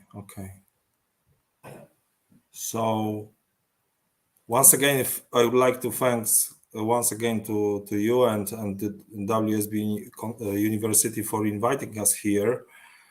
Let me introduce myself very shortly. Sorry, I don't know how it's working. Okay. Very shortly, we are the trusted advisors of the owners, boards, management boards, and the owner families of the private equities. In 2020, on the 15th of March, we were supposed to have the 15th anniversary of our operations, but the COVID-19 had come, and we had to cancel the celebration, and we had to cancel the feast which we planned.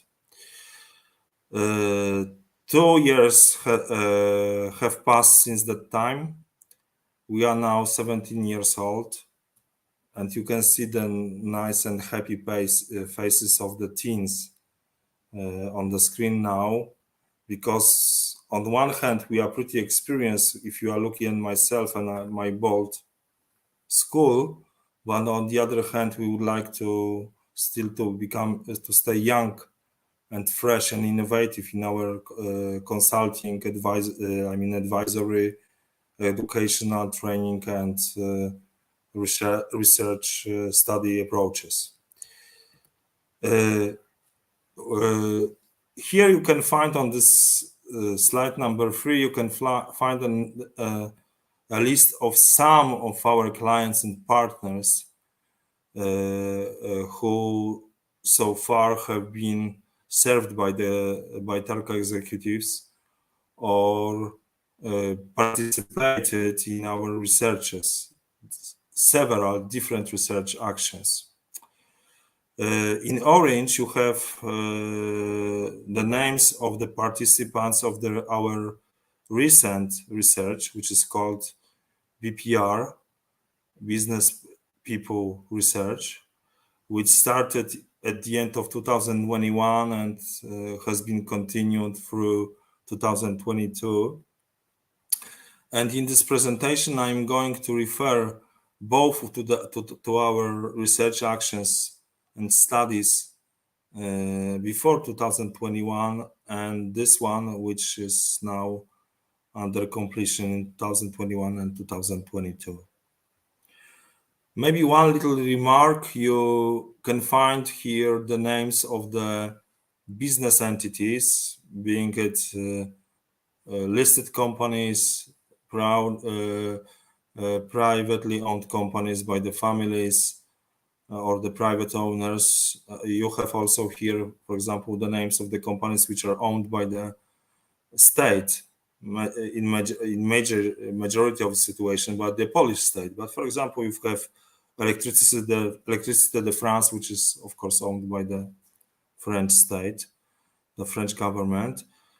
But you can also find here among our respondents of our research and our advisory actions, you can find the names of the big NGOs which are acting now in Poland and are being led by the Polish leaders. And you also have the names of some of the governmental organizations, big governmental organizations which are operating in our country and elsewhere. So if I can conclude it in one sentence, the base of our research is both business NGOs and governmental, with the majority and the emphasis of the business leaders. Crisis to crisis. In 2008, we had a crisis. In 2016, we had a crisis. This one was a little bit more silent, if I can call it this way, or unmanifested, but I will describe it in a moment. In 2020, we had the crisis. In 2021, we have a crisis.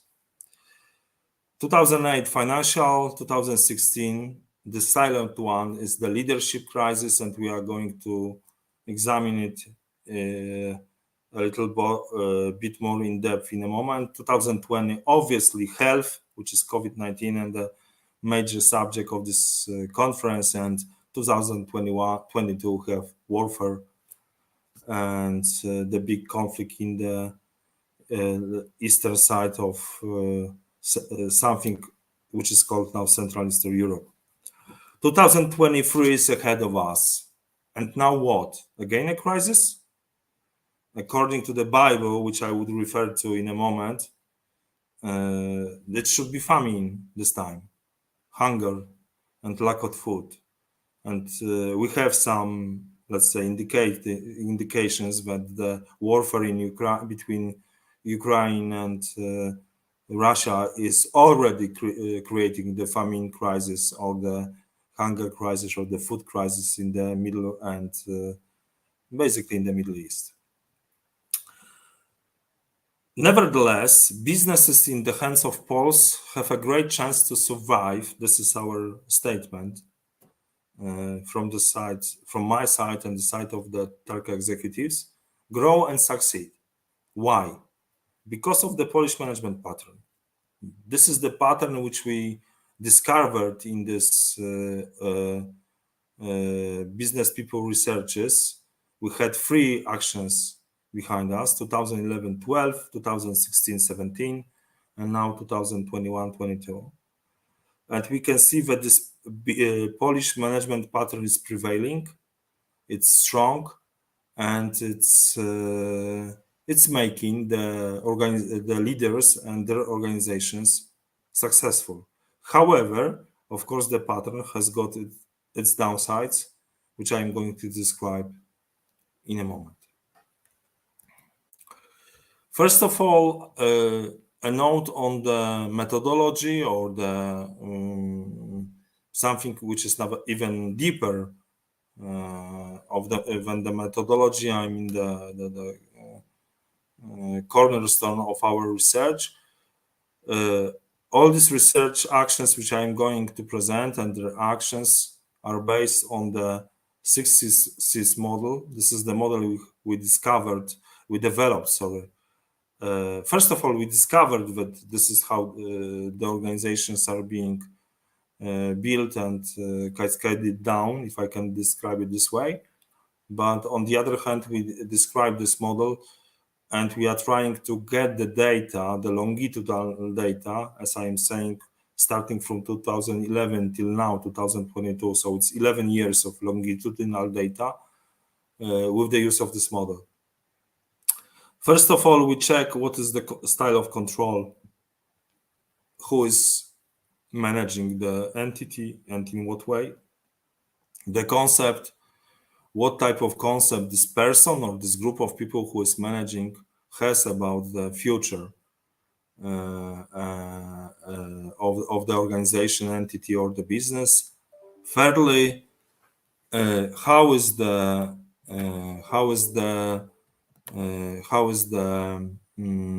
entity or the business constructed according to this concept. Third, on the fourth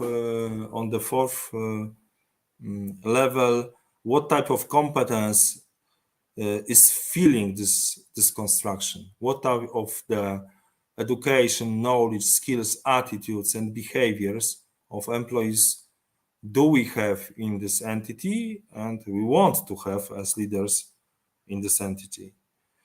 Then the commitment is coming, or on the other way, we put it more bluntly, the compensation. How do we reward these competencies? If we have a concept, we build a company, we fulfill it with the people with the competence. How do we reward these people for using their competence within our construction for us to deliver deliver and to make our business concept real? And in the last line, you can see communication culture. Of course, everything soaked in the sauce, which we called communication culture. And according to the results of our research, it's very, very much rooted in the style of the control of the leaders. Control is the flip side of the coin, which is called communication. Or communication is the flip side of the coin, which we called control. Additionally, we of course ask about the market context, because we want to know in what market, both in the client sense and in the competition sense and the labor sense, in what market is company operating, and what are the practices of the company, its leaders during the crisis situations. 2016-2017, we had the first leadership crisis. Now you can see the toolbox in this picture, in this slide, because one of the major findings was that besides this very positive situation in 2016-17, in the sense of the social environment, economical environment, and then the health environment, comparing to what we have now, or we experienced in the last 2 years or 3 years, there was a kind of a crisis, because Polish leaders do not look at the talents and competence of the workers or their subordinates. They use them as a tool, or the box of tools to deliver their goals, sometimes very much hidden goals, and to deliver tasks they want to have fulfilled. Even one of the participants of our research at that time, he was the head of the leading legal company in Poland. He said, I am treating people as a toolbox. I take a tool, I use it, and I put it away. So that's why you have this toolbox in the slide. A bit more about this approach and this Polish management pattern which we discovered. We discovered it in 11-12, then it got proved in 2016-17 Business People Research. Sorry for the spelling mistake in the word of business at the top of the slide. It should be 2 S's. Control. Polish leaders are individualistic. They are directive or consultative. They make decisions themselves. This is how Poles are performing control. Concept. We don't have strategies in Poland, or we don't have strategies in organizations which are being led by Polish leaders.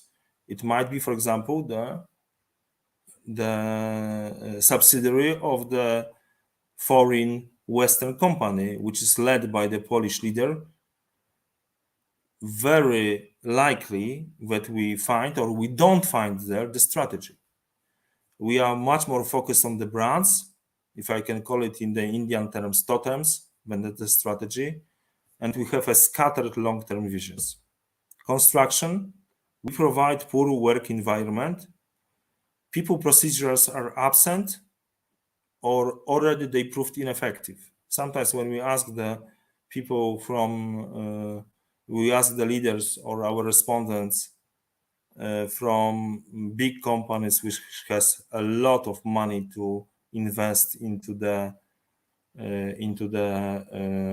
human resources or people and culture area, they are listing the strategy, the different procedures and policies. This one, we have this one, this one, this one, this one, this one. We have talent pool, we have performance management, we have upward feedback, we have remuneration review, and so on and so on.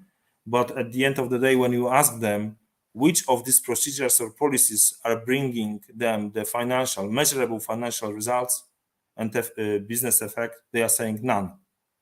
That means that they are just created as a kind of a, how to say it, like as a kind of a front line or the cover which is being sold to the labor market. But in fact, these are different policies, procedures, and rituals which make people effective in these organizations.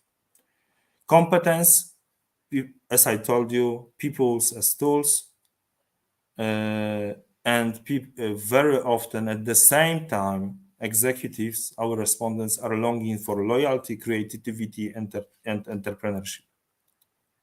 So I don't create a rich, fulfilling, involving workplace environment, but I want people to be loyal, creative, and effective, entrepreneurial. You must agree that there's a kind of a contradiction in this approach. Compensations mainly through money. Poles do not recognize, in reality, do not recognize the other way of the remuneration or the reward or recognition. And communication, which we found at this time, is random, unconscious. We don't control it, and strongly dependent on the way we control. So if I am, for example, rude, the communication in the company is rude. If I am polite, the communication in the company is polite. But I do not realize that this is because of my style of control that people communicate in this way or do not communicate in the other way. The result of this situation was pretty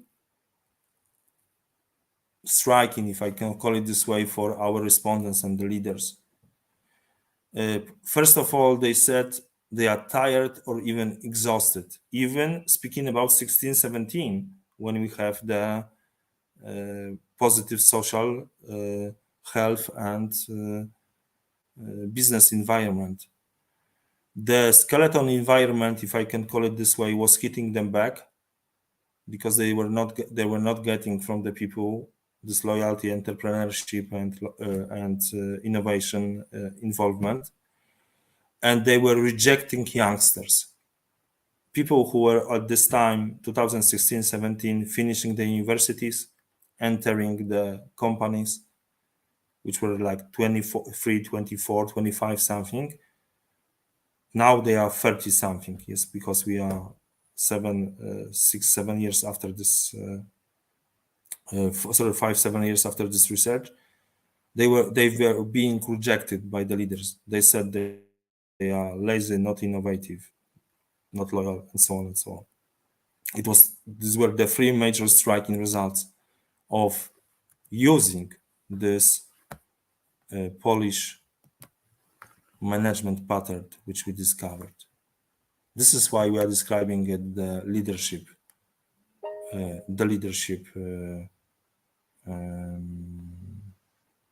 crisis. Then the health crisis came. 2020, 2021, nobody was expecting it. And we as Stark executives responded very quickly, and we created a research action, which was called TES Probe. It was about the 3 of the C's out of the 6, which I described at the beginning of this presentation. We're asking about control, construction, and competence. We had 3 hypotheses. I hope that I'm pronouncing it in a proper way. First of all, that this Polish management pattern will come back very strongly in the form of the even authoritarian and coercive style as a response to the crisis. Secondly, that the office will be dead in the previous sense of this word.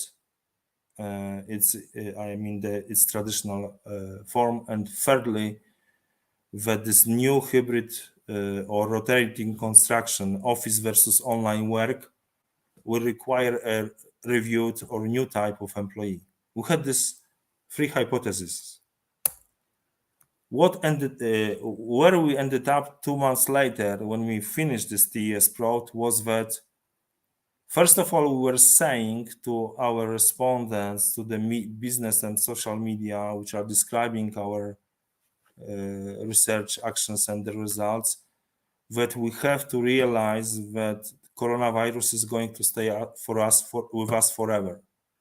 It was not a popular notion at this time, because everybody was hoping that it's going to vanish with the magic trick. I'm speaking about July 15th, 2020.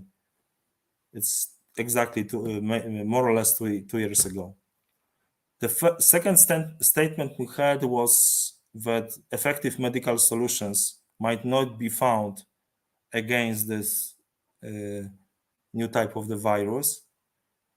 And thirdly, what we were saying was that societies, economies, and politicians, including and the business leaders, will have to learn to live with this altered environment, which was being altered by COVID-19. And this will permanently change the way societies and so businesses will function.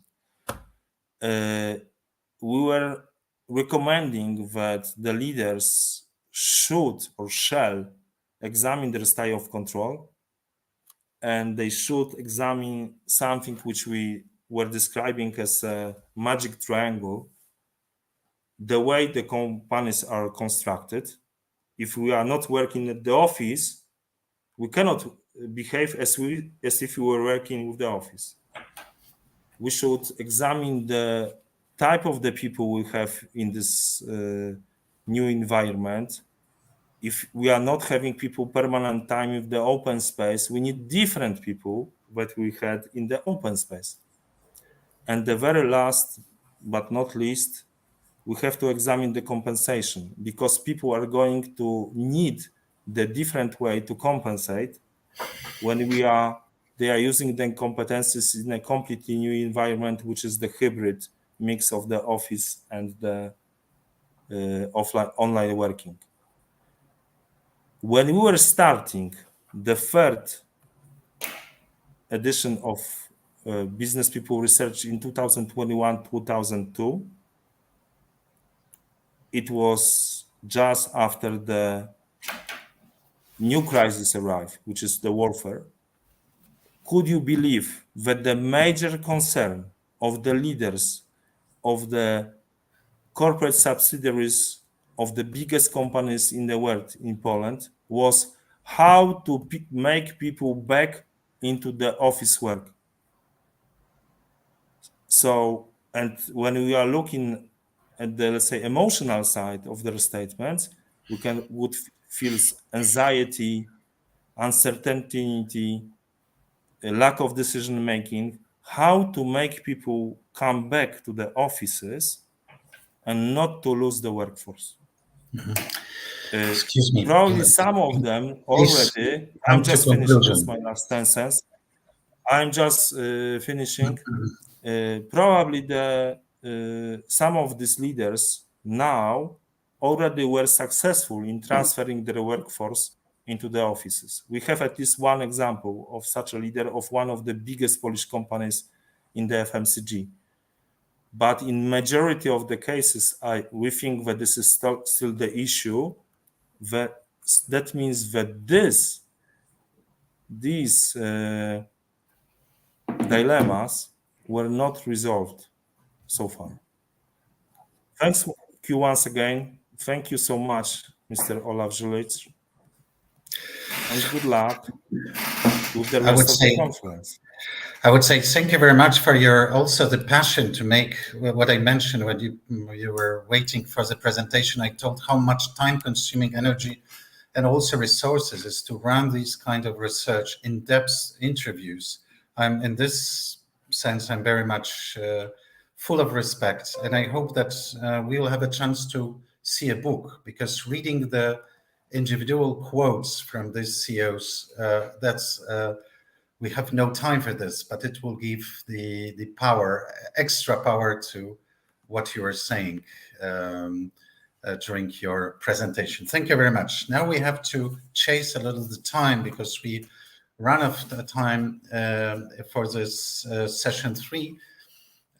Now we will have Professor Witold Orłowski, at least for the Polish audience. Witko, you are not the person almost to be introduced, but let me say a few words. That's very personal that you're my fantastic boss for a couple of years at School of Business and Technical University, but foremost full-fledged and a full professor in economics.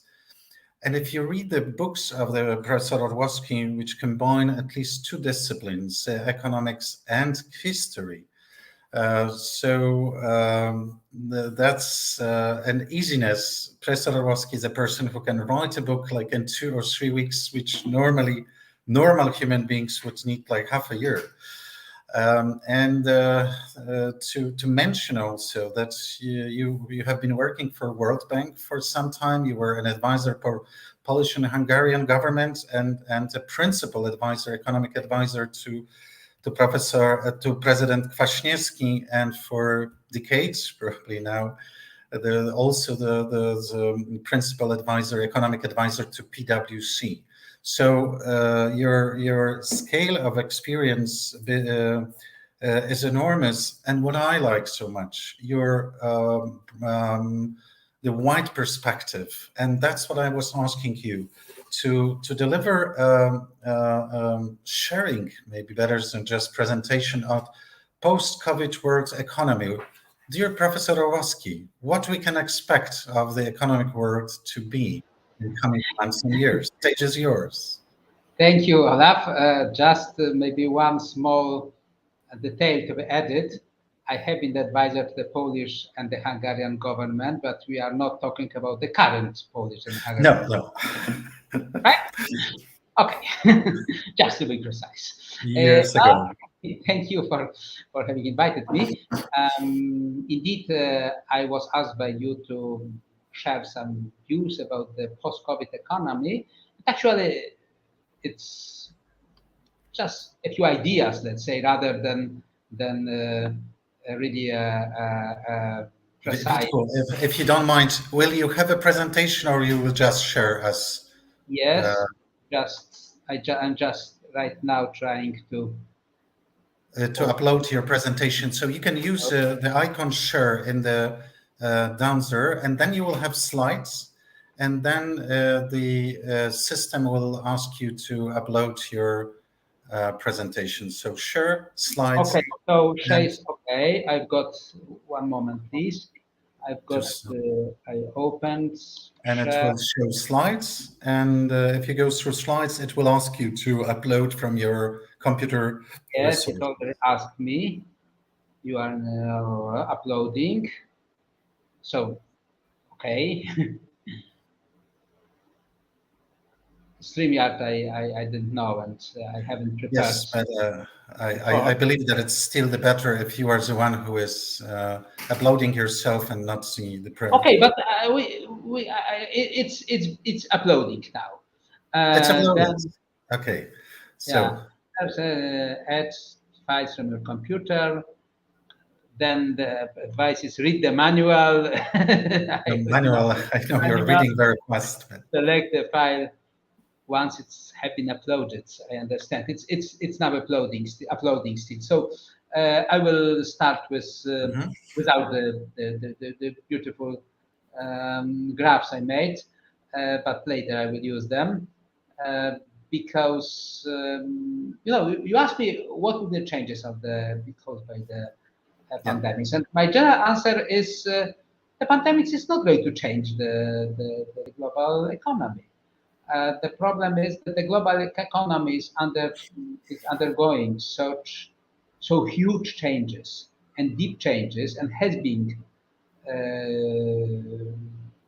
getting them over the last tens of years, at least 20 or 30 years, that the pandemic is actually not changing a lot. It's rather accelerating some trends that already have been visible. So what the virus is changing, I mean, apart from the computer virus or computer bug, the pandemic itself is not the issue here. What in general, I must say something like that. We are living. Sorry, I mean we are waiting for the graphs, but then in the meantime, I will, as Professor Zilic is always telling, I will entertain you with some small talk. In general, on the one hand, we live in the wonderful world. I mean, the world of miracles, and the miracles are called the Fourth Industrial Revolution. Or maybe that's a name that is pretty much narrowing down the issue. It's not the Industrial Revolution; it's a historic name. It's rather the revolution in general in the global economy. So it's not Industry 4.0; it's the economy 4.0, and it's changing cultural life and so on. And this revolution is obviously connected with the technological change, incredible technological change, with the expansion of the internet, with the major economic impact of the fact that the computers, the chips, microchips, are becoming, as people say, doubling their capacity in 1 year and reducing their price in 1 year at the same time. So in a sense, it's the huge increase of the efficiency of the use of the computers, the same with the industrial robots and so on and so on.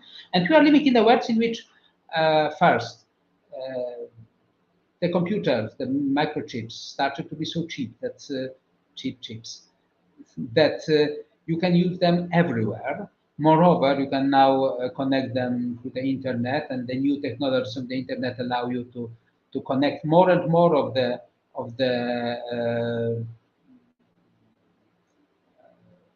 the small chips together, working together. And so that's the first point. The second point is the labor of robots. Because of the growing efficiency, falling costs. is actually falling every year, and the efficiency of the use of the computer robots and the computers with artificial intelligence vis-a-vis the use of the people, let me say it this way, of the human labor, is incredible. In many industries, in the United States, for example, it's now cheaper. Okay, hopefully I've got now the slideshow, right?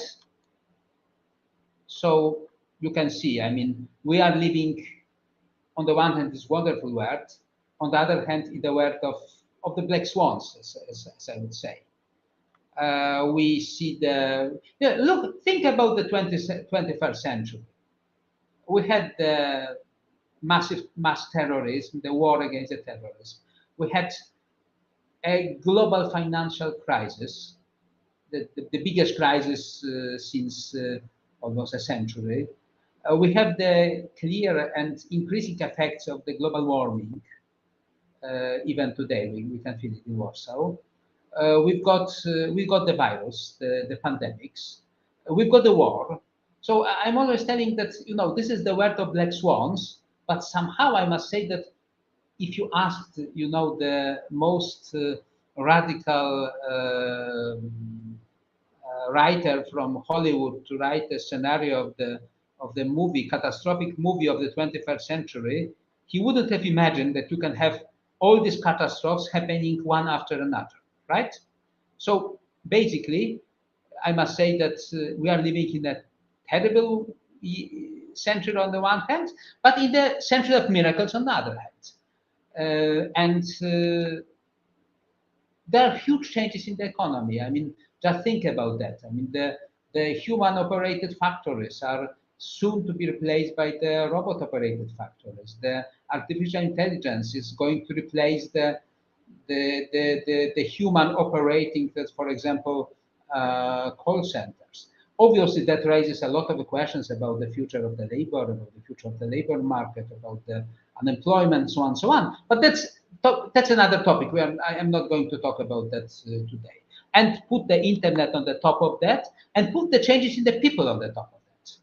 Because, okay, the pandemic stopped it temporarily, but somehow the demographic trends are pushing us towards the older and older societies. With a lot of people, well, the share of the older people increasing dramatically. In Poland now we've got around 20% people above 65. In 20 years, in 20, 30 years, we'll have more than 1/3 of the population above 65. How to organize the global economy? That's a question. I mean, how to organize the pension system and so on and so on. And there is a change in the people. I mean, moving from the yuppies happy to work from the down to dusk and back during the night, to the generation X, Y, Z, up to the level of the people, of the young people, young worker of tomorrow, that will be maybe much more interested in the virtual reality, in the virtual world than the real world. So, what did pandemic change? Obviously, it did have the impact. Look at that map. That map is showing you how the world looked like in the year 2020. In the red or orange, you've got the countries with a shrinking GDP, falling GDP. In blue, you've got the countries with growing GDP. And basically, it happened for the first time in the history, actually, probably, at least the history that we know, that there was a fall of the GDP almost everywhere in the world. But China is a strange case, although we don't know to what extent we can believe the Chinese statistics. It's another story. Probably since 65 million years ago, when the meteor struck the Earth, we didn't have such an economic catastrophe. I mean, but that time there was dinosaurs who suffered. Now the humans. Okay, so definitely there was a huge loss of the GDP. There was a huge increase of the public debt. I calculated it's something like 10 trillions of dollars of the increase of the public debt everywhere. So we may have problems because of the economic, purely financial and economic problems in the future.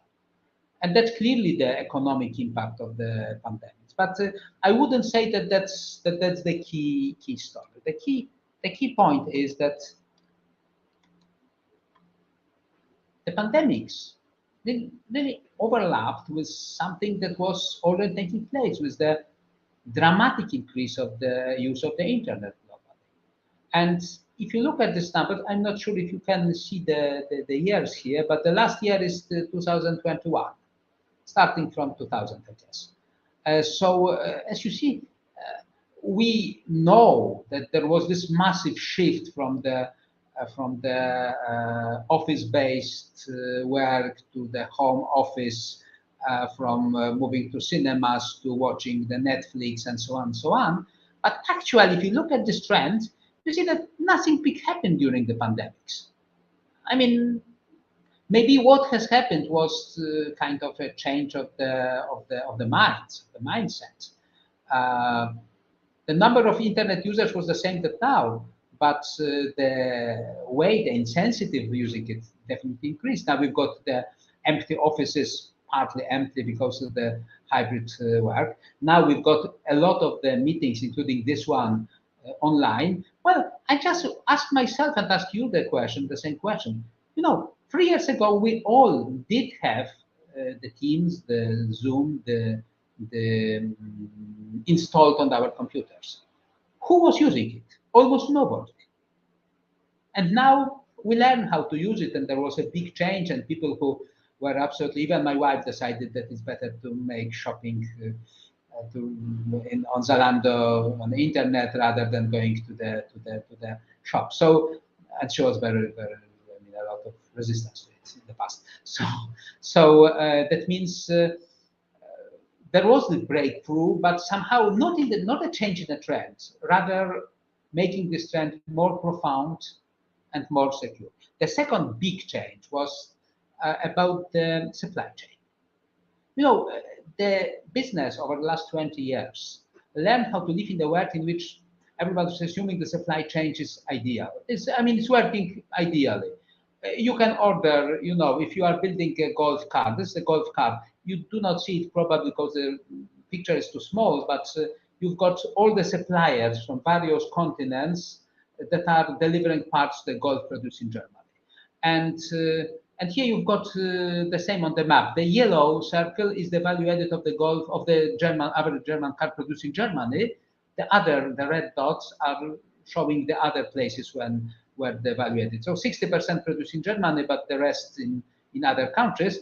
And you know, I mean, the business started to simply count on that you need I don't know,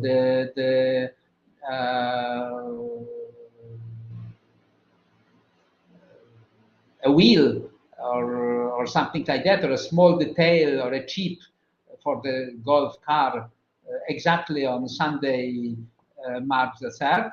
You just order it 3 months in advance, and the deliverers will deliver it on the 3rd March. I mean, that's so-called famous system in which there is no stocks, in fact, but just-in-time deliveries, just not to pile up the stocks of semi materials. And that's a typical example of how the global supply chain kind of spread over the whole world. And now a risk materialized. This is a funny map. Actually, you cannot see it clearly, but those are not lines. This graph is showing all the ships that are currently on the sea. And the red ones, the yellow ones, the red ones are the red dots are tankers. The yellow are containers, so goods. The blue ones are the mass products, other than gas and oil. The green is oil, and so on and so on. And actually, it looks like as if you had the lines, but this is only because there's so many of these dots, one next to another. And just think about what's happened over the last 2 years. We had the closing of the part of the Chinese factories and the car factories all over the world forced to stop the production. We had one big cargo ship that blocked the Suez Canal, and we had immediately a dramatic situation. The supply was a prolonged supply of the materials, for example, for cars. We have this is the map from today or yesterday. So you can see that the Black Sea is almost empty. This is because of the war, and because of that, most likely we'll have the hunger revolutions in the Middle East in a couple of months. So basically, the supply chain failed, and the companies will definitely move. The global companies will move towards more control over the supply chain. But the question is how, and here the question is to what extent they will use the artificial intelligence, the robotization, because, and that's the last sentence I'm using because my time is over. I must say, if a German company, if you remember this Golf producing factory in Volkswagen factory, I mean, if they decide that they need a production of something labor intensive, I don't know what's so labor intensive in the car, let's say, I don't know. Let's imagine that they use the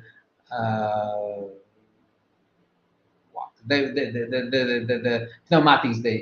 It's labor intensive, and they were ordering it in India, in Vietnam, wherever the labor is very cheap. Now they must move it closer, but they can move it to a place that is more expensive than Vietnam, but still geographically close, like Poland, or they may build a factory in Germany.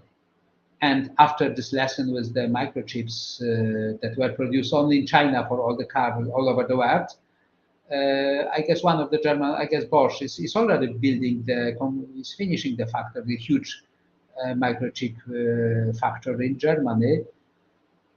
Okay, operated by robots, obviously, not by the humans. And Tesla is also building a factory that actually opening the factory operated by the robots. So there may be a lot of the changes, but the bottom line is the same. The technology will be a decisive factor. And obviously, the only thing one can be sure about the people is that the war of for the talents will continue, will accelerate, and independently of either the talents will be working in the office or making the home office, the companies will be fighting for them, and the education must deliver to the market people with much better skills, better adjusted to the needs than before. Thank you very much.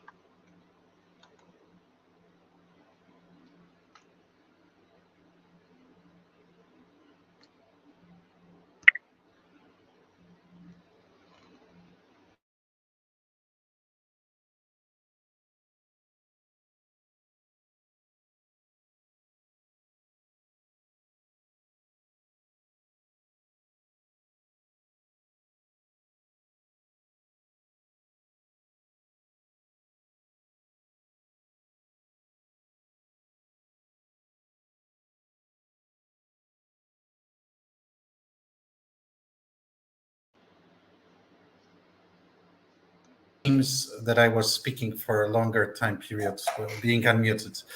I just told that I'm very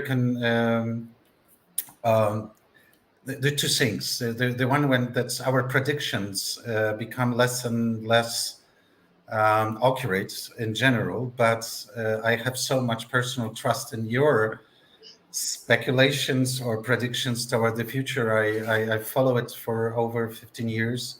And I'm very positive that for our really global audience for today's conference, that might be inspiring. Thank you so much for being with us. And we are waiting for the other books on post-COVID reality you have written. And there is a PDF available book on economy in pandemia. That's probably the time for post-pandemia, whatever it will be.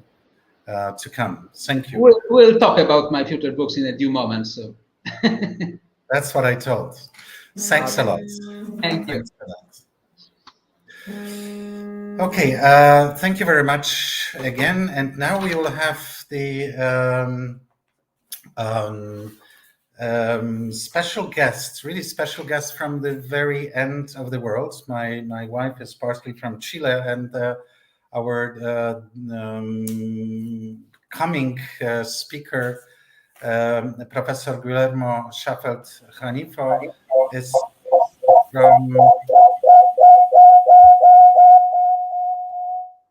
from the university, Autonomous University, Universidad Autónoma de Chile, and you will speak about the Chile is an amazing country because it's really developed. Whoever who was not there, I would very much recommend, because you have the charm of people from the Latin America and really, in my understanding, more advanced economy than the Polish one. And what you have from science to economy is something meaningful, at least for your continent. But I very much believe when you will talk to us with all your experience, especially in logistics, but also you have some degrees and experience in psychology and pedagogy. Thank you so much for being with us. And you have your 20 minutes to share these Chilean experience or Latin American experience in production and logistics. Thank you very much. It seems your microphone is muted. No, thank you. Well, good morning from Chile and good afternoon to you in Poland and other countries in Central Europe and other in general in Europe. I am very glad that you have invited me to present this our development during the COVID pandemics, and I hope you will have some data and information and learn something about what we could accomplish during this these pandemics and crisis, and of course the problem we had to overcome this in a least smooth way during the 2021, and yet is going on, but with less problems in related to the pandemic or the epidemics. So I will start now my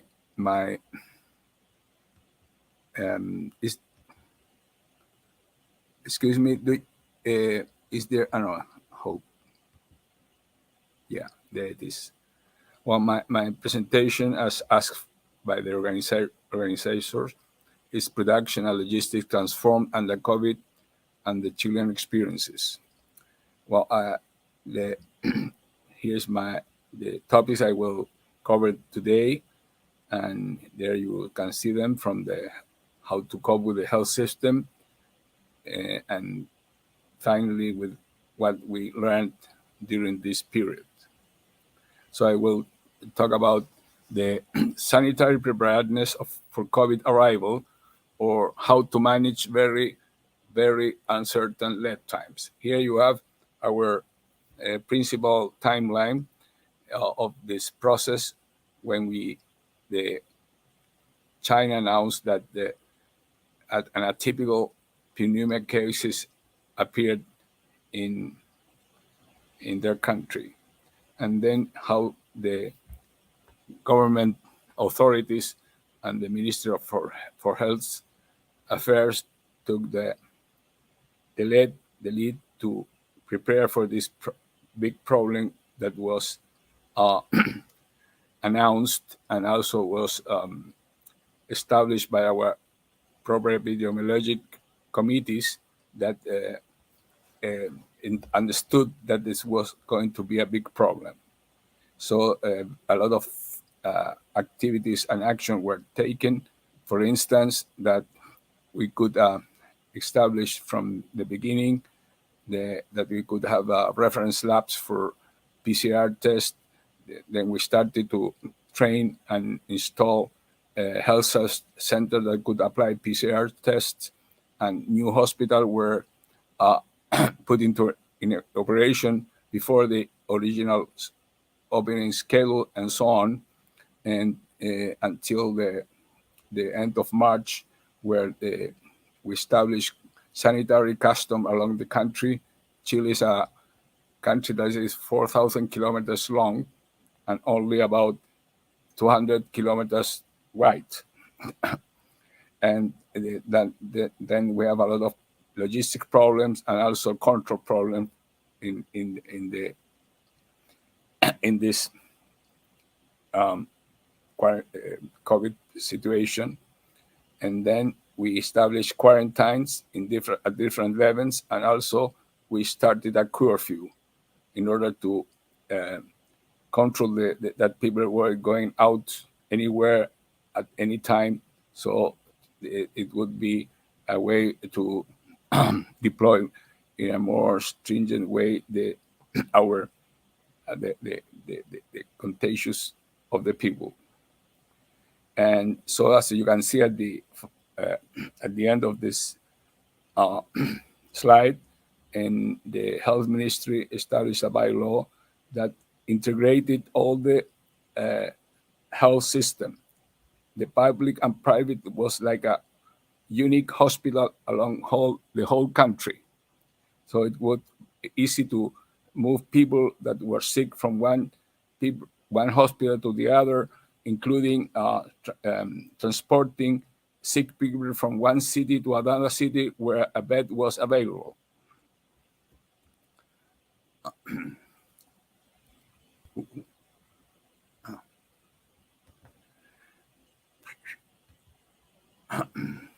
And the big problem was how to procure the vaccines. So in May of 2020, the government started searching and negotiation with international labs and governments to get a safe, effective, and adequate quantity of doses beforehand. And this was done before vaccines had been developed. But the Chilean government signed agreement with and contract with the following labs beforehand, with Pfizer, Sinovac, and so on.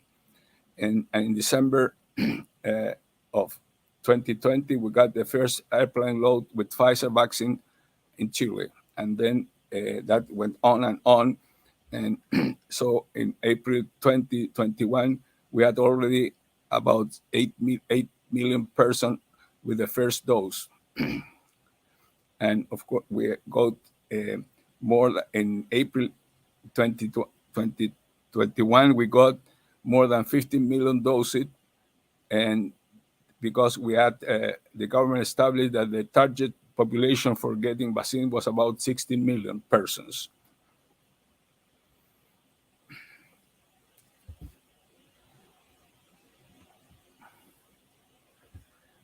And of course, the national health system, public and private, had to increase the capacity in the COVID-19 context. That means operation management of health services. So here are the resources we started in 2020 and the one we finished at the end of 2021 and the beginning of 2022. So we could have an extended capacity of doing PCR tests, and we could manage to do in average about 50,000 PSR tests daily, and so at the end of this slide you can see that we got about 28 million PCR and antigens tests applied since March 2020. And as you can see, for instance, in the oxygen supply, we are a producer of this gas by private companies, and also some hospitals with difficult accessibility in winter produce the necessary supply for their own needs. And we could also have the possibility to donate about 40 tons of liquefied oxygen to some South American country who didn't have the capacity of producing it.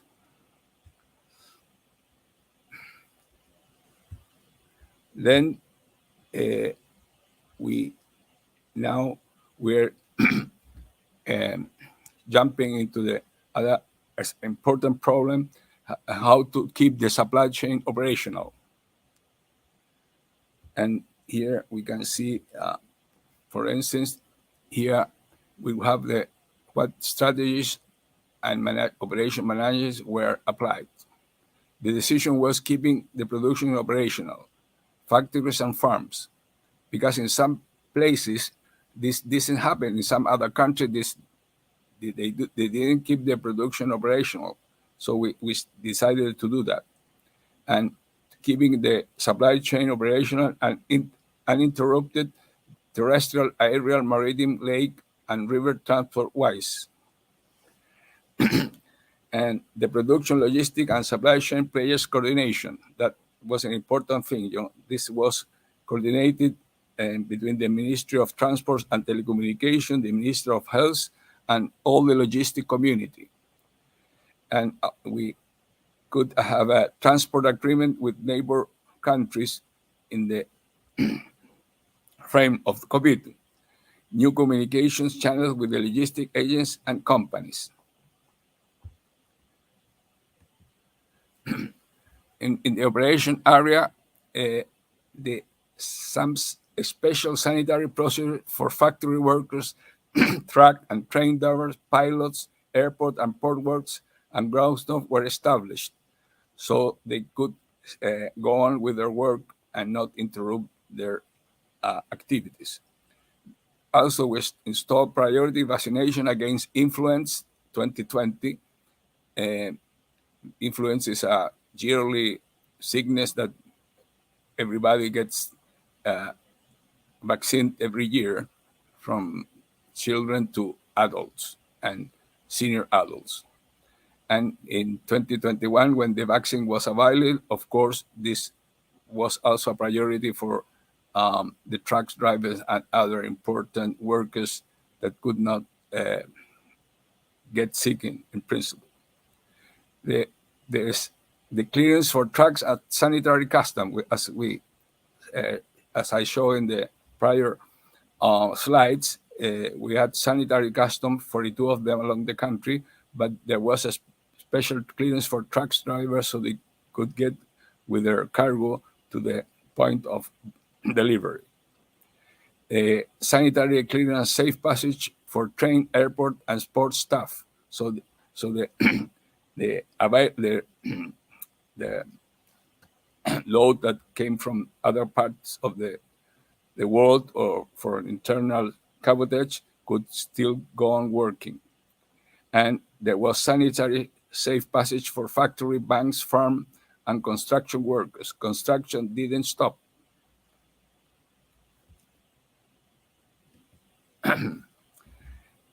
But there was several sectors from in the economy that were, of course, locked down. For restaurants, those adapted delivery. The coffee shops were closed, malls were closed, except the delivery from retailers. Entertainment was closed, tourism didn't work, and any other non-essential economic activity was closed, locked down.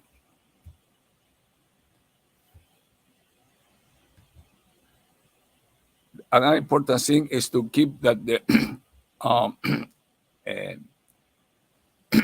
the chain was not cut when we had to send product to other neighbor country or the other country like Argentina, Peru, Uruguay, and Bolivia and Brazil could still send their imported cargo to our country and not and interrupt the chain rule.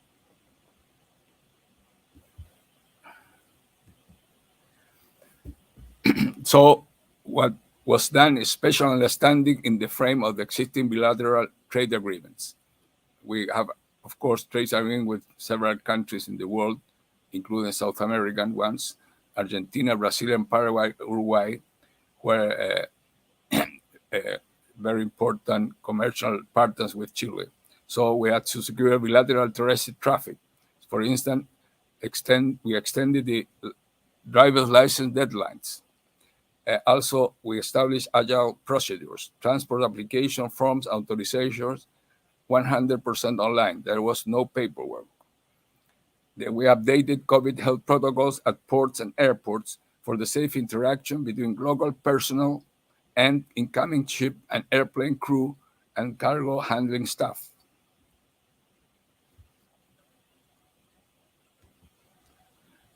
Another important thing, of course, has been to secure the food supply and other essential home goods.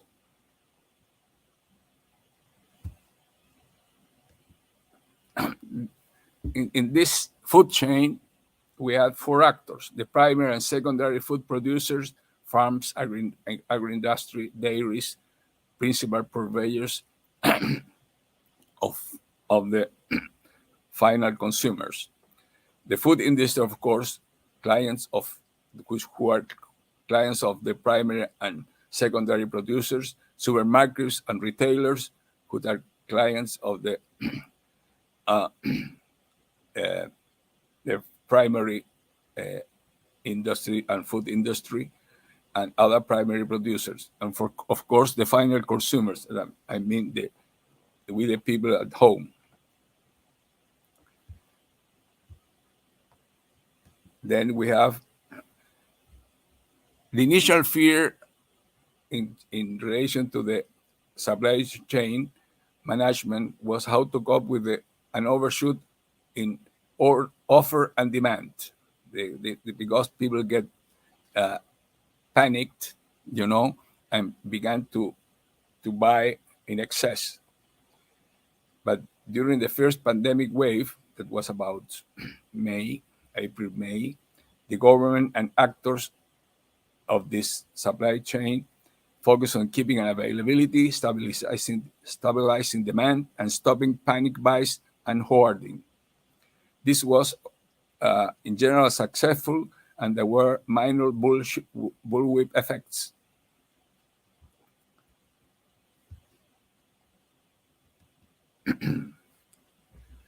What initiatives were taken? The companies changed plants in production. They changed also the prioritization rules, and there was a great increase of information exchange between producers, wholesale distributors, and retailers. Excuse me. Outcomes: assuring operational continuity and shortening of the production cycles and the planning horizon. They change from their planning from week to days. That accomplish availability of essential foods and household supplies, such as cleaning products. And they curb the possibility of hoarding behaviors for the middle and long terms.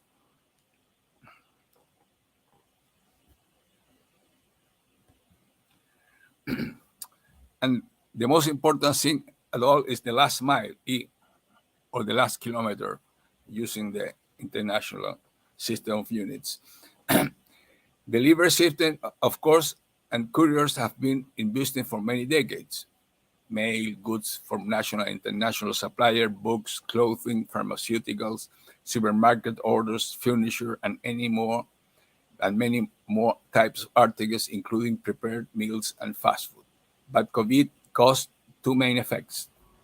An important number of enterprises, especially small and medium-sized enterprises, went out of business or had to reduce their workforce and fire their workers. Quarantines forced millions of people to stay at home for long periods. Remote workers, students of all educational levels, and family members. In order to run an important errand or going to the supermarket or grocery store, people had to get a safe passage, mobile, online, for maximum 2 hours. But this boosted delivery business to serve the last mile. Tens of small and medium-sized enterprises and the classic retailer adopted this business model. Availability of thousands of delivery persons, many of them unemployed because of pandemic, with their own vehicles to take the orders or practically any type of goods to the customer at home. Type of vehicles that are used: bikes, electric bikes, motorcycle, electric minivan, and small cars. This also had boosted the electromobility. Is another consequence of this pandemic.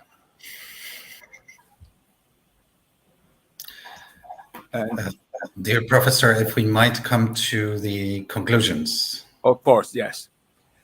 Well, here's some data. For instance, the delivery person that worked before 2020, about 20,000.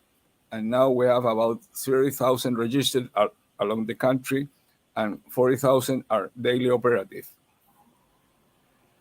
Well, the digital transformation. Pandemic boosted digital transformation in Chile in an unthinkable pace. And there was several impact on digital transformation. Push deployment in DT system.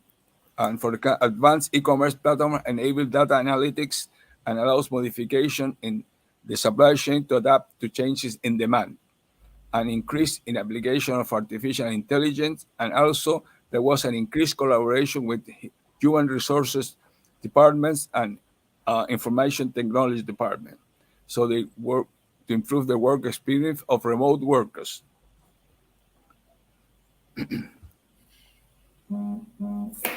And the negative side of there was a high pace in digital transformation. So it increases at least in 20% in online commerce. In a very short time, in the first month of 2020, the person in charge of production and supply chains had a heavy stress to make significant adaptation. For instance, fast changing in organization structures, to boost automation of logistic process, to re-engineer operation, a lot of remote work and mobility restriction, and also it impacted on personal health. Lesson learned. The pandemic highlighted the crucial importance for the following improvements: unified enterprise logistic, information, and data, real-time availability of process information and data, more precise planning of inventories, fluid communication to clients, real-time knowledge of order fluctuation, better control of stock volumes, apply order traceability, and to advance in logistic 4.0 in general into industry 5.0. These are the things that we have increased the pace of adapting digital transformation, and now everybody knows that it's very, very crucial to do this in our country. Thank you very much for your attention. Have a good day and good afternoon to everybody. Mm-hmm. Muchas gracias. I would say it's, we have at our university, we teach logistics, and it's amazing and fantastic, even for me who is a humanist. As you mentioned, HR and IT go hand in hand in pandemia. We should care more about the drivers and logistics. And there is some kind of, in my understanding, humanization of logistics, or the human touch, much more than it used to be. So it's a huge material, and we will be able to use and as a reference point for the processes in the country or in the region. Thank you very much. And let us go to the last presentation before panel. It will be a presentation by Professor Jan Solarz. Thank you very much. Good afternoon. Let us go to the last presentation before panel. Oops. And Professor Jan Solarz, as you are writing about yourself, a full professor in personal finance at our university, but he's a man who is with a huge experience in writing about the national styles in management, but also comparative finance. And he was for a good couple of years advisor to the National Bank. So scholar, very reflective person, and you will share with us today your reflections on about the cost of pandemic and how to manage, and that we should do it collectively. I'm very glad that I have an opportunity to be Professor, here. If I may, could you switch off your YouTube? Moment. Now it's okay, but there's a problem with my presentation, so I tried second time to give But you. if you are so kind to switch off your YouTube presentation, but we have a presentation uploaded. Okay, so please give the picture of presentation, and I will continue. I have a noise. I don't know why. Yes, but it's based to that you have also, I guess, the presentation, the participation on the YouTube channel. If you switch it off, then it should work. Hello? No, we don't hear you now. But if you could switch off if you were on YouTube channel, so switch off your YouTube channel. Hello? No, we don't hear you now. Teraz dobrze? Let's good. If you were on YouTube channel, so switch off your YouTube channel. Wyłączyć YouTube, okay. Wait a moment. Teraz dobrze? Let's good. I try to find where I could do this. So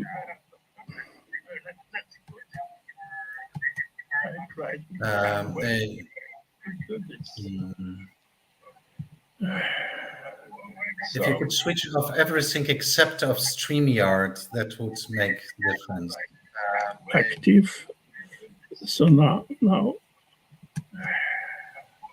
you could switch off everything except of StreamYard.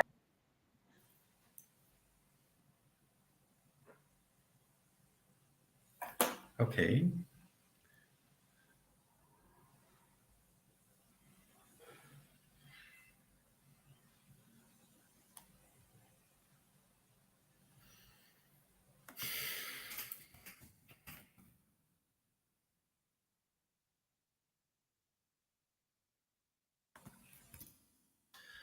Yes, it may always happen. And as I told in the morning, the new technologies in this kind of connection, it should work now. In the same place?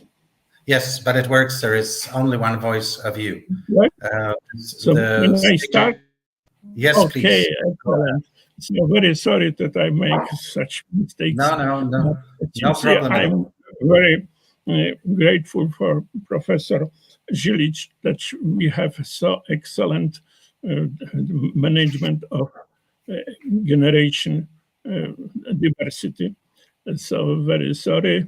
So I make such a mistake with these techniques. And the second, I would like to express that all my presentation is on the basis of book, which is collaborated with Professor Krzysztof Waliszewski from Poznań University. And I try to do my best. Next slide, please. Okay. So, outline of my presentation. There are two main questions.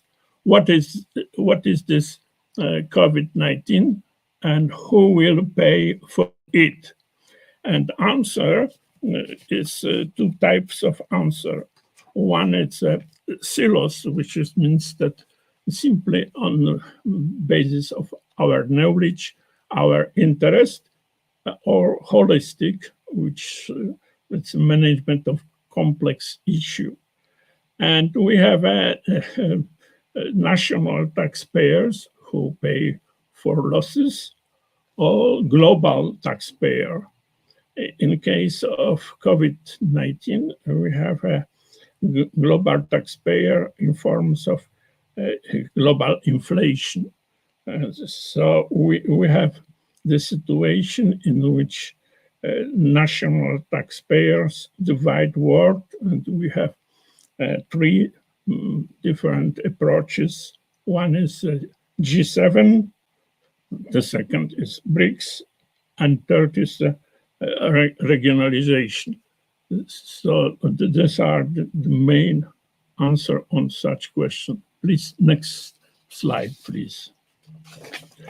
And we have two types of models which answer on the questions, what is this COVID-19?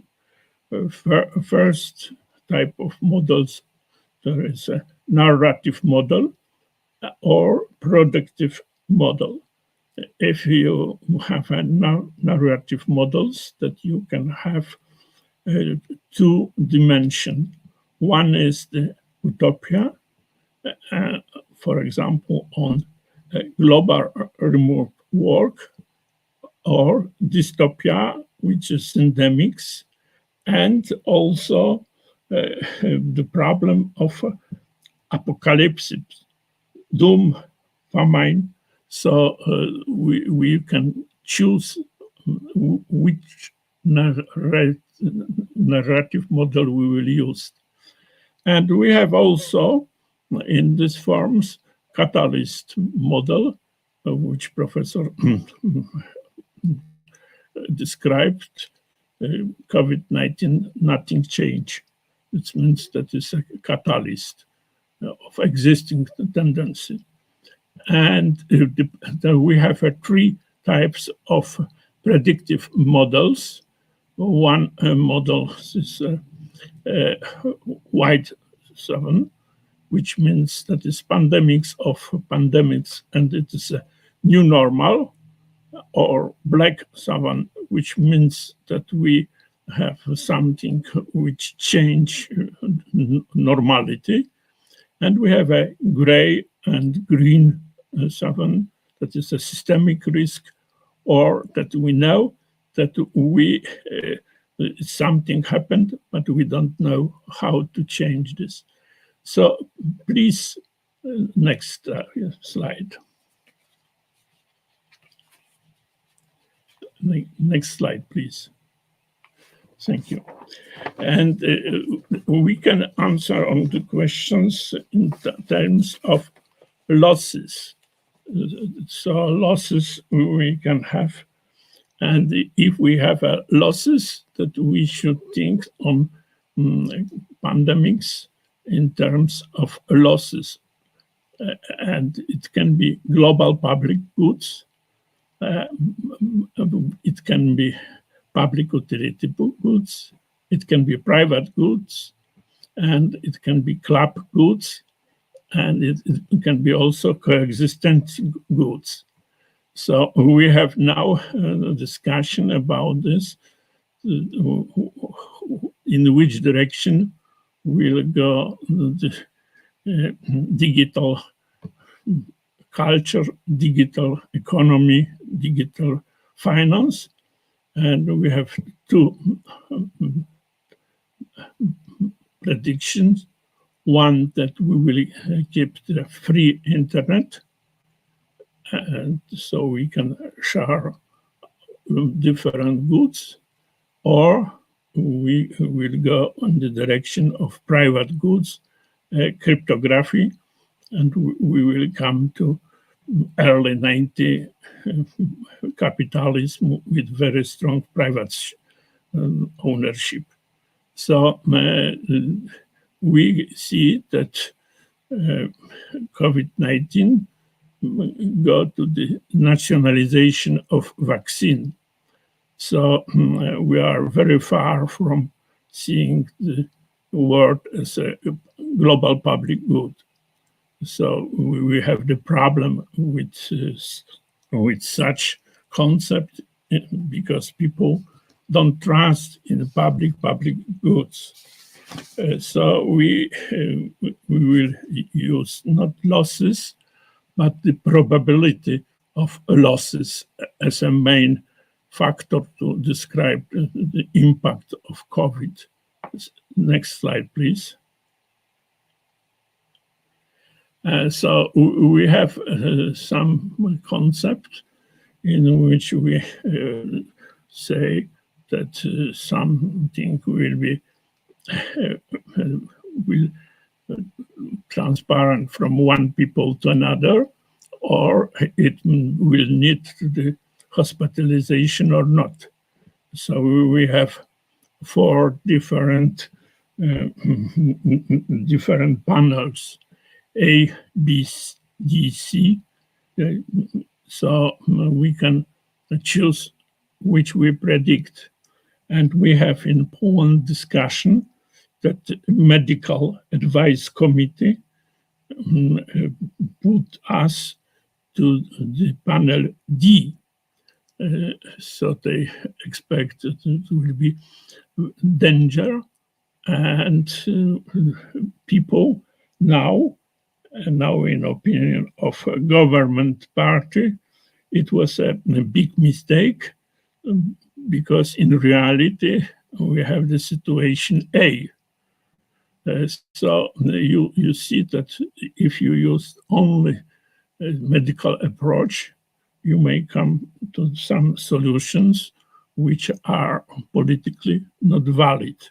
So we need a more complex approach to COVID-19, not looking only from the point of medical knowledge or epidemiological knowledge. It's necessary to combine many dimensions to find the optimal solution. Next slide, please. And we have now the situation of apocalyptic. So first we have a COVID-19. We have on the horizon stagnant inflation, war, climate change, and biodiversity collapse. So we can say that this is only on the beginning of such very dangerous development of the situation. And in long run perspective, this risk pay peripheral people and places. So it's create the problem of not equal possibility to survive. So this is the real problem, how to make this more equal in global scale. Please, next slide. And we have the pandemic dilemma. So we can cope with pandemics, and we couldn't get in the same time privacy, freedom, and healed. So it's necessary to choose what we prefer more. So in Asia, national culture, the privacy is not very high valid, so they don't have a problem with this. They think that it's necessary to overcome individualistic approach. And in Western culture, we stress economic freedom and globalization. But as you see, that is, we have a nationalization of vaccination. So this globalization is not true. That is a globalization for someone, not everyone. And we have a problem with new generation, which is very oriented individual and on healthcare. That is a new generation Z and Alpha. This new generation make a different evaluation of the situation. That we only conclusion. That please last slide. So the main conclusion is that divergence in policy recommendation can lead to uncertainty and confusion, opening the door to disinformation, distrust of institutions, and politicization of scientific facts. Thank you. Thank you very much. I very much appreciate your kind of very reflective thinking about the economy and, like in this case, about the consequences of pandemia. I very much believe we are missing in our politics, in our social lives, but also in science, this kinds of deeper insights. Thank you so much. And now we are shifting to the last part of our conference, namely it will be a panel. I can only imagine that especially those who are from early morning with us could be really tired. However, it can be really fantastic. We invited one of the, honestly speaking, the co-organizer of the conference with Professor Jan Solarz you just have heard. We have invited 4 people. First, there is Rostislav Benak, who is consultant entrepreneur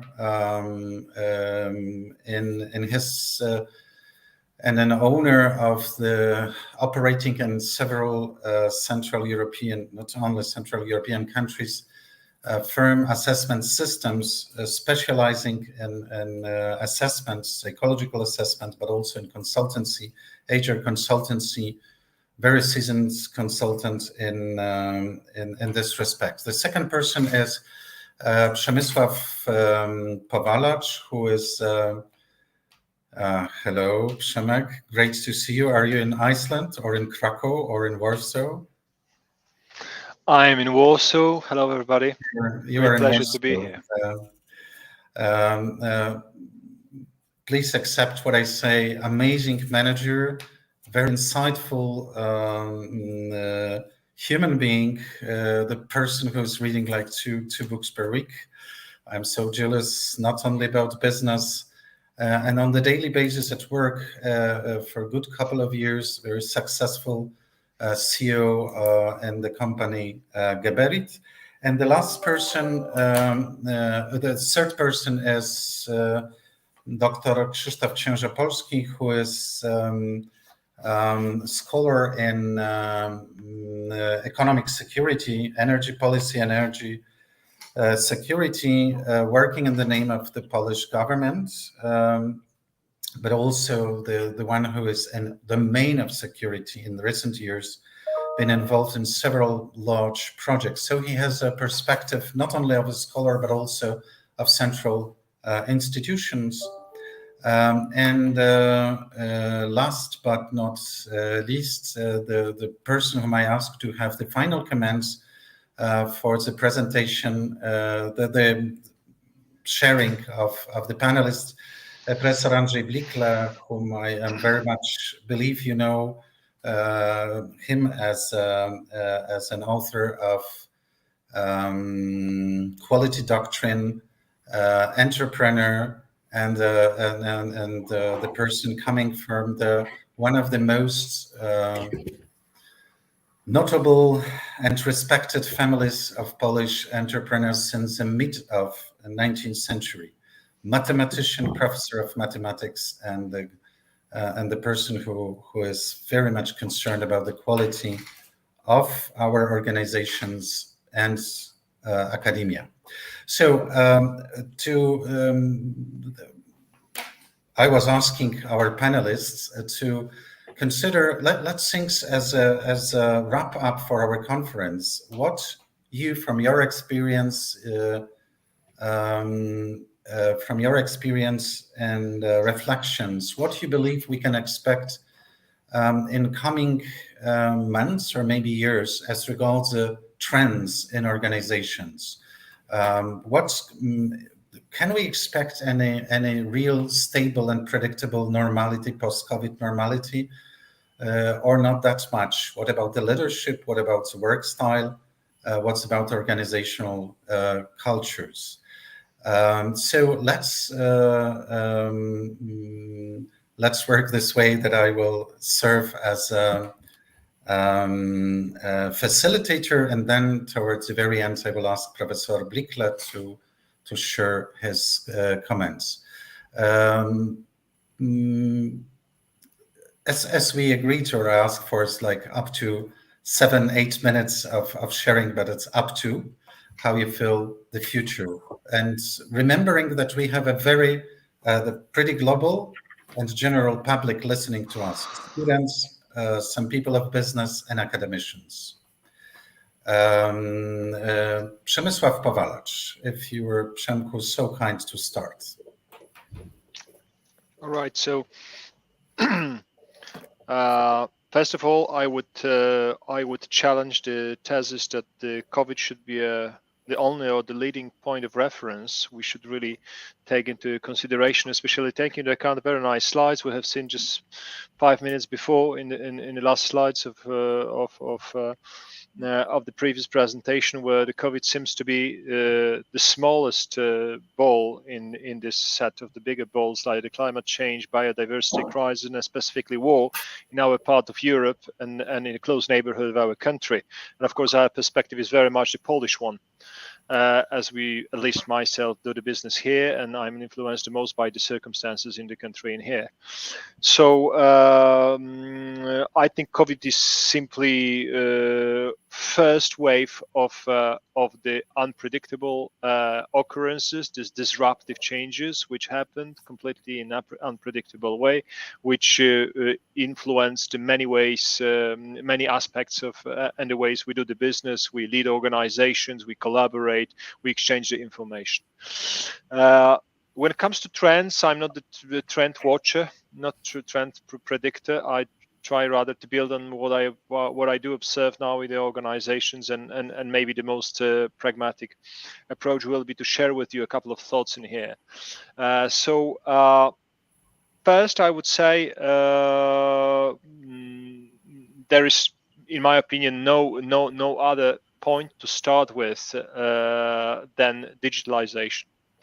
It's observed practically across all the dimensions of the organization. The processes are being digitalized. The cooperation is being digitalized. We work in a digital way. We communicate in a digital way. We also try as much as possible to digitalize the products. In my modest business, where we simply provide the water to the building and getting the water out of the building is difficult to digitalize. However, of course, there are definitely some laboratories where there are some wireless shower heads being somehow analyzed and maybe discovered. But coming back on a serious note, so first, definitely digitalization. The second, I would say, very much connected with these aspects of both COVID and war, impacting strongly our mental health, our well-being, our emotional condition, is simply more focus of employers, of leaders, of team leaders, of managers on the mental conditions of work, of the self-awareness of employees. It's not only about well-being, but also about to what extent I'm aware myself in terms of my potential to grow my competence, to grow my skills, to cooperate in a more effective way. Because simply not only the mental health, but the health as such, and the condition of a human being in the organization is being subject of a closer attention. So I think that's another aspect of the new normality, or a bit modified normality. The third I have been observing last 2-3 years is relevant risk, at least I would phrase it that way, the relevant risk of coming back to the silos-driven organizations. It was visible specifically in the first month of COVID, where people had to switch online to the remote communication, and it was to a great extent the deficit of such like a cultural glue in the organizations. People haven't had a chance to meet close to the coffee machine, just to meet on the corridors or somewhere in the working facilities. They were more focused on having the functional meetings within their team, within their departments. In I think many organizations, we have observed the trend that people closely cooperate to deliver results. results to deliver the expected outcome and the subject of their responsibility in the organization. However, this cross-functional cooperation simply has become a bit weaker. And the last but not least, trying to be positive at the end of this first thoughts, I do observe that people are more sensitive on optimizing the sources of information, which are the foundation to their decision making, to their activities, their projects. Simply, people understand that some sources of information which they stick to for several years before all these disruptive black swans seem to be sometimes not accurate enough, not reliable enough. They have to cross different sources of information. So I think this disruptions provoke people to the more profound reflection of where I should find the specific information, giving me the input, for instance, to my decision. How should I verify each other? How should I cross each other? So more deliberate, in my opinion, and a bit more rational and profound approach to gathering and analyzing the information, leading to the more effective decisions. That's for the start. Well, thank you so much. Let me wrap up what you mentioned. So when there are the new technologies and digitalization, and the consequences and interplay with post-pandemic era. And of course, you mentioned that it's pandemia itself. We were speaking about it pretty much earlier today. There is only an element of the context, but also, which I would very much agree from the reports and what I see, the well-being concern and focus. The third thing, here I heard a little of your concern that's against the practices of pandemia time, their return to silos, rather monolithic silos type functioning in organizations. And you seem to praise the cases of cross-functional cooperation. And that sounds like a question whether we could stand with this. And the last and probably not least, I was nicely surprised that you mentioned the information. I would not think about this way, even the opposites. But I don't think I'm an expert in here. But it's when you say that people are looking more for reliable information, it seems might be contrary as well, or maybe both phenomena. That when we are feared, we are sticking to some prejudice, biased kind of source of information, but maybe as well, on the other hand, we see that it's a real must to carefully analyze the sources. I hope I have wrap up more or less correctly what you have told. If I may pass now the voice to Rostislav Benak. Rosta, what do you see from the Prague? Over I wouldn't like, there's the stereotypes of Czech drinking a beer, but anyway. First and foremost, thank you very much, Professor Jelic, for inviting me to this wonderful conference. I had a chance to hear bits from each part. And yes, physically right now I'm in Prague, while I do travel a bit too much, thanks to COVID, by the way, which I foresee as a positive change in my life. I travel much less. I'm grateful to pandemics for that forced change in my life. I've summarized 4 points which I would like to offer based on the experience with global clients that we have a chance to work with. Just like others mentioned, I think that the first of the 4 elements which I want to share definitely goes to technology. It was amazing to see that even global, huge or largest in the region or foreign-owned companies actually were not technologically ready to go online when the pandemic started. I was shocked that some smaller companies were actually better dealing with connectivity and flexibility than major colossus, which had billions of dollars or euros in their budgets to master this, who had CTOs or chief transformation officers or chief digital officers And while these people probably did not manage the digital transformation fast enough, COVID did. And that's definitely a great positive impact. So first thing which I attribute to the pandemics was speeding up and finishing the digital transformation everywhere. Or at least speeding up by a tremendous grade. That's the first and very positive element. It touches work, and it touches not only where we work, that there were home offices and many clients working from tropical islands when they could disappear from their offices, but also how we work and what we do. And these changes are positive and they will stay. Could you imagine 5 years ago an online court hearing, for example? No way. Today, courts in all global world have accepted it, making things much more efficient. Just as an example, being an executive coach, I used to coach online and even before pandemics, but what's happening now is completely different. So the style of where we work, how we work, and what we do is also a change that will stay after pandemic as an opportunity to perform things better or a different way. Here, I would like to mention more of the human aspect. Things online don't work the same way as face-to-face. And these impacts are measurable, and these impacts are very often such that we're not aware of them. For example, you have no much reason and no much opportunity to read nonverbal clues. Imagine that hate of a person is still one of the significant predictors of leadership capacity. Leaders tend to be taller. If you're meeting someone online, you don't know whether you're small like Napoleon and you have to work 3 times as hard, or whether you're a tall person that naturally gets respect of others and therefore probably nominated in a statistically significant and measurable probability with a higher chance to become a leader.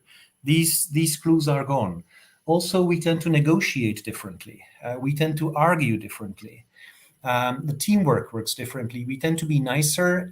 We tend to be more shallow on our argumentation. We may not be aware of it, but it does influence outputs of our work.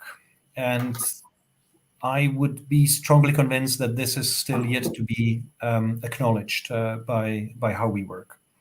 So that's a human part. Okay, there was an echo. Okay, we're back. The third thing which I want to mention is very much humanistic. I think that what we observe is that people realized their true values. Not just myself, but many others slowed down, which is now measurable so much, especially in Western world, in the global, in the Great Resignation wave, or at least a great sabbatical wave, that many people leave their jobs. They realize they don't need to withstand their terrible boss anymore, or they realize that life is short and transitory, and you have to enjoy your life before you still have it. So we see a completely different behavior of workforce. My understanding is it's probably positive again, going back to the roots. Maybe it is my professional deformation and illness that I tend to look at things positive no matter what. So I try to foresee the positive impacts of pandemics. I understand that all these changes may be perceived positives, but we've lost many lives as a cost to pay for this learning. Allow me share data. The death rate is low single percentages of population. It's completely nothing compared to illnesses of medieval ages where 1/3 of Europe was swiped out repeatedly for plague. So basically, pandemic is, from global long-term mankind perspective, almost negligible. It's still far smaller than 1918 flu at the end of the Second World War. And surprisingly, I don't know whether you've got the data as well, but it seems like while we had a much higher death rate the last 3 years in all countries in Central and Eastern Europe, you know that sadly enough, we were here having bigger impact than in other countries of the world. It now is reported that spring this year, death rates in some of the Central and Eastern European countries are actually smaller than pre-COVID averages. So it seems that maybe If we wait 5-10 years, it will only be a small drop on the curve, but it will not be total loss of lives, but only temporary loss of lives, because now the people will last longer a little bit, because maybe it looks like we had deaths only by a few years earlier, but maybe not in total. It will make it balanced up. So these are my 3 points looking backwards. If I may offer 1 point looking forward, I'll try to be positive as well. And especially, I would like to thank the previous speaker, Mr. Jan Salaj, who was presenting the impacts of crisis and pandemics and war. Yes, everybody's speaking about the war, but please look at the history. It's been the most quiet period in human life ever recorded, that we only have now war in Europe nearby, no matter what. The changes we're seeing now with crisis, there have been many crises and there will be many, and we will survive. Changes we're facing with pandemics, there have been far more severe pandemics and mankind survived, even sometimes with technological advancement. But what we're seeing as a much bigger scale is the change of climate, the change of waterfalls, the change of, predictably wars for water, etc. And moreover, the ecosystem change. We're seeing the largest and fastest ever dying out of species and biodiversity loss ever recorded in the history of life on this planet. There have been 6 waves like that. This is the last one, and this is the fastest one. And it's a tremendous and unprecedented speed, which we don't see in everyday perspective, but it is a statistically proven fact. So our children, and no later children of our children, will live in a completely different world. And they will remember pandemics as a very beautiful, negligible, welcomed warm-up to speed up the changes and learning, which they will need to do much faster than we're doing. And therefore, I'm seeing pandemic positive even from this perspective, because it's great to exercise before the real race starts. And when it comes to changes in leadership, excuse me, guys, none. Human beings are more or less the same. We don't see changes in human species that quick. We're not the last in evolution for sure, but it's not that quick. Leadership is about building and maintaining well-performing teams. You still need to talk to people. You still need to lead them. You still need to help them. And no matter if it's pandemics or online, as a leader, you still have to perform the same. Sorry if I ruined someone's publications, but ultimately it is about the same set of skills. Thank you very much. I hope I managed my 8 minutes. Thank you very much. Your list was really long. You mentioned technology and flexibilities. How we are dealing with the demands and requirements of the pandemic times and catalytic processes in digitalization and business. The work style, the issue whether we could say, should I stay or should I go where I am? Also, with something what is observed and described in reports as might be called sabbatical syndrome. That's the people think and reconsider. And I know also from my own research that the staying at home during pandemia, so many people were considering the way of work and way of life. Which sounds interesting, but in human terms, you say positively, you believe that might be pretty much maybe close to the Przemysław Pawalacz considerations on well-being, the more caring approaches in the organization or in general in life at large, and you say, well, my goodness, in Poland with the Ukraine, I would be not so much of the Harari approach to that we are in the best time. Maybe that's a matter of notions. But you say that's a major challenge and that we should not foresee it there as our issues related to ecosystems and the leadership, which is not to change. We lost in the meantime both other participants, so it's a beautiful time in the sense that we can return to the first speaker. I will make a little bridge from what from what Rostislav Benak has told. In your understanding, that's my question to Przemysław Kowalacz. In your understanding and your observations and readings and exchanges with people, do you expect what some people believe that we will shift to the more shared participatory leadership as one of the effects of pandemic, or more like Rostislav Benak, not really anything will change? If I may ask you this question.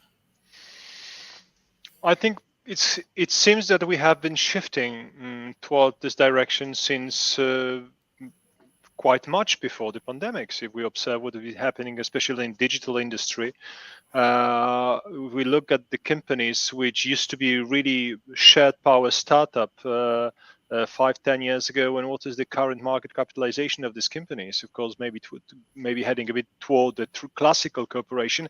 It seems that there is a kind of a higher saturation of a global leadership with a more shared power phenomenon. Of course, this is not the leading paradigm, and I fully share the opinion it's not going to be the one, especially within the coming 5, 10, 15 years. But I think especially in a business, in the businesses where the youngsters have a leading role, it seems that this shared power approach, the more participatory paradigm of leadership in companies will have a greater importance. I think it's quite visible if we stick to one of the theses which both of us mentioned. I mean, this technology, how it was phrased, and from my side, digitalization.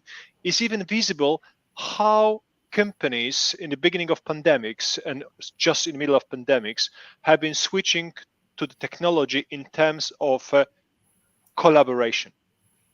It seems that in a classical companies, the collaboration was strictly limited to the communication, I would say even more, to synchronic communication, mainly covered by either Teams or Zoom or maybe Google Meet or whatever.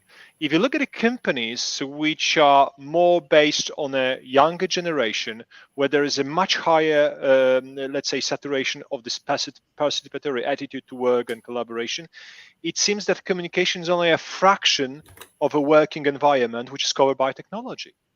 For instance, such companies using a specific tools for such an area like retrospection.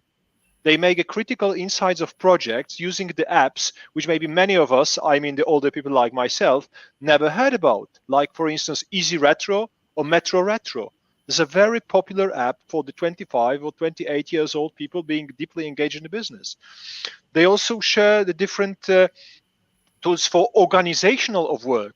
Have you ever heard about the very popular apps in the United States like Asana or ClickUp? We just use Outlook calendar. That's a summit of our capacity in terms of just technology engaged in organization. That's not true. You are much better. You are much better. I must say, it goes global. Don't say about you, which is not true.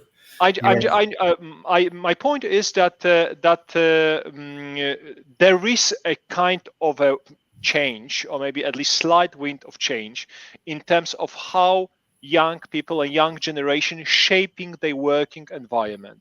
Whether it leads to any fundamental change and switch in a leadership paradigm, I would be quite cautious. So I share the opinion of my colleague. However, it's visible that this generational change is impacting the cultural aspect of organizations functioning.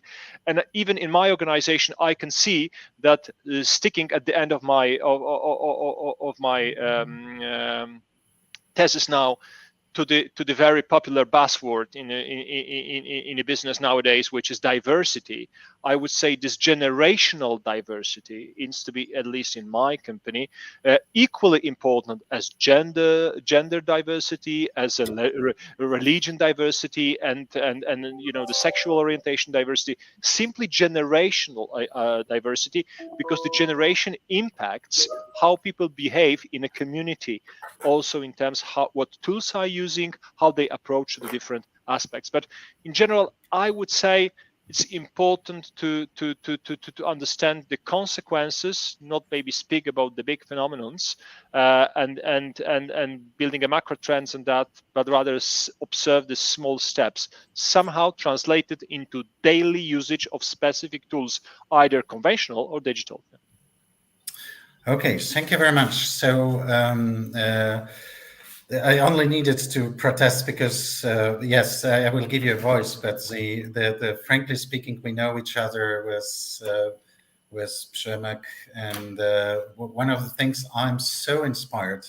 But by the way, both of you were so much open to the new apps and solutions. But let's stick and comment, and let's treat it as a final comment for today, because we lost Professor Andrzej Blikle. I hope he can listen to us, but I'm afraid because he moved too close to the Warsaw, but he still have the proper connection for his Wi-Fi solutions devices. Rostislav Benak, if you could say, there was this generations, is it hype or the buzzword, or it's a real reality behind it?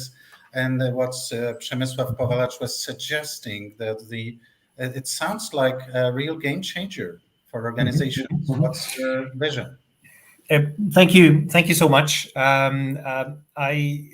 If I may kindly react also to Przemysław before, because I loved what you were saying, even though we've probably never met before, and I hope to meet before one day in a real face-to-face, not just online meeting. With my pleasure. I loved what you said. I definitely want to confirm completely the elements of sharing. And I hope, Professor Jelic, you allow me this comment, because in panel discussions, it's typically about unmanageable responses to each other and a discussion. So if I may take the advantage, I love the point of sharing, Przemysław, which you said. That's definitely observable. That's definitely, from my psychological perspective, also a way to compensate the missing interactions, at least some way. So that's one perspective. And I definitely see it as far more efficient than some leadership styles that would be directive. So that part I completely subscribe to. The second thing you mentioned about your company and diversity, again, I would love to congratulate you as a consultant, because from a long-term survival, you need diversity, because you don't know what will work in a decade. And therefore, you need not only surplus of next generation, but you also need diversity to pick from. So that's definitely something that makes a lot of sense. And exactly where I was asking myself a question was the question of the new generation. I happened to be a guest in Warsaw at a conference 5 years ago, maybe 4 years ago, pre-COVID. And there was a lot of talking about Generation X and Generation Y and Generation Z. And I managed to pull out a slide which talked about youngsters being today unobedient to elders, talking, playing with new things, etc. And the quote I gave to audience to guess who said it. And it was Socrates. So the perception of us, and I subscribe to your self-assessment as older generation myself too, I'm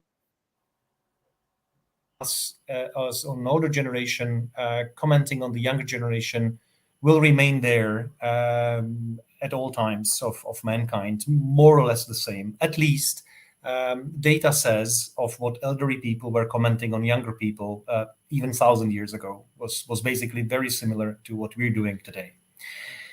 My second cent to this is that we have psychometrical data showing that actually, yes, younger generation is different, and it will have an impact on leadership. They love to share, they love to be in bigger proximity to leadership, but they fear to decide themselves, it seems. Their value system is different. They like to be more seen than hold the power, decide, and make themselves. So it's more about show off rather than really. It's more like being a puppeteer, if I may make this terribly abbreviated comment. So there are differences, and it will lead inevitably to different work style. But still, ultimately, there needs to be someone to make a decision. And no, it will not be a democratic voting in companies. We know what it does in politics, that it's very suboptimal, but still the best we have. But in companies, typically it's done throughout the ownership structure, which is faster. Yes, it's good to listen, but then you have to decide, and at moments even against everyone, because that's what makes you leader. And after you hear everybody, then it's your job description to make a choice. You have to. So thanks for your comments. Thank you also for your response. I appreciate it. Thank you. It's I would say it's marvelous when I can imagine that such conference can also reinforce or build new relationships between people, be it on the business domain, research domain, or just purely human. I would say I would finish this one-day event with your sharing of your reflections or questions. And I very much hope that these, my goodness, it's like hours, at least some of us here, perspective from India, Asian, African, and South American and European perspectives, culturally speaking. We had the perspectives of those who are really immersed in research, but also the practitioners. I have very much hope that this conference, whatever the name it should have, whether it's conference, seminary, something which will be having an impact on our thinking, reflection, or maybe building the skills for the future to face the bigger threats, as somehow both of you were mentioning, to come. Thank you so much, and I will ask every participant to allow to register and to share the results of this conference, because so often it disappears. This time, I very much hope that most of the participants will agree, and then we will be able to use it while having the courses, but also with regular studies at our universities. Thank you so much. Thank you to all, and especially to Mr. Piotr, who was my technical help. I would not survive without you. What I told, pandemia makes us more humble, most of us, and but it's the beauty, because we can discover how we need each other. Thank you so much. All the best for all, from Chile to India. Take care. Thank you very much. Thank you. Thank Bye. you.